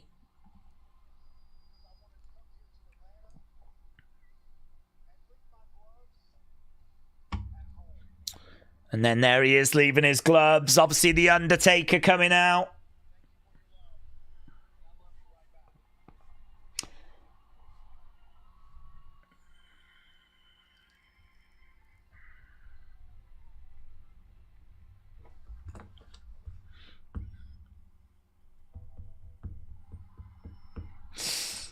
I'm seeing a lot of SmackDown people on Raw and Raw people on SmackDown lately, says Matty. Is there any update on Jay? Not that I've seen. I keep an eye on X, but I can't say that I've seen any update. I mean, obviously, we don't believe it to be a real attack.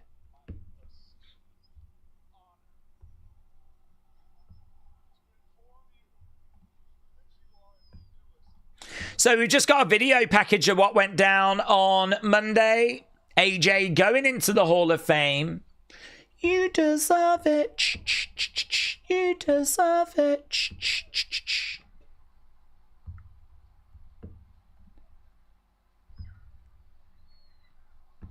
RTX said, what do we think about NXT Vengeance Day at the PC instead of a proper arena and it being announced this late? Well, I don't know if it got moved because... Is that the one where they were going to hold it in Atlanta, but they were having trouble with the production trucks?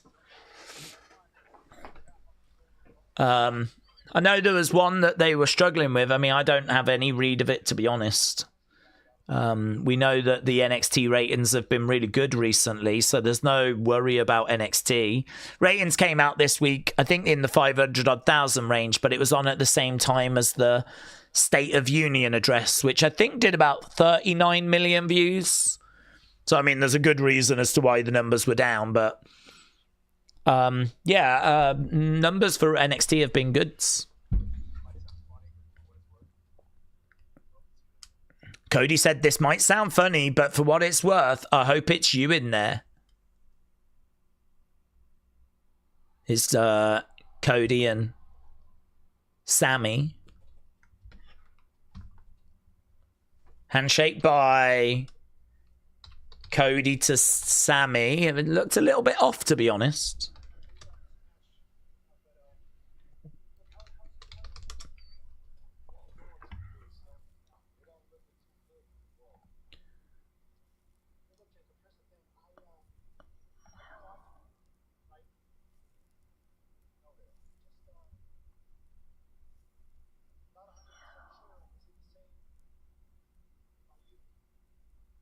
Oh, Sammy says, I didn't do it, but I don't know that I can say the same about you.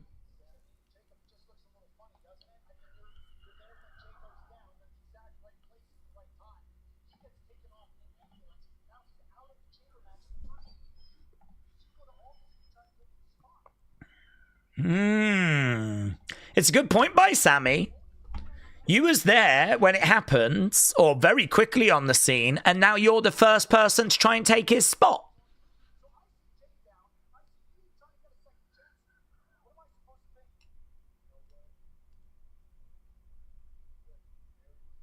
You better be very careful what you say next. Or what?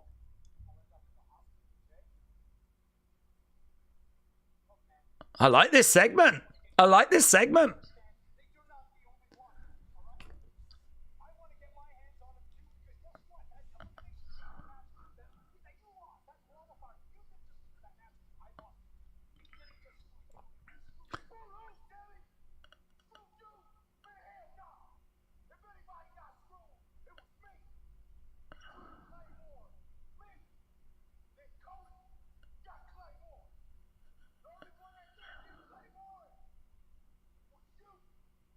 So Jacob fires back by saying, I got Claymored, Cody got Claymored, you didn't. It looked like Drew was trying to help you win.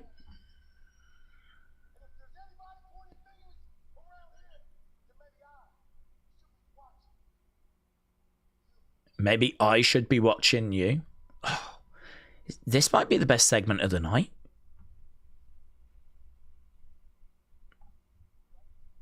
Sammy says you're right. Oh, God, a second week in a row? Is that to apologise? Blimey now. He's having a mare. He's having a right mare. I'm sorry. You're right. You do deserve a second chance. Oh, Sammy, what the hell is going on? Yeah. Yeah. Tips the table over. He doesn't know if he's coming or going at the moment. Oh, that was a really good segment, that was. That was really good. Pointing fingers at each other. And it was logical as well. I mean, it made sense. I can understand why Sammy would look at Jay and go, that's strange.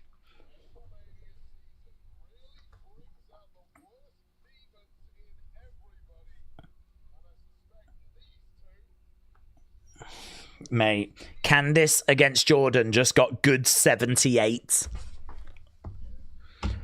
Oh, we need these matches to deliver, man. We really need these matches to deliver. Okay, so the Irresistible Forces are making their way down to the ring. The Irresistible Forces coming down to the ring.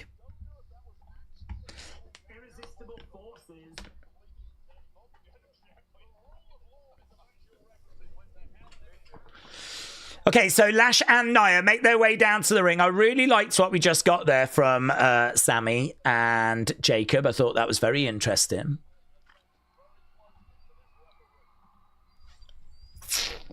Okay, I missed the result for Cardona, so I'm trying to get that.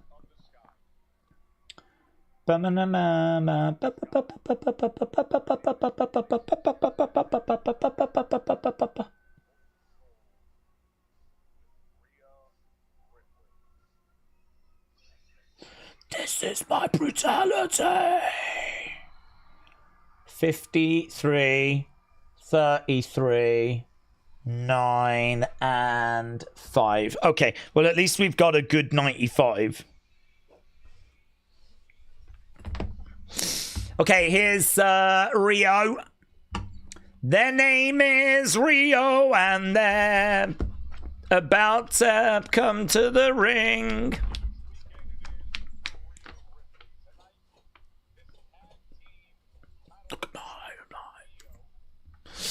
Okay, they're coming down.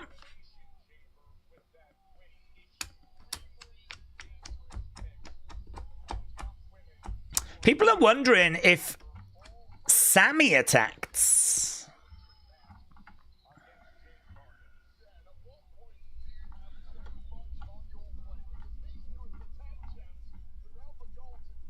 What if Sammy took out Jay?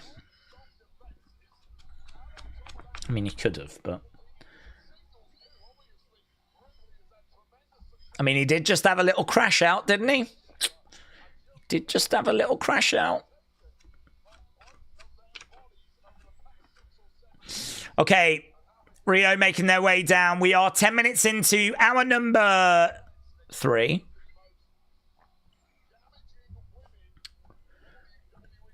Will Jay attacker be announced? Well, I mean, it's all going to come out eventually.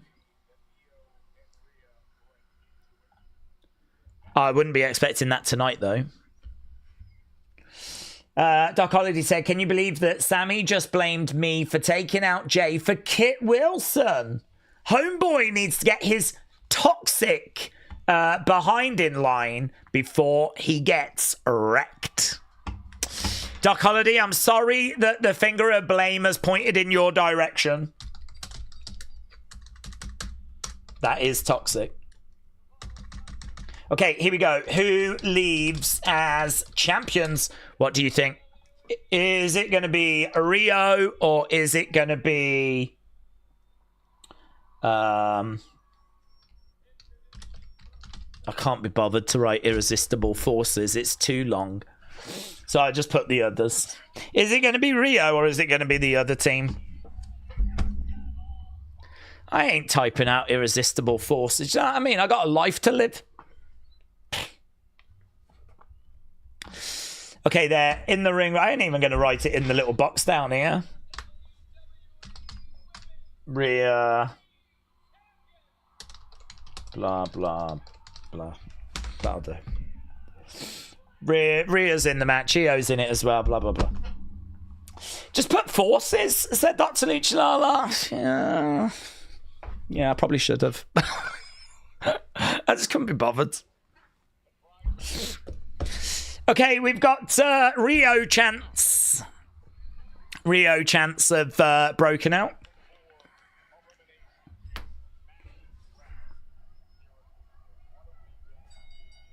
Bella's sounded.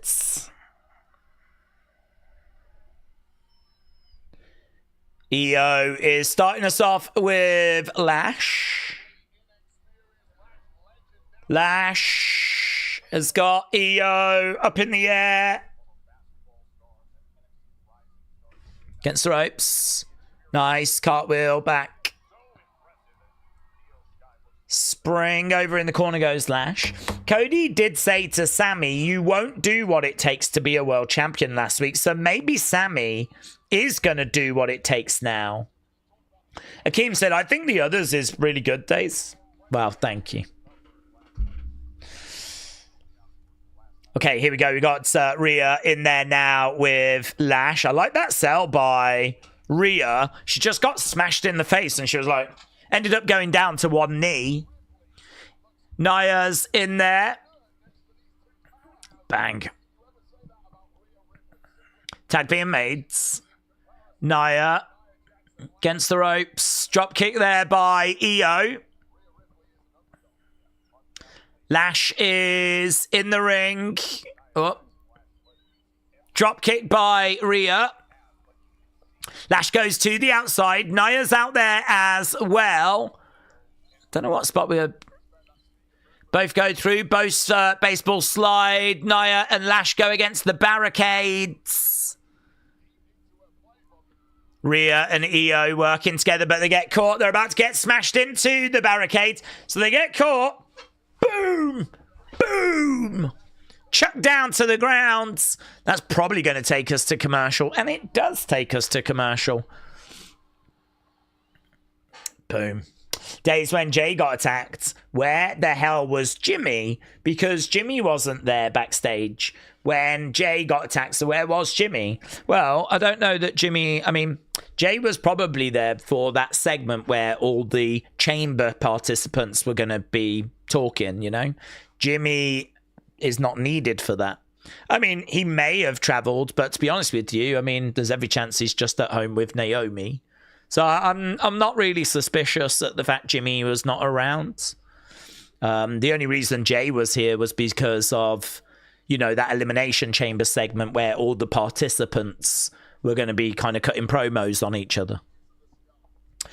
Rustic said, I'm calling it now. Sammy is the masked man and he curb stomped Jacob. Listen, Sammy being revealed as the masked man is very possible. It's very possible. Bang, backbreaker. Going for the cover to kick out. Jimmy's most likely at home. AJ Lee should bring Sammy to see her psychiatrist, said Duran. Higgy said, what do we think the chances are that Fatu, that he's done it all, that he attacked everyone, and he did it for The Rock? And The Rock is in the mystery crates. I would say I think the chances are slim. I think there are more likely options than that. Is that... I mean, I don't think The Rock is in the crate. I mean, it could be something connected to The Rock that then leads to The Rock coming out. I mean, that's not impossible. The Rock was involved at Elimination Chamber last year. What I would say, though, is if The Rock is going to be involved this year, and I don't believe he is, then I hope he's going to be doing... I mean, if The Rock is connected to that crate, I know chances are he is not, and that is not my expectation, right? But if he is, that is going to make the road to WrestleMania more exciting as long as he is around. How he actually fits into things, I'm not too sure. You know, I mean, would he be doing stuff with Cody? Would he be doing stuff with The Vision? Would he be doing stuff with Solo? MFTs? Would he be doing stuff with Drew? Would he be doing stuff again with Roma? I don't know. I mean, where he would fit into the picture, I'm not too sure. I mean, it's a bit of an irrelevant conversation because, to be honest, I really don't expect The Rock to feature this year on the road to WrestleMania. There is just as much a chance we open that crate and a load of dude wipes fall out. Jacob, now Jay, what bloodline member next? Sammy. Masked Zayn, says TJF. If they're having trouble selling tickets, they might get desperate and call him, said Dr. Luchalala. Well, that is kind of what happened last year, wasn't it? They were struggling a little bit with creating a bit of a buzz. And that is exactly what Ari Emanuel did. He picked up the phone and called The Rock. I don't know that it was so much ticket sales they were struggling with, but you're right. We do have that as a problem as well. So, I mean, you are right. It's not impossible. I just think on the probability totem pole, right? The Rock is on there, but for me, more towards the bottom. I think there are more likely things that it's going to be. But, well, not long till we find out. EO down. Daze, not related, but was you a tough guy back in university? I wasn't really in university much. I only went there for a couple of weeks. So I'm going to say yes. I'm going to say the 2 weeks that I was there, I was a very tough guy. But I decided I didn't like it and I went and worked in retail. Lash goes in the corner. Roll up there by EO. Lash on her knees. Big boot coming in there by EO. EO down. Lash down. We got just over 40 minutes to go.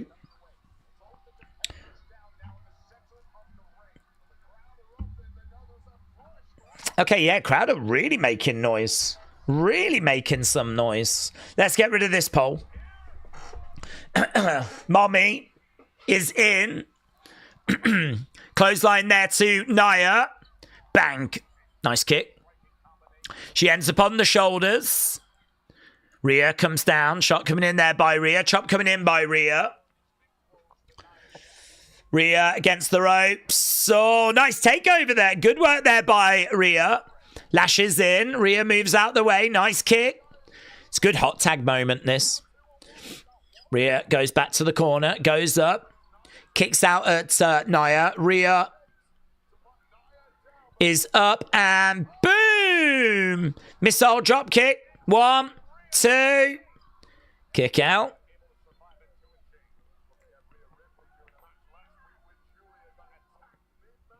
Okay, Nia is down. Rhea is looking to come over to try and make a tag. Lash grabs EO. Lash goes into the ring steps. Rhea in the ring with Nia. Oh! Samoan drop. Samoan drop by Nia. Rhea is being dragged over. The Annihilator is coming as Nia goes up to that middle rope, but Rhea pops up. She grabs Nia. Ooh, nice. She's got her trapped in the corner. Bang. Nice kick. Good work. Looking for the power bomb. Rhea walks Nia to the middle. Boom. Power bomb. 1, 2. Kick out by Nia. That was good. Nia. Bang. Planted down.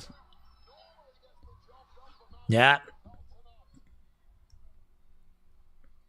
Over against the ropes goes Rhea. Bang. Big kick.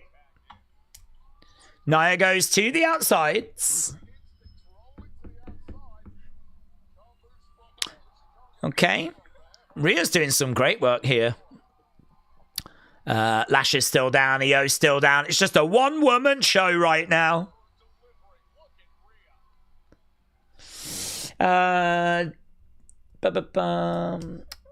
William, hello, shout out to you. What's Rhea's plan at Mania? Could it be a tag against Alexa and Charlotte?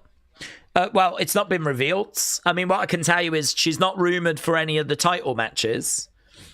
She's currently the women's tag champ with Io. There's no rumour for Io at the moment either. So I don't think it's unreasonable to think that they're going to keep the tag titles and do something with those at Mania. So we were talking earlier, I'd be really into a multi-woman match, multi-team match, TLC, ladder match type thing. I think that'd be really fun. We saw how brilliant the men's division tag match was. SummerSlam, I think. They did a TLC, didn't they, on SmackDown, which was like one of the best matches of last year. And then they, were so impressed with it, they kind of ran it again. But this time it was at, I want to say SummerSlam. And it was great again. So no reason as to why we can't take a leaf out of that book and give the women an opportunity to do that match. Love a stretch muffler. Love a stretch mo. Look at this.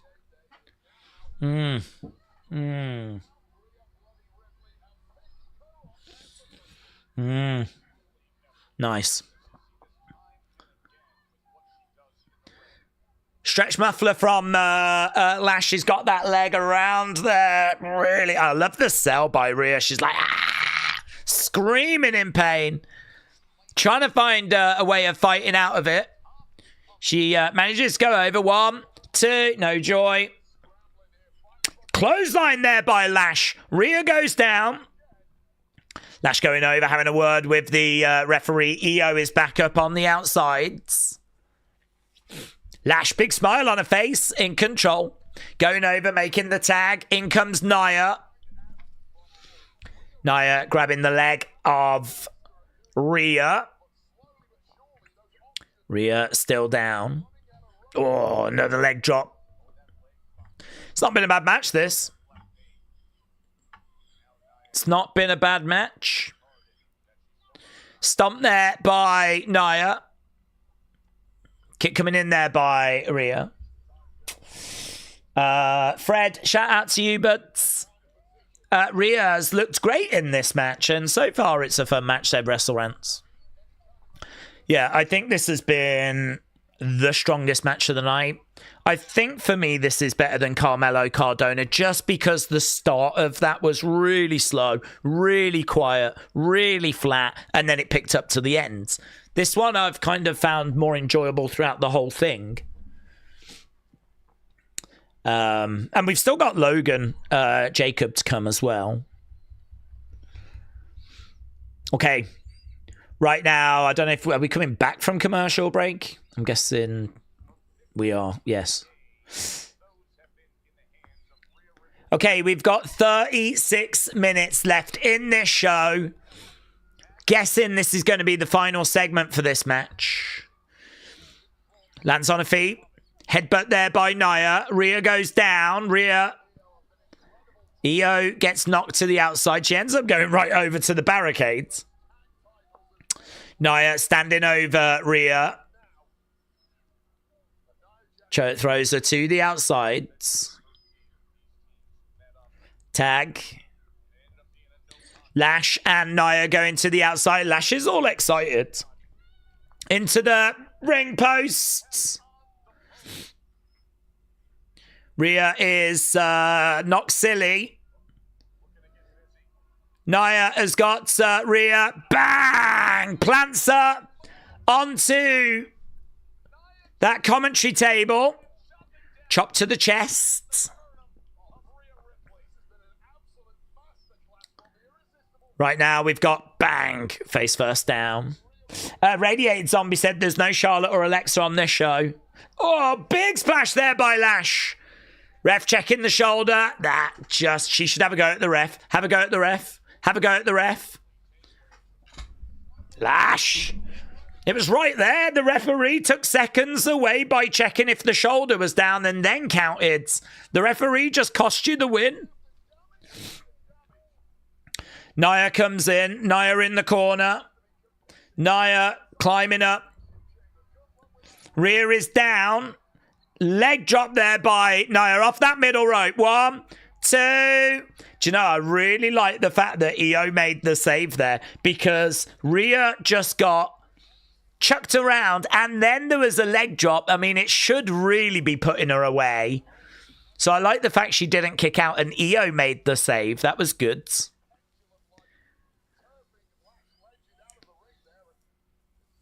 Nia has got Rhea in her sights. She's telling her to get up. Rhea desperately trying to find a way up as Nia charges in. Shoulder first into the corner. She didn't really go into it with like a great deal of speeds. But it was good enough. As right now, Nia struggling. Rhea looking to make that tag. Tag made. Io's in. Open palm shot there to Lash. And again. Blocks the shot. Moves out the way. Io through the legs. Rolls up Lash. Stomp to the midsection. Lash is down. Drop kick there by Io. Nia goes down. Io helping Lash go into Nia. A lot of these spots just look a little too choreographed, maybe. Lash, maybe just struggling a little bit in a few places. Oh, okay. There's like a DDT there by Io. Swing and a miss. Kick coming in.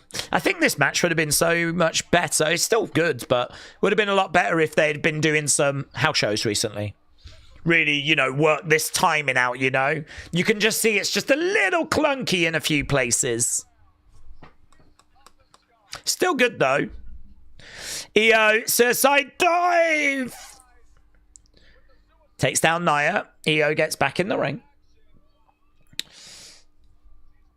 Io charging over. Double knees into Lash.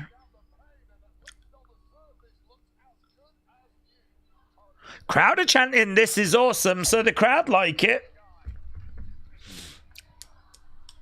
Moonsault, over the moonsault, hits it, lands it, 2, Nia makes the save. Wow. Felt like that was going to be it, to be honest. I thought that was it. Nia had been dealt with, over the moonsault had landed. Nia now looking for the Annihilator. Not sure where Rhea is. She hits it. Where's Rhea? Don't celebrate. Where's Rhea? The leg's right there to be pulled. Yeah, and it is pulled. Lash couldn't have got her leg more out of the ring if she tried. She might as well have written, "Pull me" on her boot. Rhea down on the outside.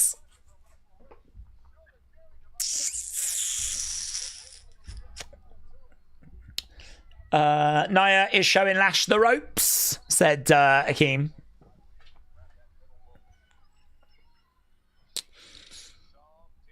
Rhea, nice, good selling by Rhea.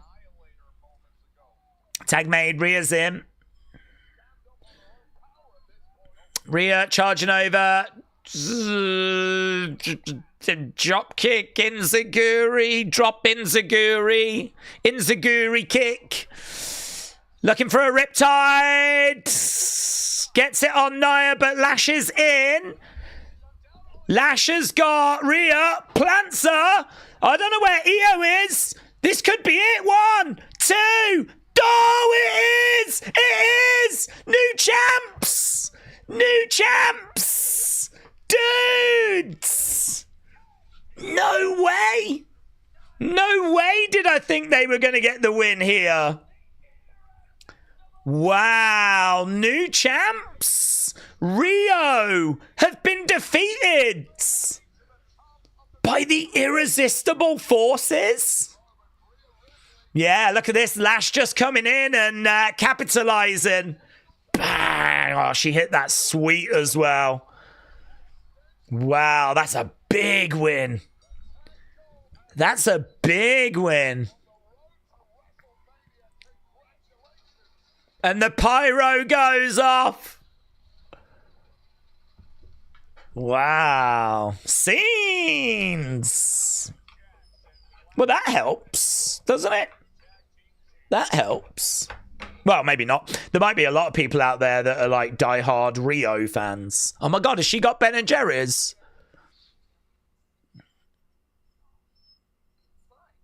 Did she even scoop any ice cream then? I don't think she did. Did she even scoop any ice cream?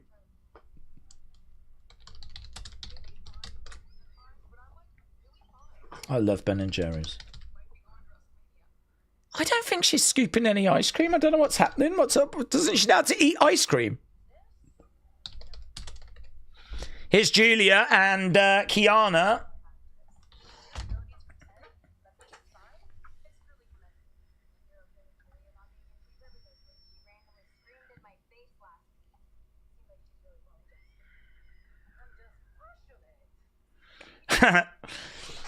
Julia said, I'm just passionate. Julia's passionate. Okay, they're interested in being tag champs. Charlexa seems interested in being tag champs. Don't know if RHIYO are going to try and get those tag titles back. Perhaps the plan is Irresistible Forces go into Mania as the tag champs.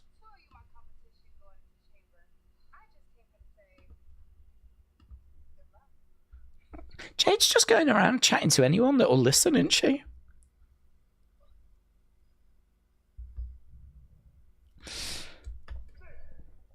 Okay. Here's the MFTs.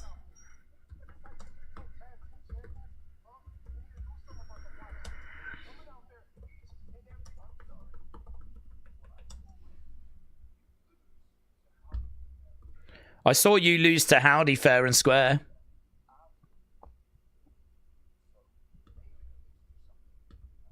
Maybe.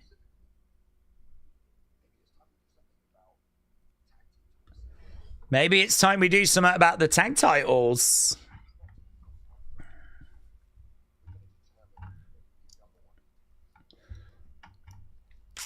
Okay, we're going to figure out new #1 contenders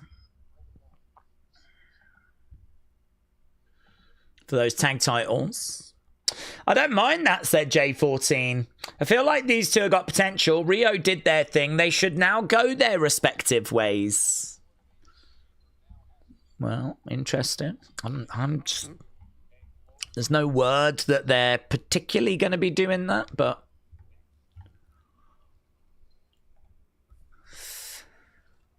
Okay. WrestleMania adverts.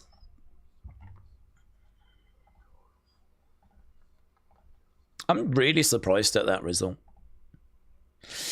I thought WWE were going to do a love story with Io and Rhea. Maybe they are now. Perhaps it frees them up for that. Charlotte with her ice cream was like Daze with his case of B&J, says Wrestle with Andy. Yes. I had a big Ben and Jerry's order delivered. Me and Charlotte were so similar. Although I actually know how to eat ice cream. I certainly don't dip the spoon in and then just pull it back out again. I think that's how you eat it, isn't it? There was nothing on the spoon. There was just a rumour of ice cream. A whisper of ice cream. A mirage of ice cream. Mate, blimey now. If you're going to eat ice cream, eat ice cream. Okay, we're at commercial break. Connor said, could it be more likely Sammy who was the one that attacked Jay? I think there's a chance that it's Sammy. Part of me does wonder, though, if the person that attacked Jay is the same person that attacked Jacob. Just because, how many mystery people do we need? You know, do we need a mystery attacker of Jay and then a separate mystery attacker for Jacob, and then the mystery man that's going after the Vision, and the mystery crate, and the mystery core? I mean, part of me feels like, wouldn't it make sense to at least connect those two? You know, wouldn't it at least make sense to have the person that attacked Jacob be the same person that attacked Jay? I think the person that attacked Jacob is Randy. Could it be that Randy is the person that attacked Jay by that logic? I mean, maybe it was Sammy that attacked Jacob. I can't quite remember what was happening with Sammy and all of that going back last year now, around that time. So I don't know if storyline-wise that would make much sense. And perhaps they are separate. Perhaps we are just going to have a million mysteries all running at the same time. So, yeah, I don't know. There's so many flipping mysteries at the moment. Do you know what? It'd be lovely to get some answers. Wouldn't it be nice to actually get some of these mysteries solved? We need Sherlock Holmes. Doc Holiday said, where is Johnny's ice cream? He's in time of needs. That is true, actually. That is true. Well, she's got 3 tubs. She could definitely share. So, who knows? He might be in the men's with a load of ice cream himself. I feel like I'm playing a game of Clue with all these mysteries, said LeBar. I know, flipping mysteries everywhere, isn't there? I'm really hoping we get some of them resolved tomorrow. I mean, we should get the crate resolved, of course. But it'd be nice, wouldn't it, to get some other things resolved tomorrow.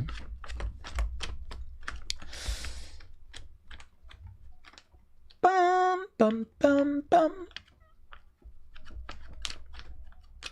Okay, we're still at commercial break. We got 23 minutes to go. Brandon said the Mystery Man is right in the creative for the Mystery Man. It's all just one big mystery. Yeah. Apparently they have had to keep changing that. That is being rewritten and stuff, according to rumours.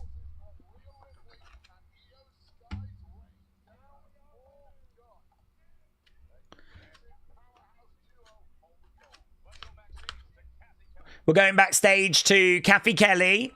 She's with the new champs.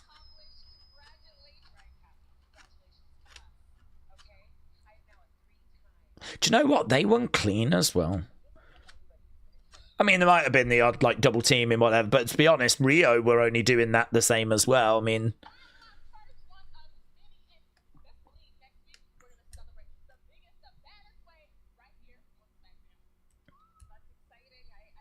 We're going to celebrate the biggest and baddest way next week.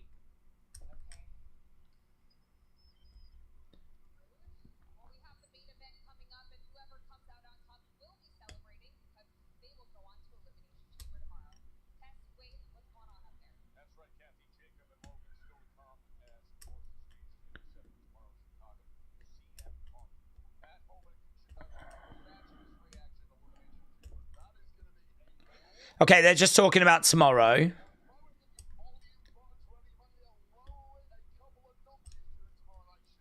You might want to...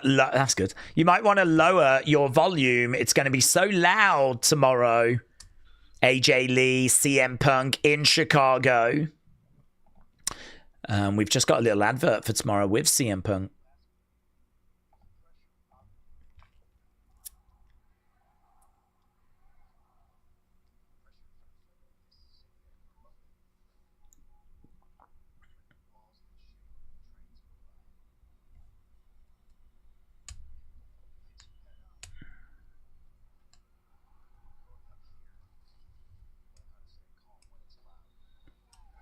Oh, God, this is a really good vignette.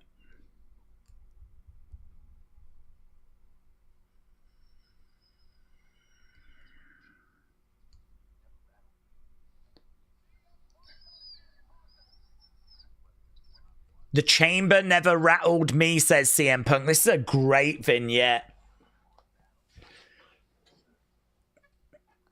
Love seeing him walking around the streets of Chicago.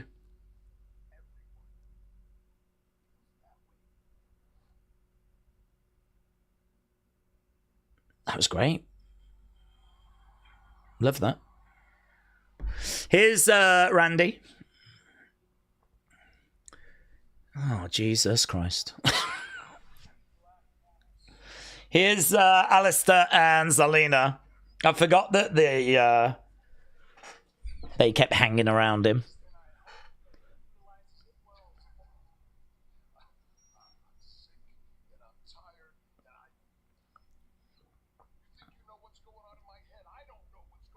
You think you know what's going on in my head? Even I don't know what's going on in my head.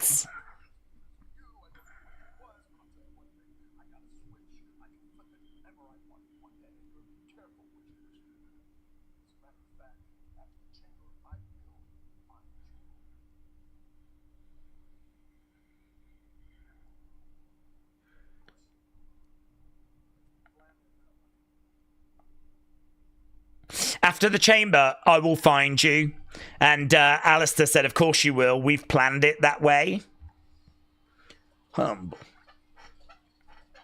Humble. Okay, Logan's coming out. Vision's coming out. Main event time. Cross isn't needed. Black has got that role locked down, says Mayor Pete. Where do we find all the people that come into the chat and ask what happened in the last match? Another 6-month Alistair feud incoming, said Radiated Zombie.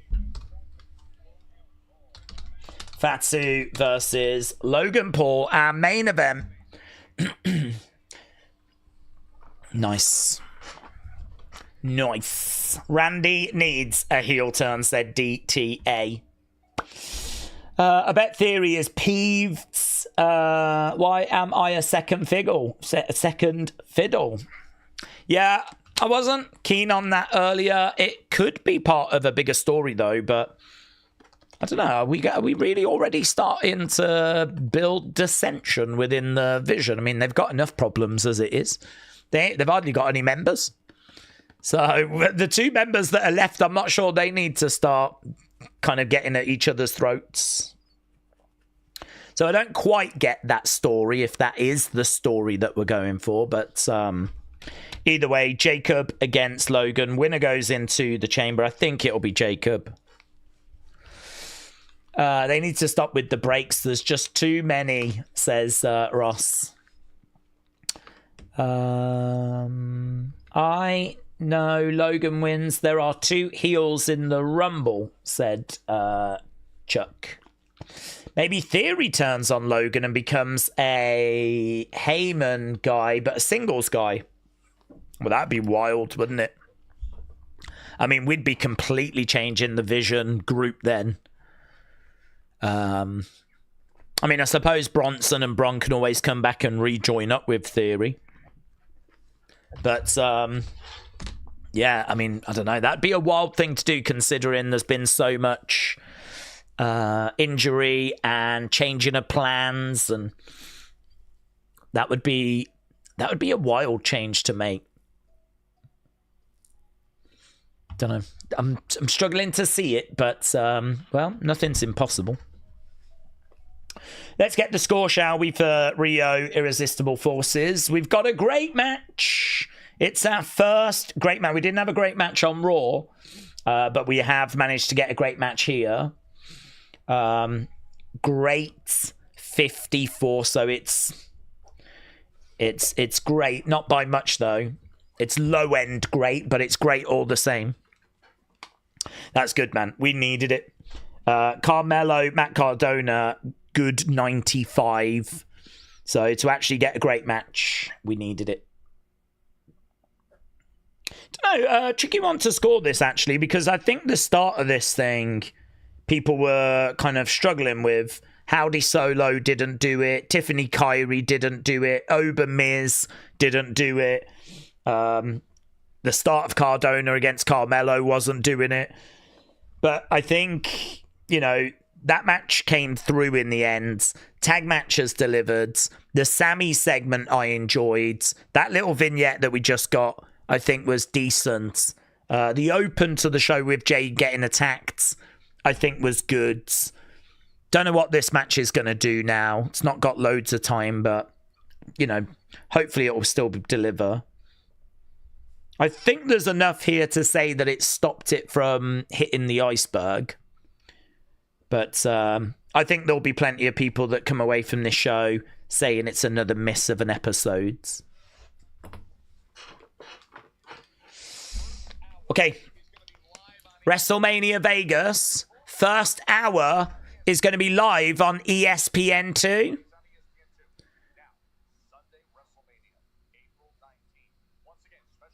First hour live on ESPN.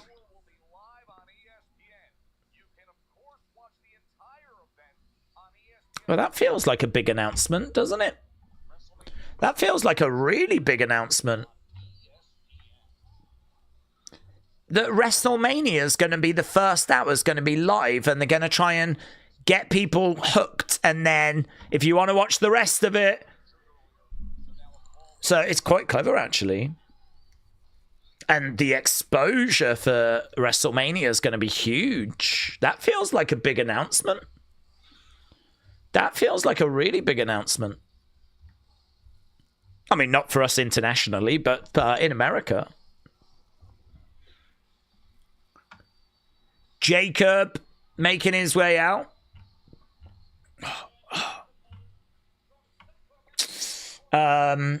Who took out Jacob a while ago? Who took out Jay tonight? What if it's Roman and he doesn't want anyone outshining him, says Leo?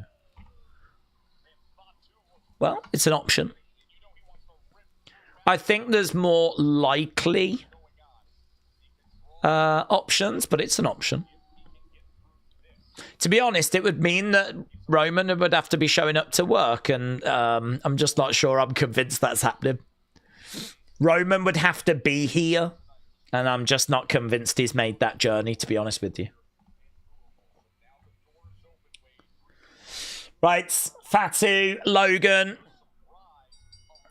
Bang, bang, bang. I'm very curious how the Hall of Fame will be broadcast this year, says Matt. No details on that.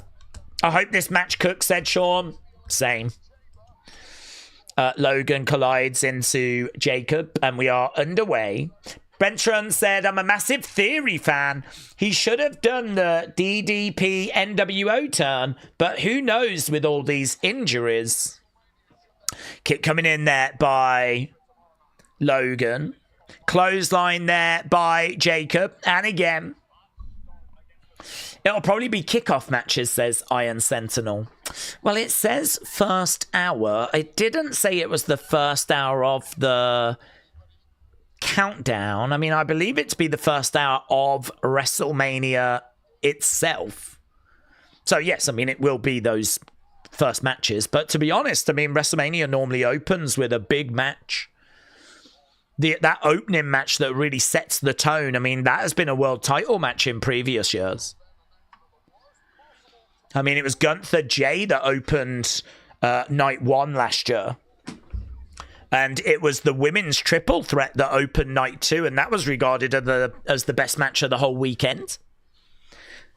So, I mean, yeah, they're still going to be eating goods. Jacob says, all gas, no brakes. Shot coming in there by Jacob. Jacob's got Logan and hurls him over into the corner. Logan goes down. Jacob comes over, grabs Logan, hurls him into the turnbuckle.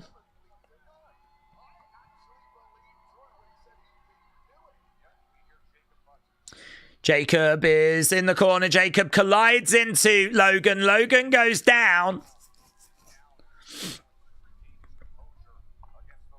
Jacob against the ropes. Big clothesline. Logan goes down.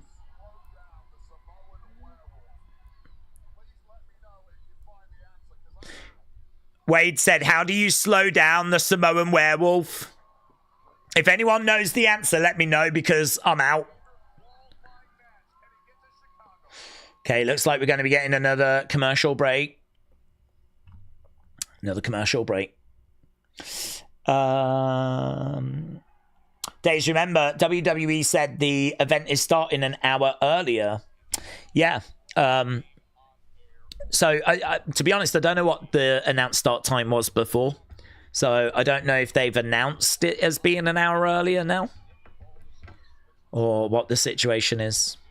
As far as I know, I mean, they're saying first hour of WrestleMania is going to air live on ESPN2 on the Saturday, ESPN on the Sunday. They're saying start time 3 p.m. I mean, 3 p.m.'s early, isn't it? 3 p.m. Eastern. That's going to be like 8 p.m. UK time.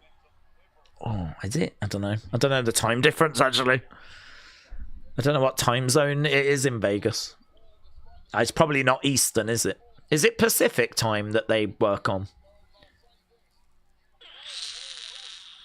Yeah, this is where it gets a bit confusing for me with all the different time zones. Kick coming in there by Logan. 107 Carnage, shout out to you. It's 6 p.m. Eastern. 6 p.m. Eastern. Okay, hang on. Let me get my head around it.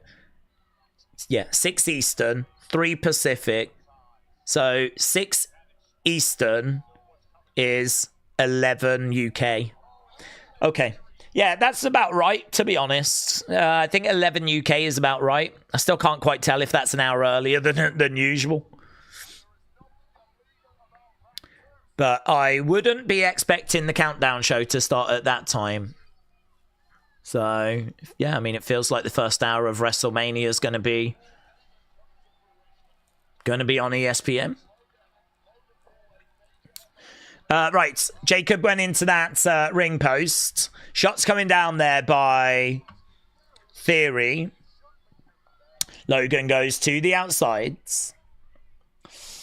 11 UK time said tribal list, yes. Akeem said, what about mountain time? What about mountain time? It's a great question. There's never any love shown to mountain time, is there? Okay, 2 count there. Logan went for the splits, going for the pin on Jacob, and unsurprisingly, that did not result in victory. The Women's Volleyball League should only be allowed to wear ass cheek shorts. Right now, we've got Logan with Jacob. Jacob going over into the corner. Logan goes into the corner. Glockness said, WWE informed ticket holders that the show will now start at 2:30 Pacific time. The change has also been made on the website. The previous time was 4 Pacific time. Okay. So if they're saying that the show starts 2:30, they're advertising going live on ESPN at 3. So that would be the hour earlier then. Kick out there by Jacob. Okay, we're into the final 6 minutes of this one. Jacob with a shot there to Logan, and again. Kick coming in. And again, driving Jacob back. Logan trying to hold Jacob in the corner. Logan goes in the corner. Jacob charging in. Right. 1, 2, Logan. Shoulder up there by Jacob. Heyman looks a bit glum here. Logan going through the ropes. Climbing up. Logan is perched and, went for a big splash. Jacob, super kick. Man, that was right on the button. Against the ropes. Nice.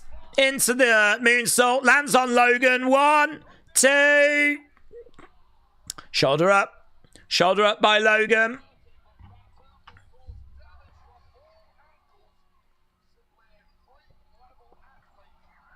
Bang.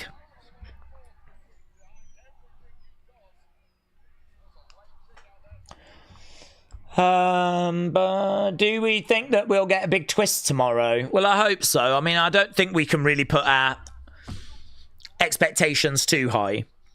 But yes, I mean, last year we got like the John Cena heel turn, and even though we know what followed, it definitely, boosted WrestleMania season, and there was a lot of chatter and a lot of extra energy, and so it would be nice to get something. I mean, obviously everyone's going to look at that mystery crate. I mean, if whatever's revealed in that is to be underwhelming, we might be in trouble. But, well, not long till we find out. Here's Blockbuster. Oh, he overshot it. Logan overshot the springboard moonsault, and Jacob gets his shoulder up. How long's left? 4 minutes is left. 4 minutes. Could Jay still make an appearance tomorrow night? I would imagine not.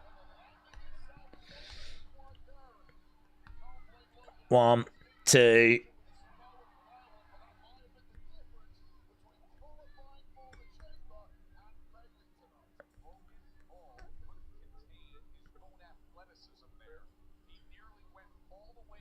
Logan couldn't contain his own athleticism. That's Joe's way of saying he nearly botched it. Logan goes into the corner. DTA said we need Y2J to save us. Kick coming in. Brony said, what do we think about this show? I think the show was struggling, and I think that there's been some things that have stopped it from being a really poor show. Low blow by Logan. Logan goes to the outsides. Logan going up. Low blow to Jacob. 1, 2, 3. Whoa! Just kick out there by Jacob. Jacob just kicks out. Heyman's got his head in his hands. Head in his hands. Theory on the outside. Mass man! Mass man attacks! Super kick!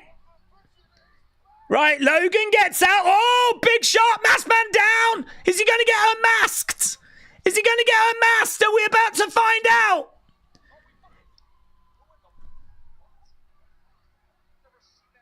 Who is that?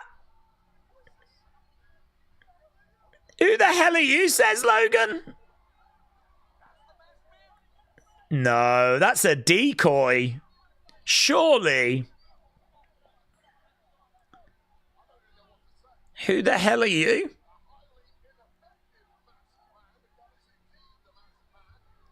Well, the masked man just got unmasked, but I don't think that's the masked man. I think that's a decoy. Well, that was an interesting moment, wasn't it? The masked man getting unmasked. But I don't think it was the real masked man.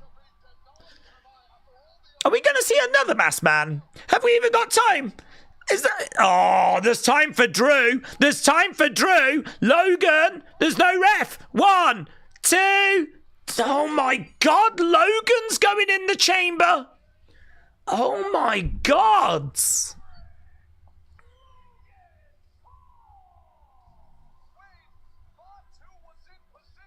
Okay. From a booking point of view, if you want the crowd to be with... If you want the crowd to be with Cody, maybe if you get down to Logan and Cody, the fans will be rooting for Cody. Ain't no one ever rooting for Logan. So, I mean, what this does is it says to me that Cody's still going to win the chamber. And I wonder if they're going to have the fans right behind Cody doing it, because the alternative's going to be that Logan wins.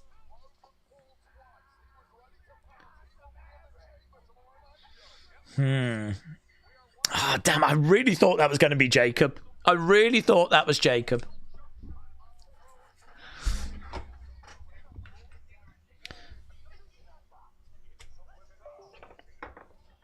Hopefully Drew loses at Mania, says Brony.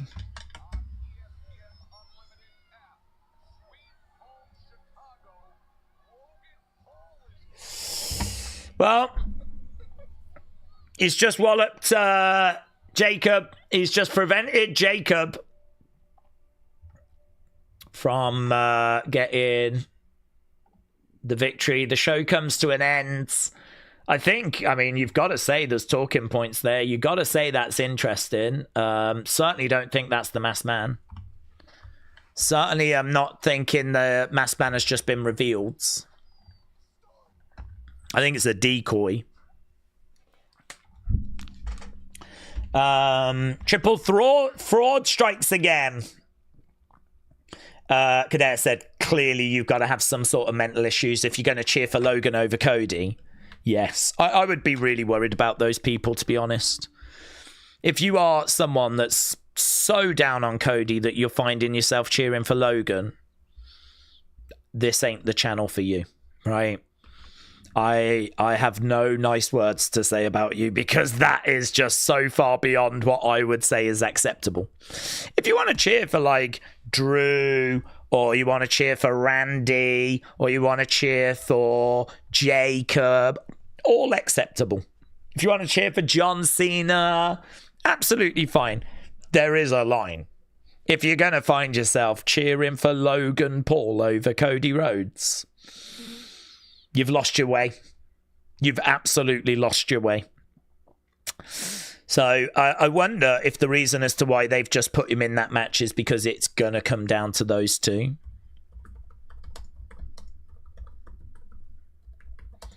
It's funny because we were having the exact same conversation about will it come down to Jay and Cody, because live fans like Jay, but I don't know that they will back him more than they would Cody. And I think even people online would have a difficult choice because people are not into Jay. We saw that with the whole dislike stuff and everything. And I think if people have got to choose, they'll probably go Cody over Jay.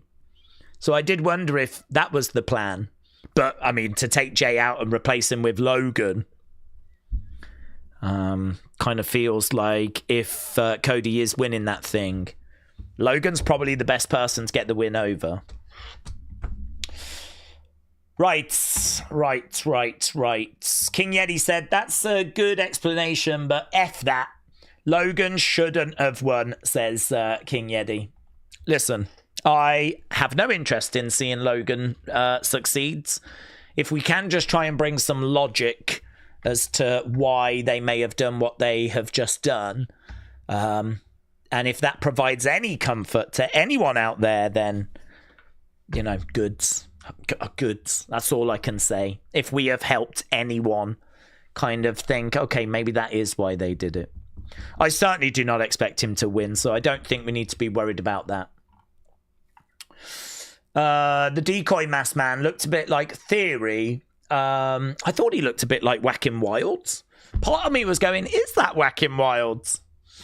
Is the masked man with the idea of the vision taken out from within, but injuries blew that storyline, says Sally. Well, the masked man has been attacking Attack Theory as well, didn't he? So we have had a situation where Theory has been attacked.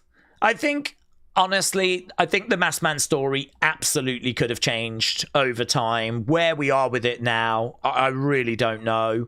I mean, we're not even just dealing with one injury. We're dealing with several at this point. So, yeah, the whole thing really is a mess. So, if WWE have got to make some moves and pivot and change stuff to get to a story that they're happy with, I'm okay with that. I mean, let's see what they execute tomorrow, you know? They've just revealed this person to be the masked person. Don't believe it is. But that's what they've decided to do. And they have took Jay out. They've put Logan in. They didn't have to do that, but they feel like they need to. Okay. Well, they've set the table that they want to set. They've got the pieces where they want the pieces to be. Now it's down to them to show us why they've done what they've done. And we should get quite a few of those answers tomorrow. So, yeah, okay. Okay. I feel like this show for me was heading towards a bit of an iceberg. Certainly once we got past that open. And I think we did manage to avoid it. I genuinely do. I think the tag match was fun, a bit sloppy in places, but not to the point where it was, you know, made it a bad match. You lot said it was great. I think that's very fair. We took Jay out early. That was quite exciting. We added Logan, which honestly was unexpected. I thought it was going to be Jacob. But it seems like they've got their heart set on Cody being the winner, and maybe if Jacob was in, they maybe don't want Jacob getting a clean win over Cody. If it comes down to Jacob and Cody, the fans will be with Jacob. So perhaps they've looked at it and gone, let's not put Cody in that situation. You know, it probably does make a lot more sense to have the final two be Logan and Cody than Cody and Jacob. And, you know, prevent Cody from taking that L. So I can see some logic there. I really like the Sammy segment. Genuinely, thumbs up. Carmelo Cardona got somewhere, so that's fine. CM Punk vignette I really enjoyed. I mean, I think there's enough here to go, yeah, I think we avoided the iceberg, and I think we were heading for a bit of an iceberg. Certainly the comments I could see on X, people were like, man, this show is really struggling. But, yeah, I think there'll be some people that say this show still ended up struggling.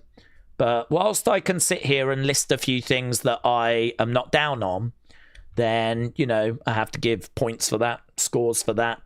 And so I think it's probably going to shake out in the 6s. But, yeah, controversially, really controversially, I got more out of Raw than I did out of this. I mean, just the flipping AJ segment, and there's nothing here that can match that AJ segment. That AJ segment was fantastic. Really loved all of it. I don't know, it wasn't the longest segment, but I mean, I'd have took that over Jacob Logan. I think the end of Raw is better than the end of SmackDown. And to be honest with you, other than the tag match, I can't say there's much else here that really was that great. So, yeah, enough to stop this from hitting the iceberg, but I personally wouldn't say this was better than Monday. 3 hours is a long time, and I don't think they've quite figured out how to fill it with quality content yet. So, is what it is. On we go, and we'll see what they've got tomorrow, which is obviously the more important show. Robbie said they had a chance to do something compelling, but they did what they always do. They took a safe and boring route because they want the attention on the crybaby. Well, I think that's true. Yeah, I think they do want the attention on Cody. I don't think they're wrong for that. I think the way that Cody's been presented has been really disappointing. I think they keep putting him in really bad situations, and I think it's hurt. So if they're now going to start putting him in more favourable situations, I think that's a positive. I think that's good. I think that's what they should have been doing all along. I can't really sit here and criticise them for the way they've booked Cody and how badly they've used him, but then start criticising when they start putting him in better situations. I mean, I think the truth is there's some people out there that just don't like Cody, don't want to see him used at all in any situation, but I'm not in that boat. I like Cody. I just wish they'd put him in more favourable situations. If it does come down to him and Logan, that is a favourable situation. We've got a lot of wrestling tomorrow, said Humpty. Going to get some good sleep. 7, and that's a stretch, said Sally. Robbie said, I'm giving it a 1. They took the safe and the boring route. Beast Mode said 6.5. Tribal List said, I'm looking at the bigger picture. Word Life said opinions video. There'll be an opinions video. Tribal List said 7.5. Sarf said, I don't think it's about Logan. They want at least one member of the Vision to be in the chamber. Azure Card said, what time in the UK for Elimination Chamber? I don't know off the top of my head. It's set up there. Kickoff show, I think, is... it's all set up online. I don't actually know the start time of it. I know that my stream starts 2 hours before the kickoff show. I think the kickoff show is 10. So I think the start for the show is... It's probably an hour kickoff, isn't it? So maybe 11 UK time. Maybe 6 Eastern. It's going to be around that. It's in Chicago, so it's going to be around that. Nets Force Technologies said 675. Meek says 6. Can't wait for the stream, said Car. It's 12 UK time, said RTX. Thank you. Connor said 6.5. William said, I thought it was like a 7.2. Word Live said 7.5. Tribal List said the Masked Man is a plant from Drew for distraction. Cody will win the chamber. Drew's going to interfere. Nick will have enough and make the WrestleMania match a triple threat between Drew, Cody, Jacob. Big Time said Daze when Tiffany said that she wants to sink her teeth into a good women's storyline and some character development. How do we think you look at the creative meeting with 59 16-year-old boomers writing the shows? I think it's always been that way, though. I don't think that's any different. There is a woman that's in there, actually. There is a woman, female writer in the room, that not in her 50s. I don't know her name, but I don't know who's on those creative teams. I couldn't sit there and give you a full breakdown, but it's more than just Triple H, Bruce Pritchard, Paul Heyman. There is a woman that's in there. So I don't know. I don't worry about stuff like that, to be honest. I mean, all I would say is I don't really care who's in that room. I don't care if you're black, white, male, female, AI, human. I don't give a flip. As long as what comes out that room is creative and good and works and is fun. I wouldn't want to sit here and say that a woman couldn't write great men's stories or that a man couldn't write good women's stories. I mean, it's probably logical to think that a woman would be able to write stories for women better. It's probably logical. But who's on those teams? I don't know. I mean, the only glimpse I've had has been on Unreal, and I don't think those are the teams. I think what you see in Unreal is Triple H meeting with the top writers, the lead writers, and then also in the room is Bruce and Heyman. But actually, when they go back to their teams, I think the teams are bigger than that, and I don't know who's on the teams. So I couldn't really say, to be honest. Uncle Revel said, I'm going to go 725. I thought SmackDown was better than Raw. Well, I don't think it's fair to compare the AJ segment to anything. That was a special segment. I was bored on Raw, but not on here. I disagree. I don't think it is unfair. That is what we got. It was a special segment, but that is what we get. I mean, you could say that Stone Cold driving a beer truck down was special, you know? There's lots of segments like that go down on Raw throughout the years, and you know, they put the AJ segment on that show because it was where he was from. They announced AJ going into the Hall of Fame. The fact that we would like exclude that because it's special, I mean, to me it's a great segment. Really enjoyed it. My Raw score benefits as a result of it. I think you have to compare it to it. So I would disagree that you can't compare it. There was nothing here that reached that level. I mean, there never was anything here that was going to reach that level. What we did get was we got a match that was better than anything on Monday. That tag match beat anything we got on Monday. So there was definitely some stuff here that was better, but not loads, and not enough where I think I can give it a higher score personally. But to each their own, honestly. I mean, you know, everyone's opinion and perspective is valid. But I can't go with it.